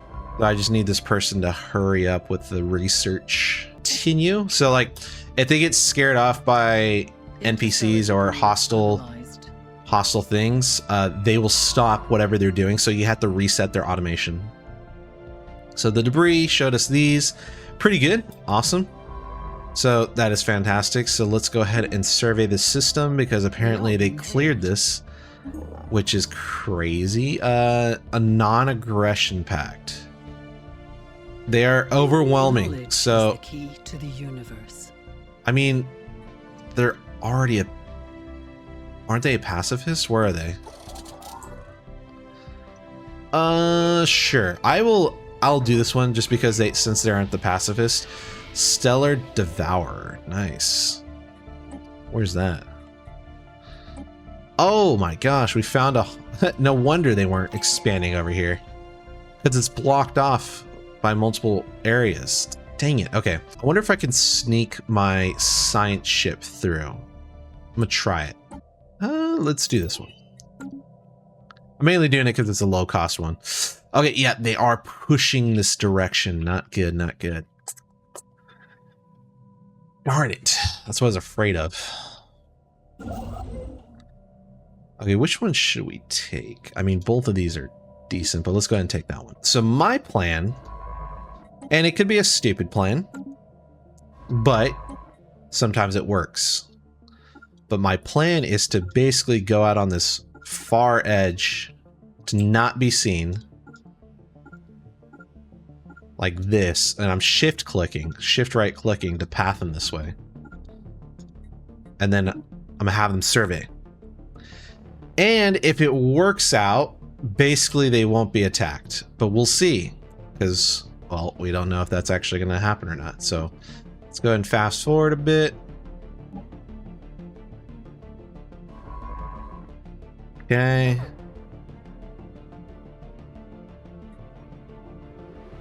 Okay, nothing is... Okay, so nothing's attacking us. Home base of Ore Grinder. So we have the Galactic community, so now we should be introduced to like a ton of contacts, so we should be seeing this like fill up here quite a bit. Ooh, there's a mega structure in here. Huh. What's the mega structure? Is it this thing? No, that can't be it. Where is it? Ooh, it's a ruined arc furnace. Okay, that's cool. Well, it's not the greatest thing in the world, but it's still something pretty cool. All right, so far, let's agree. So far my idea is working. So like they're pretty, even though they're hostile, they're pretty non-responsive. So we can kind of sneak around like this. And sometimes it works, sometimes it doesn't. I don't think that we need one. Let me check real quick. Where are you? Ooh. I mean, it is nice. This one would be nice. You know what? Yeah, let's go ahead and do it. One less person to worry about, right? So far, so good. We're sneaking. We're pulling a Splinter Cell, or we're pulling a Metal Gear Solid, however you want to look at it. Hopefully this doesn't trigger. Oh no! Jump! Ah, dang it. We were so close. Man, I thought we had it. So close, yet so far. Oh well. I wonder if we could sneak around this thing. But I think its aggro range is pretty big. We'll try though. I guess we'll give it a go. Oh my god, they're rushing it. Dang it. Yeah, we need to get on this ASAP. Uh-oh, we lost our leader. Dolores. All right, now we're definitely on a race to claim this spot. Event caravan. Let's see. Show us your wares. We'll give them 300 alloys, and they'll give us 750 minor artifacts. That seems really good. Yeah, let's do that. So minor artifacts, we haven't really touched on. I think is it here? No, it's not here. Where is that stuff? Discoveries? Yeah.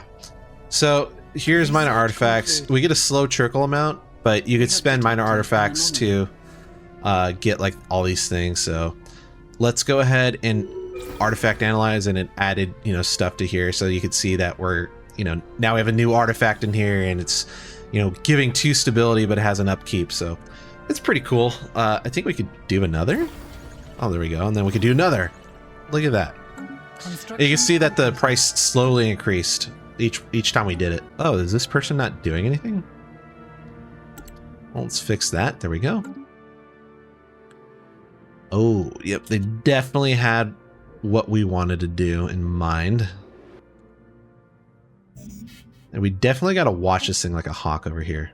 Let's go ahead and bump this up. Yeah, so this is going to be a hot topic for sure. All right, awesome. Immediately build. We beat them to it. Life is good. We are being hailed. Ooh. The thing is that, like, usually mega corporations provide a pretty gosh darn good trade boost, so I'm more keen to accept theirs. Seems that our research is better than theirs, so I'm gonna say no. Oh, this one was just on autopilot. We are being hailed. So let's go ahead and research anomaly, and then research this one, and then research this one. Man, they just want to keep sending stuff our way. It's like, dude, we just barely met. Ooh, now they want to go to a defensive pact. Interesting. Aren't we already in a non-aggression pact? I wonder if they feel like they're about to be attacked by someone, though. Sure, we will get into it just because they hold this area from us. That's mainly the reason why I'm accepting it. Let's go ahead and hit this one. I think that one's going to be better. All right, we claim that. Let's go ahead and build this one up because I feel like this is going to be an important area to defend from this area. So, you know, kind of is what it is. All right, well, I think that's a good point to stop. We secured that area from that civilization, so I think this is a good place to go ahead and pause here while we have a chance to, and we'll pick up next time. All right, and we are back with part 9 of our Learn to Play Stellaris series. With that being said, there was a big update, the 4.3 Cetus update. I think that's how you say it. Cetus? Not sure. In any case, when I loaded into the game, it did warn me that because this is an older save, and this applies to pretty much anything after 4.3. So it might have some weird behaviors or something might act weird, but in any case, I just want to give you a heads up that since this is an older version, still in the 4.0 series, we might see some weird things that aren't reflected in the most latest and greatest meta. So with that being said, just want to get that out of the way. And let's go ahead and take a look at where we were at. We wanted to claim this, which was our big thing here, and we did. As you can see that they were on their way here to do exactly the same thing. So it's a good thing that we did rush over there to make sure we can block them off because I believe they are, yeah, fanatic xenophobes. So, all right, so let's go ahead and see what we got going on here. Right now, it looks like we can launch an agenda. All right, so I think, yeah, we were having a faster colony development speed, which is good for our colonies that we got going on here. I think this is a good one. Monthly unity, it's always good to have. Looks like we are full on a resource, so let's pause that real quick just to make sure that we aren't wasting anything. So let's go ahead and, yeah, we'll sell some of it to get it off our plates, but let's do a double check to see if there are any buildings we could build with the leftover, I shouldn't say leftover, but the copious amounts of minerals that we have. Not seeing anything right here, but I mean, we could build something rather than nothing. Planetary infrastructure speed, what is this? It doesn't even say what this is. Ah, well, I guess that's that weird thing that we were talking about, right? Because I have no idea what the heck these are. And it says description. Well, that's one of those weird bugs that we're talking about, because, yeah, I have no idea what that is. We might want to replace that. I think it might have been the automation building. I think they might have removed the automation building. Yeah, I'm not seeing one. Looks like they did. Unfortunate. Let's go ahead and build a civilian industries building here, just because we are struggling a bit on that. So let's go ahead and do that. And then here, looks like we're already building out this stuff. Good. While we're at it, we could build one of those here too, just to get things going. And then same thing here. We could build a research lab for now. You know, we can keep those spots filled with something better than nothing, right? And same thing here. Go. All right. Looks like what the heck's with our fleet? Fleet's looking really weird. I did read that, you know, the fleets did change a bit. Is there a way to like put them together? Can't we merge them? Are we able to merge the fleet somehow? Merge, we can't. Ah, they really messed up the command limit. Oh dang, our naval capacity is over too. Maybe we should get rid of some of these. I think that's what we'll do. Unless we need to take out anything else. Let me do a double check before we commit to that. So we kill something and then, you know, we needed them, then that would have been a bad thing. I'm not seeing anything, so let's go ahead and go over here. Yeah, I think I'm gonna disband this one just because it's probably gonna cause us to it's probably causing our naval capacity to go crazy. And then same thing for this one, because we can still have this person here and we can actually bring them back to our place. But yeah, let's go ahead and disband this one because we don't need it anymore because we already took care of what was going on. It's going to make us look weaker though, I'm not going to lie, you know, but at least our naval capacity isn't affected and that should be helping us a lot. Let's go ahead and pause again real quick. Yeah, this one, because this unlocks kinetics weapons path. Very nice. Yeah, so I'm a bit concerned continuing this game. The reason being is the changes to the military. And when I look at this, you know, it's not a lot of power. And I think, you know, last time we were here, we had like around 2,000 because we took out the thing here. And now if I look at this, it looks relatively the same as before. I could be wrong. But if the enemy or the, you know, the AI isn't adjusted to the new Navy stuff, I'm just going to get steamrolled. And so that's going to be really hard to counter. So because we just have to go to the new, basically make a new game in order to keep up with the changes that happen from 4.3. So just something to keep in mind. We will continue this, but if it comes to a point where we are just simply outnumbered due to, oh, of course they do. Well, you know what? We're going to close our borders to you too. There we go. Because if we can't go there, then you can't go here. But yeah, if it turns out that the game is just wildly unbalanced because of the new version, yeah, that's just how it is. Unfortunately, it's rare when like a new version comes out and it makes old versions like obsolete in the terms of like compatibility or game mechanics, and this is one of those times where that actually happens. So as unfortunate as it is, it does happen. So, you know, that's just how this game is, and it's not a terrible thing. If anything, it's like it's an excuse to, you know, stop this and, you know, either wrap it up or, you know, start a new game of Stellaris. And that's, you know, starting a new game of Stellaris is always great, right? So it's not always bad things. Go ahead and research that because it looks like we need a automated shipyard. There we go. So it looks like, dang, we are still struggling with consumer goods, even though we had built, oh wait, no, we're about to build a civilian infrastructure. Well, let's see if this fixes it. But at the same time, let's go ahead and sell some of these to see if we can fix that as well. But let's go ahead and see how this affects our stuff. So let's wait for the new month. Okay, so yeah, it balanced out pretty nicely. There we go. But, you know, we're eventually going to come back to, you know, oversupply of this and this. So what can we do? Well, we could build silos, you know, on these things and, oops, that is the wrong thing. I want to click this. So we could build silos here like this, and a resource silo, which, you know, gives us more stuff. It's not a bad thing.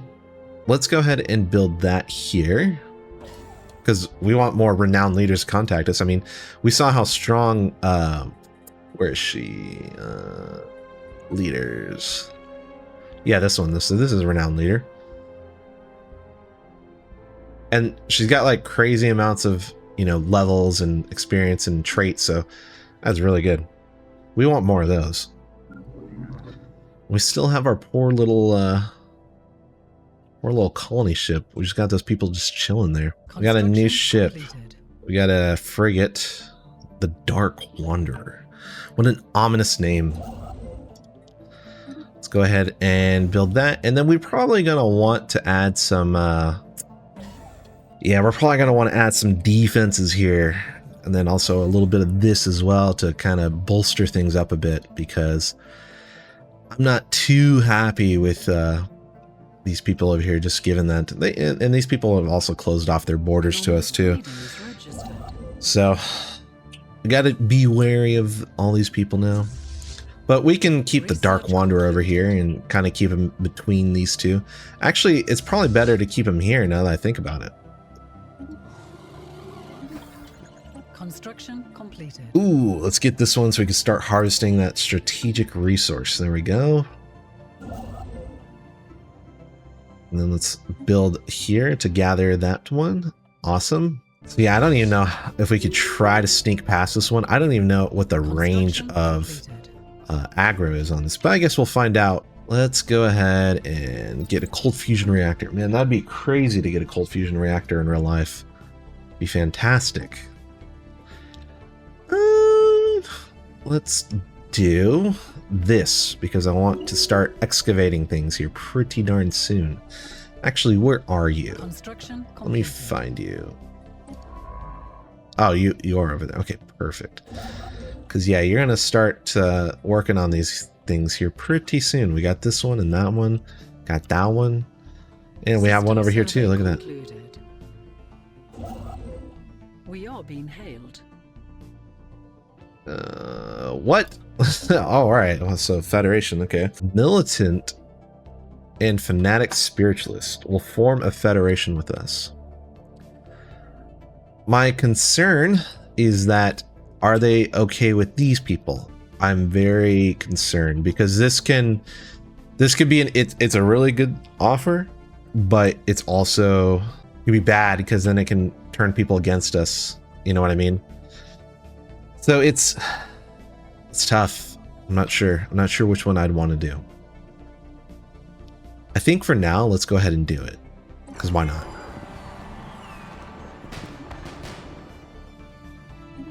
There we go. XP. Oh, I think we have to put someone here, right? Oh, I thought we could put a an envoy, but it seems that we have to dedicate a leader now. Oof. Let's go ahead. Return the middle. Yes. Let's not risk an altercation. Never want to risk altercations because it can just lead to unnecessary fighting, and obviously it's not what we want to do. How did this get removed? Did I not take this over? I thought I took this over. I could have sworn that was taken over. Our pleasure. See, and now we get a favor, and we get plus 50, and also more renown. As long as we're still good. Waiting to be assigned. Let me see. Let's take a quick. Let's pause real quick and. Hold on. Did we get pulled into war? Okay, no. Gulk for carrying as declared war. Holy. That's not a fallen empire, is it? Where are those people? Let's see where they're at. Oh, they're up here. Oh, these two are going to go out in. Okay. Well, as long as we're not in the middle of it, I don't care. You guys can fight each other all you want. Although I'm very tempted to take over this one. I wonder if we can. I wonder if we could sneak that. Let's see. How much is that? Lacking. I think we could do it, though. Let's go ahead and do it after they are done. Because if they're too busy fighting a war, we could... I mean, man, we could definitely sneak this and get that archaeological site, because that would be fantastic. Construction completed. So let's go ahead and do that. Construction Uh-oh, another war. What? No. This is why. Oh my gosh. This is why I didn't want to. This is what I was worried about. They want to fight. No. The war target is superior. No, I'm not ready to fight. That is insane. Why would they want to fight? And they're right next to me too. And here's the thing. They're pacifists. Why would we fight them? It makes no sense. Gosh. So many things happening so fast. This is how quickly things can spiral out of control. But I guess that, oh wait, what were we doing? Contacts, that's right. Let's see. Looks like we're pretty positive with a lot of people. Surprisingly, oh wait, no, not surprisingly. They are harming our relations. So, yeah, so these people are trying to hurt us. So let's see if we can fix that, because we don't want to start a war with them. Or we're trying to avoid a war. But it seems like they're actively trying to start a war, so it is what it is. I think we should invite these people. Is there a way to, like, how do I offer invite to Federation? Yeah, let's do that. Hell yeah. What? Why? Oh my gosh. I hope they're not being spiteful because I didn't want to get a war with a pacifist. Construction. I guess it remains to be seen, right? Alright, so now we got that one. So let's go ahead and build our stuff on it. Knowledge is the key to the universe. And we can't take over this one because, well, you can see that it's just got really low habitability, but not the worst thing in the world. So let's go ahead and take a look at our new, wow. That, those are some crazy options. So Dyson Swarm and Hyper Relays. I mean, this might be more helpful overall for increasing speed between systems, but We are being hailed. I do like that one. Uh-oh. Leader retired. Let's see. Open council position. Not a big deal. Ooh. Do we not have a... Oh, no, they just simply retired. Okay. Not a big deal. So let's take a look at what we can hire. So we need a new commander. And we'll see if, you know, removing the other fleets was a mistake given the new update. But I guess that remains to be seen. But right now, it does look like, you know, if I'm looking at this, the military power hasn't changed, but if anything, it just got worse for us. So that's why I'm just a bit nervous on this run. And quite honestly, if it turns out to be too hard or, you know, like just really imbalanced, because you know, every time I load into this game, it just says, hey, like, you know, it's an incompatible save, just so you know, there's a lot of changes. And, you know, you guys might want to take a look at those changes too, because they changed like how they counted like fleets, especially with like different types of ships like corvettes and frigates and cruisers and battleships. So they all have their numbers changed. And I believe there were some unity balances. If anything, it looked like a nerf to unity builds. So I think people were just unity rushing a bit too hard. But sorry, let's get back to this. Going here. No, I don't need that. They are going to be a counselor, but they're also going to be a commander. I mean, as an overall selection, this one's great. I do like this, but we're not fighting a lot. And anytime we fight, usually we also need to repair the shield as well as the armor. So, you know, having the whole regen and the armor regen's nice, but shields, you know, I think sometimes shields actually can repair themselves too. So this might solve the whole thing, but we're not fighting too much, especially with what we got going on. So I think we're going to go ahead and do this one just because it's an overall like, hey, this is really easy. Not easy, but just like an overall selection, like it applies to everything that we're doing. So let's go ahead and do that. And then let's also, honestly, like the lowering the number is kind of nice. It kind of makes it more manageable in that sense. So the question is, do we want to, you know, build this? Because one, it's going to take, you know, the alloys to build this. And then two, is it going to be worth it? In my opinion, yes, just because it is right next to an aggressive person or civilization. So let's go ahead and do that.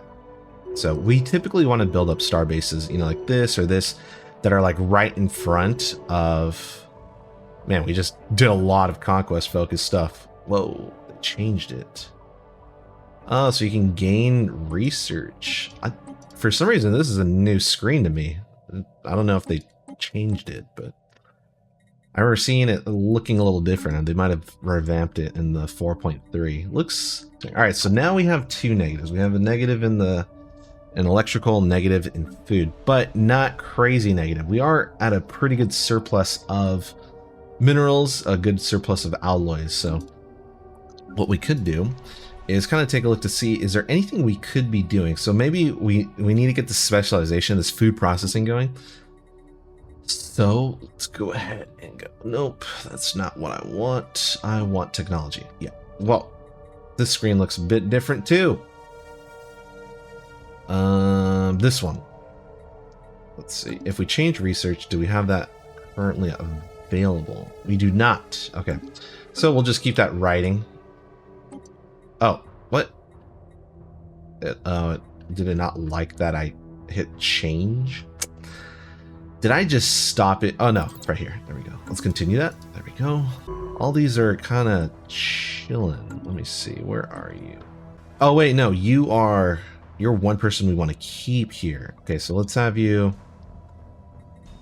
Are you our excavator? Okay, so let's have you do the anomalies. Where is our excavator? I know we have an excavator somewhere. Are you the excavator? You are. You're all the way over here. Completed. What are you doing over there? Let's get you back on over here. There we go.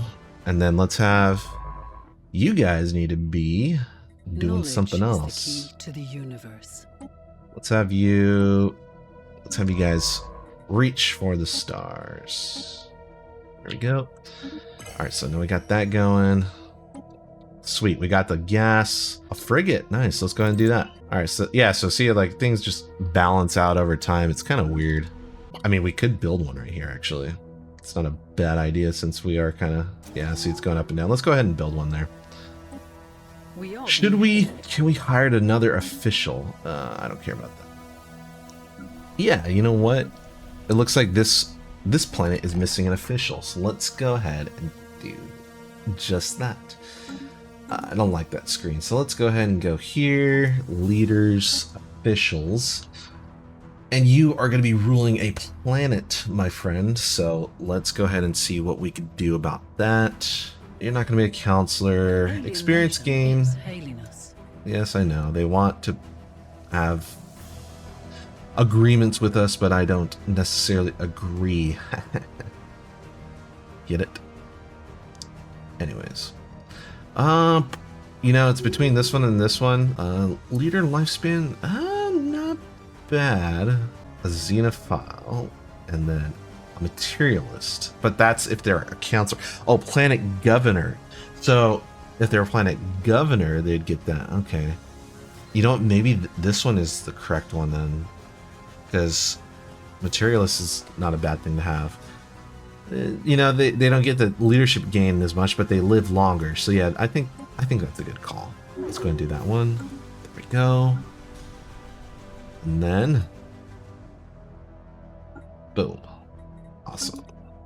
Temporal prism. Fascinating. Okay, so I think that was just literally that, wasn't it? Oh, we already completed another. Nice. Subdermal stimulation. Army morale plus 10 unlocks feature chemical bliss. I mean, oh, this is a really good one. This is a hard choice between this or this, because this is really good. Species modification points. This would allow us to get into changing our species and, you know, choosing better species.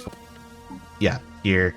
And then like you could change. Oh, because we have to get the gene tailoring. So I can't even do it without the tech. I don't know if this one's going to pop up again. I really hope it does. But I feel like this one's far more important to take. So I'm going to take this one. Let's go ahead and claim this natural. Yeah, or this, or actually, let's go here first and then get that one. Bellamycosin freeholders. What can we offer? Let's offer them. We'll give you guys some minerals. There we go. So you get off our backs because we don't want to lose anything.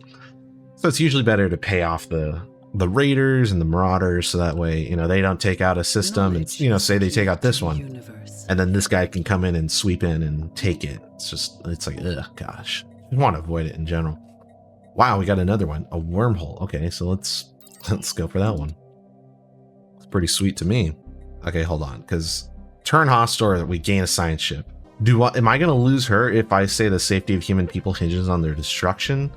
See, that's the problem. It's like, I don't know if like taking this person, like if I put the safe, you know, U.S. Walter Rayleigh, which is this person or this ship, turns hostile. It could be really bad. Yeah, let's just go ahead. Other science ship. Whoa, this has jump capabilities. What? Wait, can we even use the jump capabilities? Advanced cloaking. Do we even have that on our ships? No, we don't. Yeah, no, this is a crazy ship. Okay, well, I'm gonna put them over here just in case they do turn hostile and they're under a defensive platform, or I guess a starhold. So let's go. Let's also upgrade that thing too while we're at it. All right, so our energy just keeps going down, so that's not good. Ooh, we can upgrade. Let's do that. Thank you. Ooh. Improve structural integrity or get a destroyer. I think we'll go for the destroyer because that gets us to battleships sooner than later. It's always a positive. Looks like our capacity went up. The readied shield plus 10%. So that must be from our Federation. Oh, our economy is much higher than theirs. Nice. It's a good position to be in. Looking great. Looks like we have some open buildings here. Did they it looks like they patched out that that one building. Oh, I know it's still here. Yeah, this thing. Yeah, well, oh Jesus. What the heck? Gosh, so many pop-ups. Let's do this one. Let's agree to establish an embassy. Humans, how delightful. We haven't expected your encounter for a few centuries. Personally, I thought you'd... Is this a, it's a fallen empire, isn't it? Yeah, they don't care. Cool. Okay, so we'll just do that one. Because they don't really care, because they're fallen empires. Appears a mischievous third party was able to hack into the translation software. United Nations of Earth opinion civilian regime changes by... I mean, why wouldn't you choose this one, you know? So let's just do that, because, like, why would we want to ruin our relationship with these people? You know what I mean? Doesn't make sense. Maybe association status? Let's try that. I mean, we already given one to them, right? Oh my... Why is this person always declining it? Like, what's the point of being in the Federation if we're not bringing in anyone else? There's a problem with Federation. Sometimes they just like, the AI is just blah. You know, like, it's like, come on, guys. The more allies we can get, the better. Like, really. Cool. I feel like I can't really do anything else over here, so I guess I'm just gonna leave them there. An anomaly. Oh, they took it. Dang it. I was really hoping to get that. Whoa, they're getting taken over by this person. Oh, gosh, yeah, they're getting wrecked. We got to get our ship out of there. They're losing a lot of ground. That's not good. But dang it, I wanted that. I wanted that because I wanted this archaeological site, because you can get some really good things from archaeological sites. Let's just add a monthly trade to start balancing out our, one, our minerals, and then two, our energy credits. You know what I mean? Just let's do 50. I think 50 is good, and then let's go ahead and sell some, and then we can buy some food too. Here we go. Council agenda ready. Council agenda. Boom. And then the next one. Let's do give and take. That one looks pretty good. All right. Finished off that one. So now we get a sweet ascension perk. So we can do biomorphosis, the flesh is weak, synthetic evolution, mind over matter. So now we have those, you know, these ones available to us. So I wonder if we could quickly pause real quick and then take a look at the tech tree to, you know, because I have a feeling. Oh, is that the tech tree? Wait, no. It's we can't see it, can we? I was hoping to see the tradition tree for the up and coming one. Let me see if there's, you know, starting from the bottom, if there's anything else that like reaches out to me, because otherwise it's like we don't really need to worry about like taking anything else, and we could probably take one of the 4 that are kind of locked out. Convoy specialization conversion time. I mean, this is nice if I'm trying to make everyone happy. No. We only have 3 planets, so this doesn't really matter. Although, now that I look at this, this is actually really good if you go wide. I might have said that in my previous video, but looking at it, I'm just like, an official capacity +2 plus, you know, minus 25% from planets. That's pretty nice. This is really good in general. Monthly unity, not bad. You know, this is overall good one. Don't really need more star bases. I'm not taking over things. 150 naval capacity, geez. Yeah, that's a huge one. Well, I mean, I guess you can... Yeah, you would need a lot of anchors or anchorages to even get that, so that's pretty good. It's a good power projection. Enigmatic engineering, I don't really need that. I don't really care about that either. Arcano tech weapon damage. I don't really need that.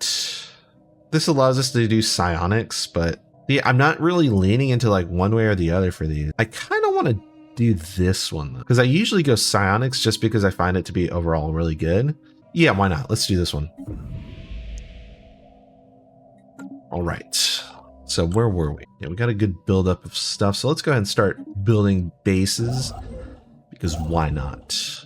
Because why not? Let's go ahead and take over this one too, because look at those exotic gases. Those are pretty nice. I like that. Okay, you're doing nothing. So let's go ahead and research this one, research that one, research. System survey concluded. It's taking up so much energy, consuming. I mean, just overall our whole thing, you know. Not much we could do. Could build another thing. Can we? No, we can't. You know, I could use this one to test to see if like I could sneak around. I'm gonna move this one over here though, and then I think that's what I'm gonna do. I'm gonna use this one to test to see if I can go around this Stellarite, which I highly doubt I will be able to, because it's, you know, its aggro range is probably pretty large. But you know, we don't know until we try, so that's what we're gonna do. Ooh, we should probably do these. Go. Oh, sweet. Okay, intriguing. Oh my god, so many pop-ups.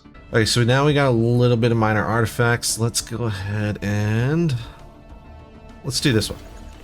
There we go. So now we just got another thing. We got a perfectly faceted carbon. I wonder what makes it perfect. Is it like structure perfect or something? I don't know. Now our food's too much. Okay, so let's cancel this because we don't need to do that. And then let's sell it. Yeah, our trade's getting pretty up there. No. Launch the deceased into space. That's a bit rough. But the masses mourn, I would say. Why would we launch them into space? Oh man, they're really pushing hard. Okay. Maybe we should maybe we should build up some things over here. Let's go ahead and do a hangar bay, 1 torpedo bay, and a gun battery. And then we'll get this and this. There we go, because we're not going to be stationing any troops there for now. I mean, we might later, but I think that's a good call. Yeah, look at that. All right, so we got a gun battery, so let's add another hangar bay and then a torpedo. And then let's put communications jammer. Excellent. Excellent. I think a resource silo here is going to be fantastic for us. System survey concluded. And I think could probably build a shipyard here as well as another anchorage, because why not? It's good to have a shipyard over here. All right, let's see. Translate more lyrics. Fantastic. So the difficulty is still 1. So as long, in my opinion, Given access to the master's teaching philosophical mindset. Okay. I gotta check out edicts real quick. But my rule of thumb here is as long as the difficulty is less than or equal to the skill bonus, I keep letting it go, because I think that'll make sure that like you at least get something good. So open council position. Let's go ahead and put you there. Fascinating. Hey everyone, welcome back to our Learn to Play Stellaris series part 10. We see we got some construction ships that are a bit idle, so let's go ahead and fix that. But we have been looking into the 4.3 changes that have landed, and so far so good. Nothing game breaking, but that remains to be seen. So without further ado, let's go ahead and get back into it and see what we could find. And you know, maybe this game is going to be fine, but we won't know until we continue playing, right? So let's go ahead and continue doing that. Man, this is actually kind of a hard choice. So do I take minus 25 crime or a 3% happiness boost? So let's take a quick look. So they're on serious prime. I mean, yeah, like crime's not really an issue. So yeah, champion of the people. I think that's the call here. Specimen attained. Cenotaph display. Nice. Imperialist faction becoming more militant. Fascinating automata. Of course we want the more resources. Why would we be hunting down those things? We're not going to do that. Ooh, that's the people that just that are attacking these people, right? They are. Oh, well, you know, we'll be on your side. Looks like you're doing work to these people. Although that does suck for them. You know what? Let's go ahead and choose. This looks like it's gonna autocomplete. The heck? It's over. Let's see what happens. No progress. Okay. It's already done. Look at that. See? Instant. Amoeba's pacified. Okay. Ooh, Habitat Central Complex. It's really cool. But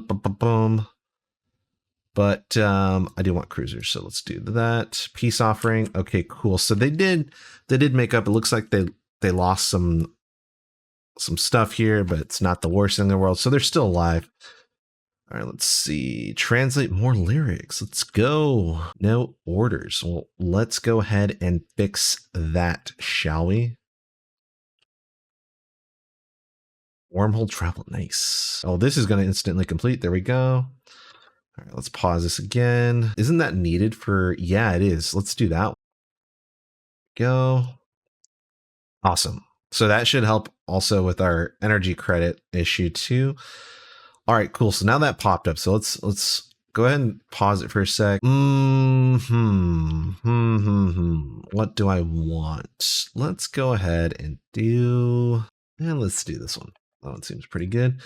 Okay, so yeah, someone left a comment on my video, or a few people actually, that I was incorrect on the edict stuff. So I stand corrected. You know, if I misspoke on that, that's my bad. So let's go ahead and take a quick look at edicts, because you know, when I first see this, my understanding of it was that it takes this to install it, and then the upkeep is this, but people are saying no, as long as you're below your edict fund, you don't use any of these. So let's go ahead and see if that's true. So the edict fund is separate and a static pool of unity for edicts. This is an edict fund. So it looks like they're already right. It's a separate and static pool of unity that's only used for edicts. If upkeep exceeds the size of the fund, regular unity will also be used. Okay, so yeah, that's on me. So just so you know, you should probably be using edicts as soon as they're available. So that, you know, this is probably going to change how I view things, because I saw this and I activated a few and I saw like it went down. I must have had a low edict fund or something at the time, but like hovering over this and then actually reading it, I see this is, you know, the change here. So the real question here is though, does the edict fund only apply to ones that use Unity, or does it also work on the ones that have, you know, say electrical cost or an exotic gas cost? You know what I mean? How does that change? So I don't know, but look at that. Masters teaching philosophical mindset. Research speed increased. Recruitable leaders per class increase. Not bad. Not bad. So we could fortify the border for increased starbase capacity. This is pretty good. I like this as well. But this does increase the upkeep per physicist. Oh, I should honestly, when the game first begins, you should probably do this one. Map the stars. That is a fantastic one.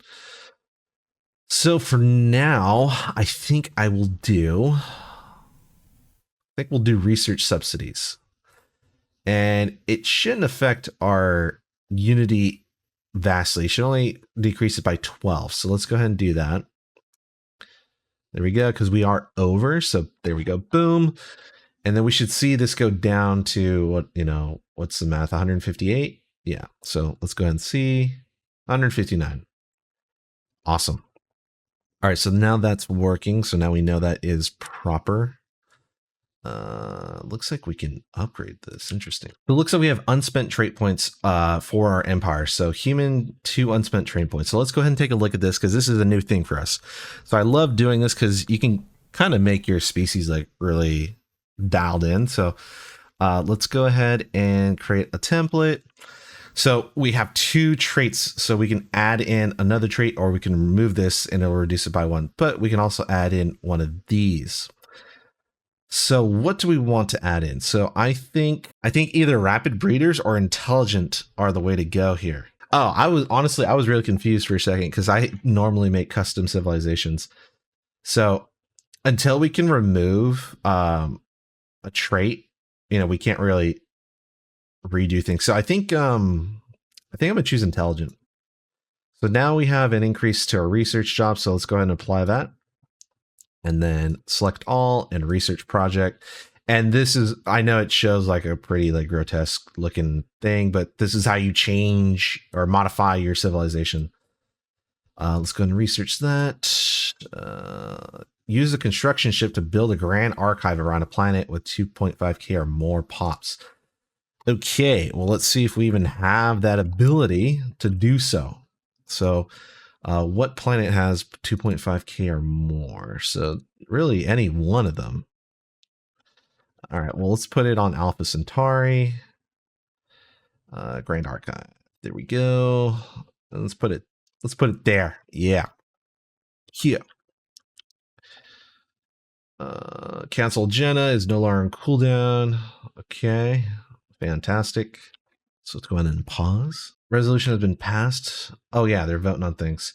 So here's another thing too, is that you should be looking at these to see like what you want and what you don't want passed, because you should probably be putting in your vote. So right now, let's see, where are we? We're here. So yeah, we're a little lower on the totem pole, but we're not completely last, but we're not overly powered either. But it seems like the majority of powers are, below the 4 digits. So with that being said, usually your galactic community power is, dictated, by this, the diplomatic weight, and you could see like what goes towards it. So it's always good to look at these and vote on how you want it to be done. And so in this case, begins the birth of the galactic market event. Yes, I support this because we also get more storage capacity. Buzzword standardization. So diplomatic weight from economy is increased. Trade is increased, but upkeep for bureaucrats is increased. I support that. I think that's a good thing. Diplomatic from tech. I think those are all fantastic. I don't mind the upkeep. Pan-galactic researching initiatives, diplomatic weight from economy, but upkeep is, I don't think that's a good one, so I'm going to go ahead and put no. Comfort the fallen, diplomatic weight from tech decrease. Let's see what is driving our diplomatic weight right now. Economy, our pops are driving it, so looks like majority of it's pops and economy, so the tech isn't the worst thing. So I guess I'll support that because tech isn't terrible, but I know eventually we're going to go pretty high on tech. So yeah, so you could see like they're only 92. We're higher than them on tech. So you know what, maybe we should support it, or we should, yeah, maybe go against it. Security contractors. Every mercenary enclave gains 10 plus naval capacity. I don't really need to worry about those, so let's go ahead and put that down. Any empire with void worms inside their borders, I don't really care for this, so I'm just going to abstain. So it's not really a big issue. From fleet power, we're going to oppose that because it's just unnecessary upkeep. I'm going to oppose, and I'm going to support conservation. Non-Interference Act. The active interference and aggression interference policies are banned. That kind of makes sense. So I'm gonna support that. All right, cool. So now we got our votes in. So now they're going to kind of go on autopilot now that we've, casted what we believe. So as a, go into vote, our vote is already accounted for. So that's what's really nice. Our energy is still on the rocks. Specimen obtained star mall complementary map. That's interesting. So it looks like this can be upgraded. I wonder, did we build this yet? I think we did. Okay, cool. So let's go ahead and have our ship upgrade at this closer shipyard instead of having to go all the way back to Seoul. Very nice. Let's go and build that. And then let's go here next. Negative trait. Uh-oh. What negative trait did they get? Wasteful. Ugh. Not good. Not good. Not the best thing in the world, but not the worst thing. Let's see if we could sneak by and pull a stealth mission over here. So we want them to go this way. And we want them to be... We don't want them to engage. That's the problem. So I'm really hoping that even though they're frigate, I don't want them fighting. But sometimes that just happens. You know what I mean? So let's see how it goes. All right. So far, so good. Looks like we're sneaking by. All right. While it's doing that, let's go ahead and get this because we need that. Helps our ships. I think this might work. Yeah, I think we can definitely get a science ship. Ubame's baby. Our scientists have concluded that the abandoned ship referred to as Ubame's in the command logs was conducting an experiment in the Kilos. Let's blah, blah, blah. Okay. Oh, look at that! Wow, we were able to get it. Okay, I did not mean to go there. No, that was on me. Yep, I messed up there, guys. I realized I should have gone this way instead of going over there. I did not think that through.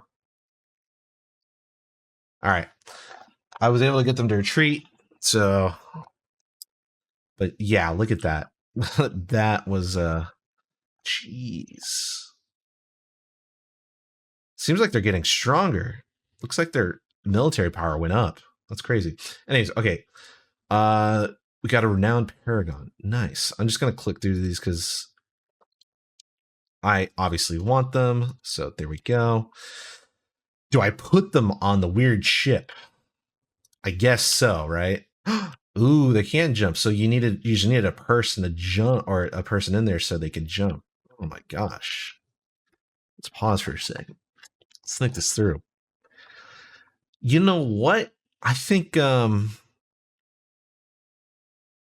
we could jump to these over here. Yeah, I think that's what we're gonna do. Wow, look at all these over here. What the heck? How come nothing's taken over here? Harmonious crew, sublight speed. Okay. A space shanty. Nice. Can we click on it? How do I look at it? I want to look at it. I want to see the lyrics. Discoveries, space shanty.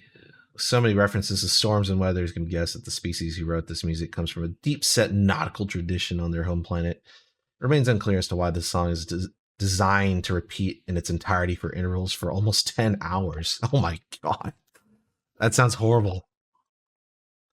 10 hours of nonstop repeat. Yeah. Uh-oh, someone closed off.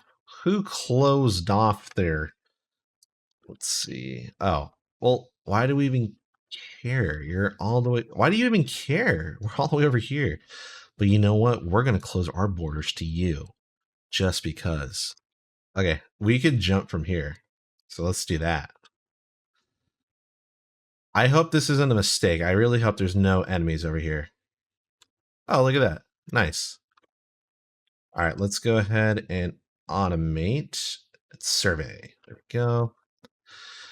Oh, that's why. It's because there's a raider and then, yeah, there's no connection. Interesting. Very interesting. If there's a con, there's there's a very high chance that they'd come towards my system instead of going over here. But I guess that remains to be seen. Con could be coming in the next 40 to 70 years. So the Senate is now in session, and we could see that our vote automatically went in. So since we already pre-voted for a lot of things. Pirate treasure, these ill-gotten gains. Speaking of which, let's go ahead and take a quick look at... yeah, let's see if we can get another specimen. There we go. Ancient kinetic launcher. It looks like a... Honestly, I almost thought it was a blunderbuss. It's like the or the space shanty and the blunderbuss would have been really cool, but this kind of looks more like a modern handle, but the barrel's kind of cylindrical. Uh-oh. No. They're a Serene Empire. No. Oh, it's the same people. They are pacifists. We do not need to fight them. They're literally not going to do anything to it. Oh, specialization available. Let's go ahead and do that. I think we could do it for everything. Yeah. Let's go ahead and do that. Do that. Awesome. Ancient mining drone, almost 5,000. Jeez, that, you know, now that you look at like the new fleets, like it makes our fleets kind of look silly.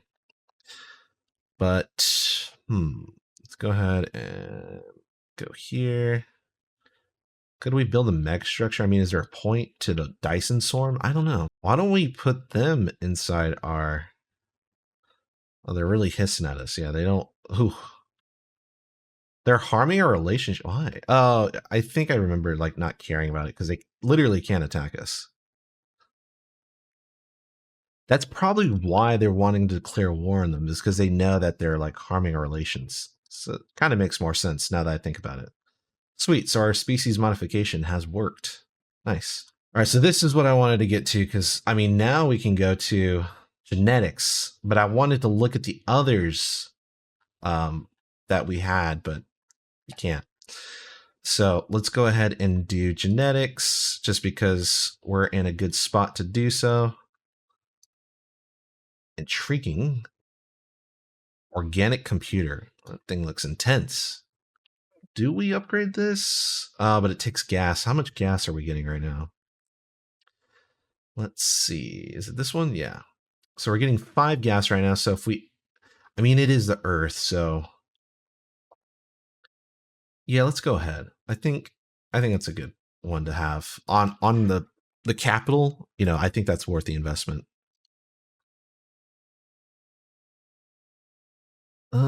Is there anything that we want to apply here? Research supply depot. Upkeep for researchers -10. That's all it does. And it costs a lot. It costs 80. Costs 80 of that. This thing looks crazy. Queptilium Enlightened Kingdom, an elective monarchy. Fanatic Spiritualist and Xenophile. I speak on behalf of the blah blah. I bring you greetings. Our great leader, King Stock of the Khaki is... Khaki? Is very pleased you have made contact in your unique species. We look forward to an exchange of culture. Nice. We'll go ahead and do the positive one. Yeah, I don't know. I don't know. Job efficiency is increased by 10%. that has even a higher upkeep. Yeah, I don't know. I'm not really seeing one that reaches me. So crack it open. Our scientists have discovered something rather monstrous. The mountain range they scanned was in fact the outer membrane of a giant egg. Where is this? Oh, it's there. So it's not even in our system. Let's crack it open because it's not in our system. If it was in our system, I might have taken the extra research, but since it's not, we might unleash a monster in here, but I guess we'll find out soon enough, right? 001 refugees fleeing. Are they kicking them out? What the heck? Go ahead and take. We'll give you minerals. Really don't want to have to fight you guys. Oh, sweet. We have another specialization here too. Let's go and do that. Boom. There we go. And then we can. So they do have automation still. And then build an automation building. And then I think we're going to do a research silo. Because why not? Remarkable. So difficulty's 4, but we still have 7, so we're good. Ooh, Star Fortress. Heck yeah. Star Fortresses are fantastic. And same thing here. Let's go ahead and do an energy grid. Didn't mean to zoom out or zoom in so much. Do that. And then let's do research silo or resource silo just because. Energy grid. Boom. Boom. So we have. Yeah, let's go ahead and put an automated miner because why not?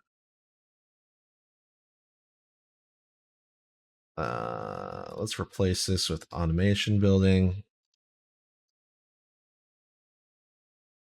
Replace this with an automated building. I think we got to replace this with something else too because it's not doing anything. I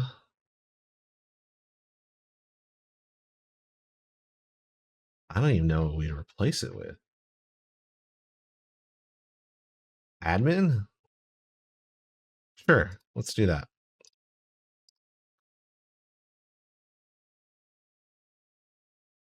Launch genetic pursuit. Wow, these are really good. Let's do that one. Okay, all right, so we did that. Let's go ahead and put in a food processing plant and automation, and then, yeah, we'll do it. Resource silo, and then we got to replace this. Did we already replace this? Can we not replace it? Or is it already being, oh yeah, it looks like it is, okay. Let's fill this up with an admin office and then put this here, food processing, crop development hub. Oh no, we don't need that. And then a resource silo, because why not? Admin for now is this placeholder, kind of managing our planets a bit better. Fantastic. Let's go ahead and build this, or claim all of our stuff. Federation level unlocked. Very nice. They used to have it so you could just put envoys here, but now that we've really fixed up our planets and or balancing our resources pretty well, I think this is a good place to stop. We did a good amount today, so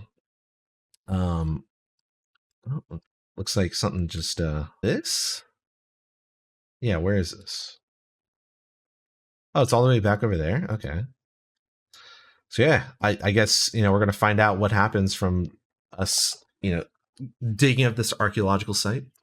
But we went over the Senate stuff and found out that we got to the ability to go over here. Also, we were able to dodge this Stellarite, so that's pretty cool. But yeah, definitely a good place to stop. So I appreciate you guys watching and appreciate you guys commenting. And hey, just like that edict stuff, calling me out on, hey, I'm wrong. So I stand corrected. So I appreciate you guys doing that. And as always, I'll see you guys next time, and I hope you have a good one.